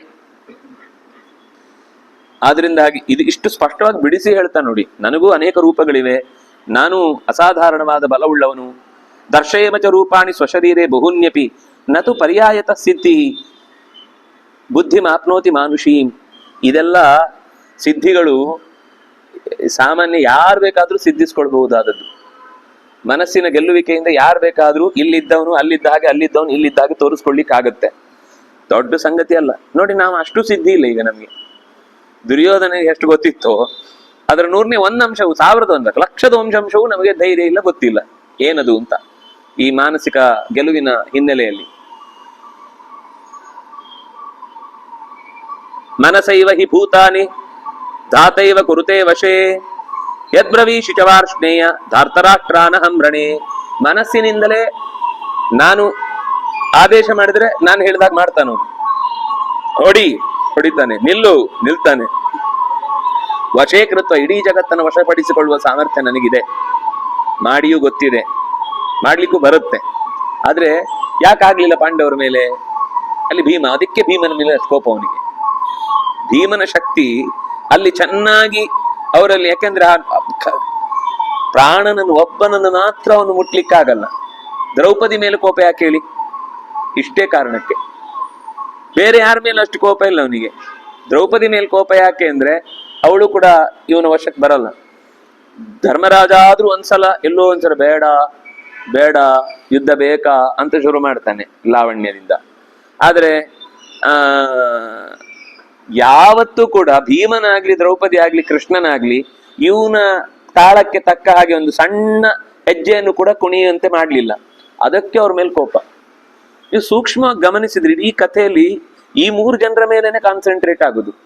ಇದೇ ಮಾತನ್ನ ಮುಂದೆಯೂ ಕೂಡ ವೇದ ಅನ್ನೋದನ್ನ ಹಾಳು ಮಾಡಬೇಕು, ವೇದ ಪ್ರತಿಪಾದ್ಯನಾದವನನ್ನು ಹಾಳು ಮಾಡಬೇಕು, ವೇದಕ್ಕೆ ಅರ್ಥ ಇಲ್ಲ ಅಂತ ಹೇಳಿಬಿಟ್ರೆ ವೇದ ಹೋಯ್ತಾ, ದ್ರೌಪದಿ ಹೋದ್ನು. ವೇದ ವೇದ್ಯನಾದಂತಹ ದೇವರೇ ಇದಕ್ಕೆ ಅರ್ಥ ಅಲ್ಲ, ಅದು ಶೂನ್ಯ ಅಂತ ಹೇಳುತ್ತೆ ಅಂತಂದ್ರೆ ದೇವ್ರು ಹೋದ್ನಾ? ಇವರಿಬ್ರು ಹೋದ್ಮೇಲೆ ಇನ್ನು ಹೇಳುವವನಿಗೆ ಏನ್ ಕೆಲಸ? ವೇದವನ್ನು ಹೇಳುವವನಿಗೆ, ವೇದ ಅರ್ಥ ಹೇಳುವವನಿಗೆ ಏನ್ ಕೆಲಸ? ಪ್ರಾಣನು ಹೋದ. ಆಗ ಇದ್ದ ಕೋಪ ತೀರ್ಲಿಕ್ಕೇನೆ ಇದೆಲ್ಲ ಮತ್ತೆ ಶುರುವಾದದ್ದು. ಆದ್ರಿಂದ ಸೂಕ್ಷ್ಮ ಒಳಗೆ ಕಲಿ ನಿರಂತರ ತನ್ನ ಕೋಪವನ್ನು ಬೇರೆ ಬೇರೆ ಕಡೆಗಳಲ್ಲಿ ತೋರಿಸ್ಲಿಕ್ಕೆ ಕಾರಣ ಸಹಜ ಅದು. ಯಾಕಂದ್ರೆ ಅವ್ರ ಮೇಲೆ ನಿಯಂತ್ರಣ ಮಾಡ್ಲಿಕ್ಕೆ ಆಗ್ತಿಲ್ಲ. ಮದ್ವಿತೀಯೇನ ಪಾರ್ಥೇನ ವೈರಂಬ ಸವ್ಯಸಾಚಿನ ಆಚಚಕ್ಷೇಚ ಮೇ ಸರ್ವಂ ಸಂಜಯ ಸ್ತವ ಭಾಷಿತಂ. ಹಿಂದೆ ಸಂಜಯ್ ಹೇಳಿದ್ದಲ್ಲ ನೆನಪು ಮಾಡ್ಕೋ. ಅದು ನಿನಗೆ ಕ್ಷೇಮ, ಅದು ನಿನಗೆ ಯೋಗ್ಯ. ಕಂದ ಮೂಲ ತಿನ್ಕೊಂಡು ಕಾಡಲ್ಲೇ ಇದ್ಕೊಂಡು ಆರಾಮಾಗಿರುವುದು ಅನ್ನೋದು ನಿನಗೆ ಕ್ಷೇಮ. ಅದು ಹೇಳಿದ್ದಲ್ಲ ನೆನಪು ಮಾಡ್ಕೋ. ಸಸತ್ಯ ಸಂಗರೋ ಭೂತ್ವ, ಅಥವಾ ಯುದ್ಧಕ್ಕೆ ಎದುರಾಗಿ ಯಥಾ ಪ್ರಕಾರ ಬನ್ನಿ. ಯುದ್ಧ ಸ್ವಾದ ರಣೇಯತ್ತಃ ಪಶ್ಯಾಮ ಪುರುಷೋಭವ. ಒಂದು ಪೌರುಷದಿಂದ ಯುದ್ಧ ಮಾಡಿ. ಇಲ್ಲ ನಮಗೆ ಯುದ್ಧವೇ ಬೇಡ, ನಾವು ಧಾರ್ಮಿಕರಾಗಿ ಉಳ್ಕೊಂಡ್ಬಿಡ್ತೀವಿ ಅಂತ ನಿಜವಾಗಿ ಧರ್ಮವನ್ನು ಆಚರಿಸಿಕೊಂಡು ಹೋಗಿ. ನಾವು ಧರ್ಮವನ್ನು ಆಚರಿಸ್ತೇವೆ, ಆದ್ರೆ ಯುದ್ಧ ಮಾಡ್ತೇವೆ. ಈ ಡಬಲ್ ಸ್ಟ್ಯಾಂಡರ್ಡ್ ಮಾತುಗಳು ನಮಗೆ ಯಾವತ್ತೂ ಕೂಡ ಒಪ್ಪಿಗೆ ಆಗುವಂಥದ್ದಲ್ಲ. ಎಷ್ಟು ಶತ್ರುಂ ಅಭಿಜ್ಞಾಯ ಶುದ್ಧಂ ಪೌರುಷಮಾಸ್ಥಿತಃ ಕರೋತಿ ದ್ವಿಷತಾಂ ಶೋಕಂ ಸಜೀವತಿ ಸುಜೀವವತ್. ಯಾರು ಶತ್ರುಗಳನ್ನ ಎದುರುಗೊಂಡು ತನ್ನ ಶುದ್ಧವಾದ ಪೌರುಷದಿಂದ ಎದುರಿಸಿ ಶತ್ರುಗಳನ್ನ ಶೋಕಕ್ಕೆ ತಳ್ಳುತ್ತಾನೋ ಅವನು ನಿಜವಾಗಿಯೂ ಸರಿಯಾದ ಜೀವನವನ್ನು ನಡೆಸ್ತಾ ಇದ್ದಾನೆ ಅಂತ ಅರ್ಥ. ನಾನು ಯುದ್ಧ ಮಾಡ್ತೇನೆ, ಯುದ್ಧದಲ್ಲಿ ಗೆಲ್ತೇನೆ, ರಾಜ್ಯವನ್ನ ಆಳ್ತೇನೆ. ಈಗ ಹೇಳ್ಕೊಂಡು ಬನ್ನಿ ಯುದ್ಧಕ್ಕೆ. ಅದ್ಯೇದಾನಿಂ ವಿಜಾನೀಮಃ ಸಂತಿ ಷಂಡಾ ಸಶೃಂಗಕಾ. ನನಗೀಗ ಗೊತ್ತಾಯ್ತು, ಅಕಸ್ಮಾತ್ ಚೈವತೆ ಕೃಷ್ಣ ಖ್ಯಾತಂ ಲೋಕೆ ಮಹದ್ಯಶಃ. ಏನೇನೋ ಅಕಸ್ಮಾತ್ ಘಟನೆಗಳಿಂದ ಕೃಷ್ಣನಿಗೆ ಬಹಳ ಬೇಗ ಪಾಪ್ಯುಲಾರಿಟಿ ಬಂದ್ಬಿಡ್ತು. ಏನು ಸಾಧನೆ ಮಾಡಿ ಬಂದದ್ದಲ್ಲ, ಕೆಲವರಿಗೆ ಏನ್ ಕೆಲಸ ಮಾಡದೇ ಇದ್ರು ಪಾಪ್ಯುಲಾರಿಟಿ ಬಂದ್ಬಿಡುತ್ತೆ. ಕೃಷ್ಣನಿಗೂ ಹಾಗೇನೆ. ಅಕಸ್ಮಾತ್ ಚೈವತೆ ಕೃಷ್ಣ ಖ್ಯಾತಂ ಲೋಕೆ ಮಹದ್ಯಶಃ. ಸುಲಭವಾಗಿ ಬಂದ್ಬಿಡ್ತು. ಸ್ವಲ್ಪ ಚಂದ ಇದ್ದಿ ಪಚ ಪಚ ಅಂತ ಏನೋ ಮಾತಾಡಿ ಒಂದಿಷ್ಟು ಹೆಣ್ಮಕ್ಳನ್ನ ರಂಗ್ ಮಾಡಿ ಅವ್ರ ಕೈಯಿಂದ ಊರಿಗೆಲ್ಲ ಸುದ್ದಿ ಹಬ್ಸಿದಿ, ಕೃಷ್ಣ ಭಾರಿ ಒಳ್ಳೆಯವನು, ದೊಡ್ಡ ಸಾಹಸ ಮಾಡಿದವನು, ಹಾಗೆ ಹೀಗೆ ಅಂತ. ನೀನ್ ಸಾಹಸ ನೋಡಿದವ್ರು ಯಾರು? ಅದು ಯಾರೋ ಹಳ್ಳಿಯಲ್ಲಿರೋ 4 ಜನ. ಅವ್ರು ಯಾವತ್ತೂ ಕೂಡ ಹೊರನಗಿ ಜಗತ್ತಿನ ಜೊತೆಗೆ ಬೆರೆತವರೇ ಅಲ್ಲ. ಅವ್ರಿಗೆ ಏನು ಗೊತ್ತಿಲ್ಲ. ಒಂದು ಬಂಡೆಯನ್ನು ಎತ್ತಿದ್ರೆ ದೊಡ್ಡ ಪರ್ವತ ಎತ್ತಿದ್ದು ಅಂತ ಹೇಳ್ತಾರೆ. ಅವ್ರಿಗೆ ಸೂ ಅಂದ್ರೆ ಸುಕ್ಕಿನುಂಡೆ ಅಂತಾರೆ. ಅವರಿಗೆ ಸೂ ಅಂದ್ರೆ ಇನ್ನು ಬೇರೆ ಏನಾದ್ರೂ ಆಗ್ಬೋದು ಅನ್ನೋದು ಗೊತ್ತಿಲ್ಲ.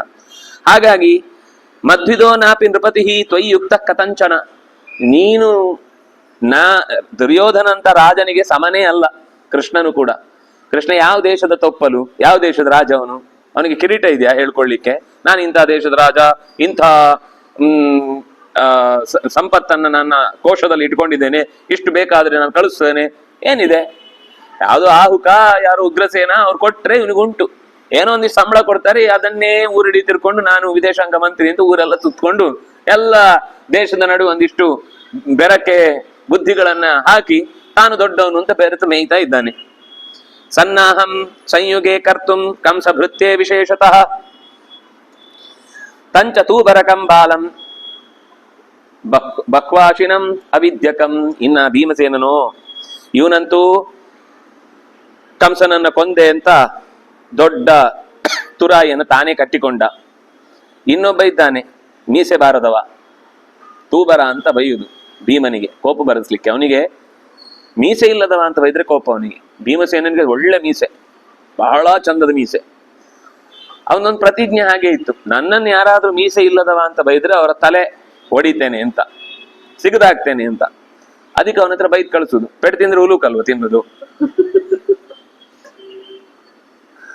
ಹಾಗೆ ತಂಚ ತೂಬರ ಕಂಬಾಲಂ, ಹುಡುಗ ಮೀಸೆ ಇದೆ ಅಂತ ಹೇಳ್ಕೊಳ್ತಾನೆ, ಇಲ್ವೇ ಇಲ್ಲ. ಬಹ್ವಾಶಿನಂ ಚೆನ್ನಾಗಿ ತಿನ್ನುದೊಂದು ಗೊತ್ತು. ಅವಿದ್ಯಕಂ ಒಂದು ವಿದ್ಯೆ ಇಲ್ಲ, ಎಲ್ಲ ನೈವೇದ್ಯ. ದ್ರೋಣಾಚಾರ್ಯ ಅಯ್ಯಪ್ಪ ನಿನ್ನಂತವನು ನನ್ನ ಶಿಷ್ಯನೇ ಬೇಡ ಅಂತ ಅವ್ರಿಗೆ ದೂಡಿ ಕಳಿಸಿದವನು. ಯಾವ ವಿದ್ಯೆ ಇದೆ? ಯಾರು ಗುರು ಅವನಿಗೆ? ಗುರುಗಳಿದ್ದಾರ? ಸರ್ಟಿಫಿಕೇಟ್ ಎಲ್ಲ ಸೈನ್ ಇದೆಯಾ ಗುರುಗಳು? ಇವನು ನನ್ನ ಶಿಷ್ಯ, ವಿಧೇಯ ಶಿಷ್ಯ? ಯಾರಾದ್ರೂ ಅವನಿಗೆ ಸರ್ಟಿಫಿಕೇಟ್ ಕೊಟ್ಟಿದ್ದಾರಾ? ನಮ್ಗೆಲ್ಲ ದ್ರೋಣಾಚಾರ್ಯ ಸರ್ಟಿಫಿಕೇಟ್ ಕೊಟ್ಟಿದ್ದಾರೆ, ಇವನು ನನ್ನ ಶಿಷ್ಯ ಅಂತ. ಇವನ್ ಯಾವ ಶಿಷ್ಯ ಇವನು? ಹೀಗೆ ಭೀಮಸೇನಿಗೆ ಹೋಗಿ ಹೇಳು, ಉಲೂಕ ಮಧ್ವಚೋ ಬ್ರೂಹಿ ಅಸಕೃತ್ ಭೀಮಂ ಅನೇಕ ಅಸೇನಕಂ.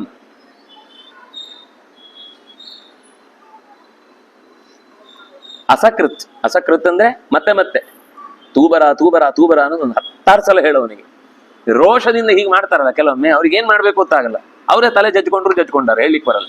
ನಮ್ಗೆ ಅಷ್ಟೇ ಬೇಕಿದ್ದು ಈಗ. ಆದ್ರಿಂದ ಅವನಿಗೆ 16 ಸಲ ಹೇಳು, ಉಲೂಕ ಮಧ್ವಚಃ, ನನ್ನ ಮಾತಿನಿಂದ ಹೇಳು.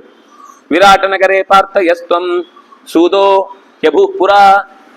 ಏನೋ ಸೌಟು ಬಾಣಲ್ಲಿ ಹಿಡ್ಕೊಂಡು ಓಡಾಡ್ತಿದ್ಯಲ್ಲ ವಿರಾಟ ನಗರದಲ್ಲಿ, ಆ ಕೆಲಸಕ್ಕೆ ಸೂಟ್ ನೀನು. ಅದನ್ನೇ ಮಾಡ್ಕೊಂಡಿರು. ಒಂದಿಷ್ಟು ಹೊಟ್ಟೆಗಾದ್ರೂ 4 ಜನಕ್ಕೆ ಬೇಯಿಸಿ ಅನ್ನ ಹಾಕಿದ್ದಕ್ಕೆ ಅವರಾದ್ರೂ ಏನಾದ್ರೂ ನಿನ್ ಜೀವನಕ್ಕೊಂದಿಷ್ಟು ಕೊಟ್ಟು ಜೀವನೋಪಯೋಗಿಯಾದ ಜೀವಿಕೆಯಾಗಿ ನಿನಗೆ ಅದು ಸಹಾಯ ಮಾಡುತ್ತೆ. ಬಲ್ಲವೋ ನಾಮ ವಿಖ್ಯಾತ ತನ್ಮಮೈವ ಹಿ ಪೌರುಷಂ. ನಾನು ನಿನ್ನನ್ನು ಅಡಿಗೆವನನ್ನಾಗಿ ಮಾಡಿದ್ನೋ ಇಲ್ವೋ? ಇದಕ್ಕಿಂತ ನನ್ನ ಪೌರುಷ ಬೇಕಾ? ಎಷ್ಟು ದೊಡ್ಡ ಸಾಮರ್ಥ್ಯ ಅಂತ ಇದ್ದೆ ಏನು ಉಪಯೋಗ? ನೀನು ಹೋದದ್ ಮತ್ತೆ ಅಡಿಗೆ ಮನೆಗಲ್ವಾ? ನೀವು ಏನಾದ್ರೂ ವಾಪಸ್ ಮಾಡ್ಲಿಕ್ಕಾಯ್ತಾ? ನಾನು ಮಾಡಿದ ಕೆಲಸಕ್ಕೆ ಪ್ರತ್ಯುತ್ತರ ಕೊಡ್ಲಿಕ್ಕಾಯ್ತಾ? ಅಡಿಗೆ ಮಾಡ್ಕೊಂಡು ಕೂತಿದ್ದಿ, ಹೂ ಅಂತ ಒಲೆಯಲ್ಲಿ ಉರ್ಕೊಂಡು ಹೊಗೆ ತಿನ್ಕೊಂಡು ಬದುಕಿದ್ದಿ ಇಷ್ಟು ದಿವಸ. ಏನ್ ನಿನ್ ತಾಕತ್ತು? ನಿನ್ನ ಪೌರುಷವನ್ನ ನಾನು ಎಲ್ಲಿ ಅಳೆದು ನಿನ್ನನ್ನು ಕೆಲಸಕ್ಕೆ ಇಟ್ಕೊಂಡವ್ ನಾನು? ಅವರೆಲ್ಲ ನಮ್ಗೆ ಈಗ ನಿಮ್ಮ ಜೊತೆ ಸೇರ್ಕೊಂಡು ಮೆರಿತಾ ಇದ್ದಾರೆ, ಇಲ್ಲಾಂದ್ರೆ ನಮ್ಗೆ ಕಪ್ಪ ಕಟ್ಟೋರು ಅವರು ವಿರಾಟ ನಗರದವರು. ಅಂದ್ರೆ ಅವ್ರ ಮನೇಲಿ ನೀನ್ ಸೇವಕನಾಗಿದ್ದೀನಿ, ನಮ್ಮನೆ ಸೇವಕನೇ ಆಗಿದ್ದಿದ್ ನೀನು. ಪ್ರತಿಜ್ಞಾತಂ ಸಭಾ ಮಧ್ಯೆ ತನ್ನ ಮಿಥ್ಯಾತ್ವಯಾಪುರ. ಒಂದ್ ನೆನ್ಪಿರ್ಲಿ ಅಪ್ಪ, ಸಭೆಯ ಮಧ್ಯದಲ್ಲಿ ಏನೋ ನನ್ನ ಎದೆ ಬಗೆದು ರಕ್ತ ಕುಡಿತೇನೆ ಅಂತ ಯಾರೋ ದುಶ್ಯಾಸನನಿಗೆ ನಾನು ತೊಡೆ ಮುರಿತೇನೆ ಅಂತ ನನಗೇನೋ ಹೇಳಿದ್ದಿ, ಅದೆಲ್ಲ ನೆನ್ಪಿದ್ಯಾ? ಮರ್ತೋಯ್ತಾ? ನಾವೇ ನೆನ್ಪಿಸ್ಬೇಕಾ ನಿನಗೆ? ದುಶ್ಯಾಸನ ಸಿಧಿರಂ ಪೀಯತಾಂ ಯದಿ ಶಕ್ಯತೆ.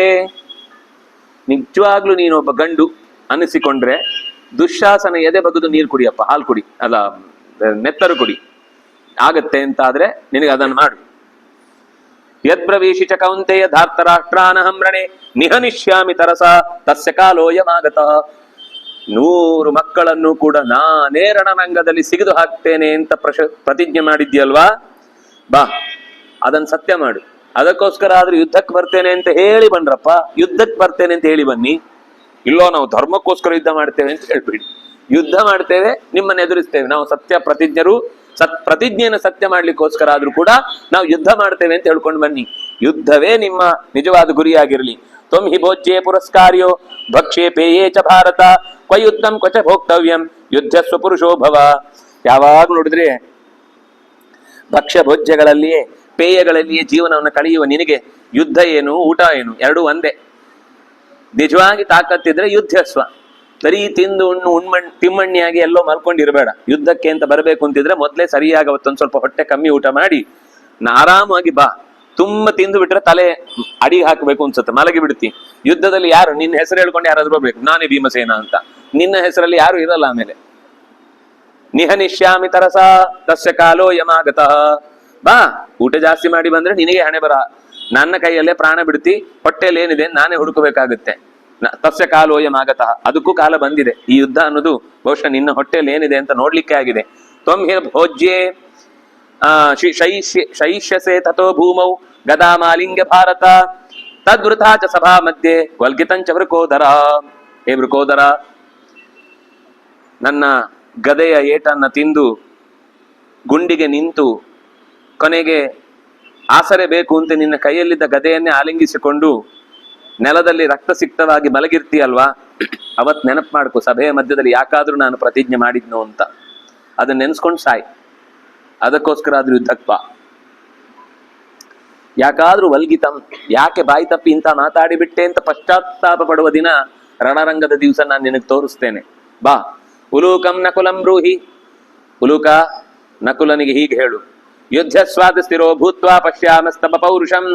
ಏನು ಭಾರಿ ಅವನು ಸ್ವಲ್ಪ ಚೆಲುವ, ಭಾರಿ ಯುದ್ಧದ ಮಾತಾಡ್ತಿರಲ್ವಾ, ನಿನ್ನ ಚೆಲುವಿನಿಂದ ಯಾವ ಯುದ್ಧವೂ ನಡೆಯುವುದಿಲ್ಲ. ತೋಳಲ್ ಬಲ ಬೇಕು. ಯಾರನ್ನಾದ್ರೂ ನೋಡಿದ ತಕ್ಷಣ ಬೋಲ್ಡ್ ಆದ ಅಂತ ಅನ್ನೋದು ಕೇವಲ ಅದೊಂದು ಮಾತಷ್ಟೇ. ಯಾರು ನೋಡಿದ ತಕ್ಷಣ ಅಡ್ಡ ಬಿದ್ದು ಸತ್ತೋಗುವಂತ ಪ್ರಸಂಗ ಬರುವುದಿಲ್ಲ. ತೋಳಿನ ಬಲವನ್ನಿಟ್ಟುಕೊಂಡು ಯುದ್ಧಕ್ಕೆ ಬರ್ಲಿಕ್ಕೆ ಹೇಳು ನಕುಲನಿಗೆ. ಯುಧಿಷ್ಠಿರಸ್ಯ ಅನುರಾಗಂಚ ದೇಶಂಚ ಮೈ ಭಾರತ. ಯುಧಿಷ್ಠಿರ, ಅವನಿಗೂ ಹೇಳು, ನನ್ನಲ್ಲಿ ಅನುರಾಗವೋ ದ್ವೇಷವೋ ಏನಾದ್ರೂ ಇಟ್ಟುಕೊಂಡು ಸರಿಯಾದ ಕಾಲಕ್ಕೆ ಯುದ್ಧಕ್ಕೆ ಬನ್ನಿ. ಆ ದ್ರೌಪದಿಗೆ ನಮ್ಮಿಂದಾದ ಅವಮಾನ ನೆನಪಿದ್ರೆ, ಇನ್ನೂ ಅವನಲ್ಲಿ ಗಂಡಸ್ಥಾನ ಅಂತ ಇದ್ರೆ, ಆ ಪರಿಕ್ಲೇಶವನ್ನು ಪರಿಹರಿಸಿಕೊಳ್ಳಿಕ್ಕೋಸ್ಕರ ಸ್ಮರಿಸಿ ಕೃಷ್ಣನಿಗೆ ನ್ಯಾಯವನ್ನು ಒದಗಿಸ್ಲಿಕ್ಕೋಸ್ಕರವಾದ್ರೂ ಕೂಡ ಅವನನ್ನ ಯುದ್ಧಕ್ಕೆ ಬರ್ಲಿಕ್ಕೆ ಹೇಳು. ಧರ್ಮರಾಜನನ್ನ ಗಂಡ ಅಂತ ಅನಿಸಿಕೊಂಡವನು, ಹೆಂಡತಿಗಾದ ಅವಮಾನವನ್ನು ತಡಿಲಿಕ್ಕಾಗದವನು, ಇನ್ ಎಂತ ಯುದ್ಧ ಮಾಡಲಿಕ್ಕೆ ಯೋಗ್ಯನಾದವನವನು. ಬ್ರೂಯಾಸ್ತ್ವಂ ಸಹದೇವಂಚ ರಾಜ ಮಧ್ಯೇವತೋ ಮಮ. ಸಹದೇವ ಅವನೊಬ್ಬ ಇದ್ದಾನೆ, ಇನ್ನೊಬ್ಬ. ಅವನು ಕೂಡ ಯುದ್ಧದಲ್ಲಿ ಭಾರಿ ತನ್ನನ್ನು ಹೊಗಳಿಕೊಳ್ತಾನೆ. ನಾನು ಹಾಗೆ ಮಾಡ್ತೇನೆ, ಹೀಗೆ ಮಾಡ್ತೇನೆ ಅಂತ. ಕಾಡಲ್ಲಿ 13 ವರ್ಷ ಹೇಗೆ ಬದುಕಿದ್ದಾರೆ ಅಂತ ನೆನಪಿಸ್ಕೊಂಡು ಬರ್ಲಿಕ್ಕೆ ಹೇಳು ಅವನಿಗೆ. ಗೆಡ್ಡೆ ಗೆಣಸು ತಿನ್ಕೊಂಡು ಬದುಕಿದವರು. ಏನಿರುತ್ತೆ ತೋಳಲ್ ಬಲ, ಅದೆಲ್ಲ ಗಾಳಿಯಲ್ಲಿ ಹೋಗಿರುತ್ತೆ ತಿಂದದ್ದೆಲ್ಲ. ಇಲ್ಲಿ ಏನು ನಡೆಯುವುದಿಲ್ಲ ಅಂತದ್ದೆಲ್ಲ. ನ ದೃಷ್ಟ ಪೂರ್ವ ಭರ್ತಾರೋ ಭೃತ್ಯೇರಪಿ ಮಹಾಗುಣೈ ವಿರಾಟ ದ್ರುಪದ ಚೋಭು ಬ್ರೂಯಾಸ್ತ್ವಂ ವಚನಾನ್ ಮಮ. ಈ ವಿರಾಟ ಮತ್ತೆ ದ್ರುಪದರಿಗಾದ್ರೂ ಬುದ್ಧಿ ಬೇಡವಾ? ಎಂಥ ನಾಯಕರು ಅವರು! ಸ್ವತಃ ಒಂದು ದೇಶದ ರಾಜರಾಗಿ ಯಾವುದೇ ದೇಶದ ರಾಜರಲ್ಲದವರಿಗೆ ಶರಣಾಗಿ ಅವರ ಕೈ ಕೆಳಗೆ ನಿಂತು ಯುದ್ಧ ಮಾಡ್ತಿದ್ದಾರಲ್ಲ, ಅವರಿಗೊಂದು ಸ್ವಂತಿಕೆ ಇಲ್ವಾ? ಅವರಿಗೊಂದು ಬದುಕಿನಲ್ಲಿ ತಮ್ಮ ಕಾಲ ಮೇಲೆ ತಾವು ನಿಲ್ಲಬೇಕು ಅಂತನ್ನುವಂತಹ ಸ್ವಂತ ಭೂಮಿಯ ಅಪೇಕ್ಷೆ ಇಲ್ವಾ? ಹೇಳೋರಿಗೂ. ಇನ್ನೊಬ್ಬರ ಮನೆ ಎಂಜಲು ತಿನ್ಕೊಂಡು ಬದುಕಿ, ಅದು ಯೋಗ್ಯರಾದವರಾಗಿದ್ರೆ ಸರಿ. ಯಾವ ದೇಶಕ್ಕೂ ರಾಜರೇ ಅಲ್ಲ ಅವರು. ಅವರಿಗೇನು ನೀವು ಕಾಲಡಿಗೆ ಬಿದ್ದು ನಮಸ್ಕಾರ ಮಾಡಿಕೊಂಡು ಅವ್ರು ಹೇಳಿದಾಗ ಕೇಳ್ತೇನೆ ಅಂತ ಯುದ್ಧದಲ್ಲಿ ಅವರಿಗೆ ಬೆಂಗಾವಲಾಗಿ ನಿಂತಿದ್ದೀರಿ. ವಿರಾಟ ದ್ರುಪದೌ ಚೋಭ ಬ್ರೂಯಾಸ್ತ್ವಂ ವಚನಾನ್ಮ ನ ದೃಷ್ಟ ಪೂರ್ವಂ ಭರ್ತಾರೋ ಭೃತ್ಯೇರಪಿ ಮಹಾಗುಣೈ. ಎಲ್ಲೂ ಕೂಡ ಭರ್ತಾರರು ಭೃತ್ಯರಿಗೆ ಸೇವೆ ಮಾಡಿದ್ದನ್ನು ನಾವು ನೋಡಿಲ್ಲ. ನೀವು ಅಂತ ಕೆಲಸ ಮಾಡ್ತಾ ಇದ್ದೀರಿ. ನಾಚಿಕೆನೇ ಇಲ್ಲ ನಿಮಗೆ, ಸ್ವಂತಿಕೆನೂ ಇಲ್ಲ, ನಾಚಿಕೆ ಅಂತೂ ಮೊದಲೇ ಇಲ್ಲ. ತಥಾರ್ಥಪತಿ ಅಭಿಭೃತ್ಯಾ ಯತಃ ಸೃಷ್ಟಾ ಪ್ರಜಾಸ್ತತಃ. ಅರ್ಥಪತಿಭಿ ಭೃತ್ಯಾ ಸೃಷ್ಟಾ. ಅರ್ಥಪತಿಗಳು ಭೃತ್ಯರನ್ನು ಪ್ರಜೆಗಳನ್ನ ನೋಡ್ಕೊಳ್ಬೇಕು. ಇಲ್ಲಿ ಪ್ರಜೆಗಳ ತರ ಇರುವವರೇ ಭೃತ್ಯರಿಗೆ ಅರ್ಥಾಧಿಪತಿಗಳಿಗೆ ಆಶ್ರಯ ಕೊಡುವಂತಹ ದುಸ್ಥಿತಿಯನ್ನು ನಾವು ನೋಡ್ತಾ ಇದ್ದೇವೆ. ಆದ್ರಿಂದ ಅಶ್ಲಾಘ್ಯೋಯಂ ನರಪತಿ ಯುವಯೋರಿತಿ ಚಾಗತಂ. ನೀವು ಜೀವನದಲ್ಲಿ ಮುಂದೆ ಯಾವ ಹೊಗಳಿಕೆಗೂ ಯೋಗ್ಯರಾಗುವಂತಹ ಸ್ಥಾನದಲ್ಲಿ ನಿಲ್ಲುವುದಿಲ್ಲ. ನೀವು ಯಾರೋ ಕಾಡಿನಿಂದ ಓಡಿ ಬಂದವರಿಗೆ ರಕ್ಷಣೆ ಕೊಟ್ಟು ಅವರಿಗೆ ನಾವೇನೋ ಸಹಾಯ ಮಾಡ್ತೇವೆ ಅಂತ ರಾಜರ ಸ್ಥಾನದಲ್ಲಿದ್ದೇವೆ ಅನ್ನೋದನ್ನು ಮರೆತು ಅವರ ಕೈ ಕೆಳಗೆ ನಿಂತುಕೊಂಡು ಯುದ್ಧ ಮಾಡಿ ಕೊನೆಗೆ ಸತ್ತು ಯಾರಿಗೂ ಲೆಕ್ಕಕ್ಕೆ ಬರಲಿಲ್ಲ ಅನ್ನುವ ರೀತಿಯಲ್ಲಿ ಜೀವ ಹೋಗುತ್ತೆ ಅನ್ನೋದನ್ನು ಹೇಳೋರಿಗೆ. ಅಶ್ಲಾಘ್ಯೋಯಂ ನರಪತಿ. ಇವರಿಬ್ರು ಕೂಡ ಯಾವತ್ತೂ ಗೌರವಕ್ಕೆ ಪಾತ್ರರಾಗುವ ನಾಯಕರಾಗಿ ಉಳಿಯುವುದಿಲ್ಲ. ಸೇನೆಯ ಮಧ್ಯದಲ್ಲಿ ಯಾವುದೋ ಒಂದು ಕಾಲ ಕಸದಂತೆ ಕಳೆದು ಹೋಗುವ ಮಂದಿಯಾಗಿ ಬಿಡುತ್ತಾರೆ. ಅದನ್ನು ಹೇಳು. ತೇಯೂಯಂ ಸಂಹತಾ ಭೂತ್ವ ತದ್ವದಾರ್ಥಂ ಮಮಾಪಿ ಚ ಆತ್ಮಾರ್ಥಂ ಪಾಂಡವಾರ್ಥಂಚ ಪ್ರಯುದ್ಧದ್ವಮಯಾ ಸಹ.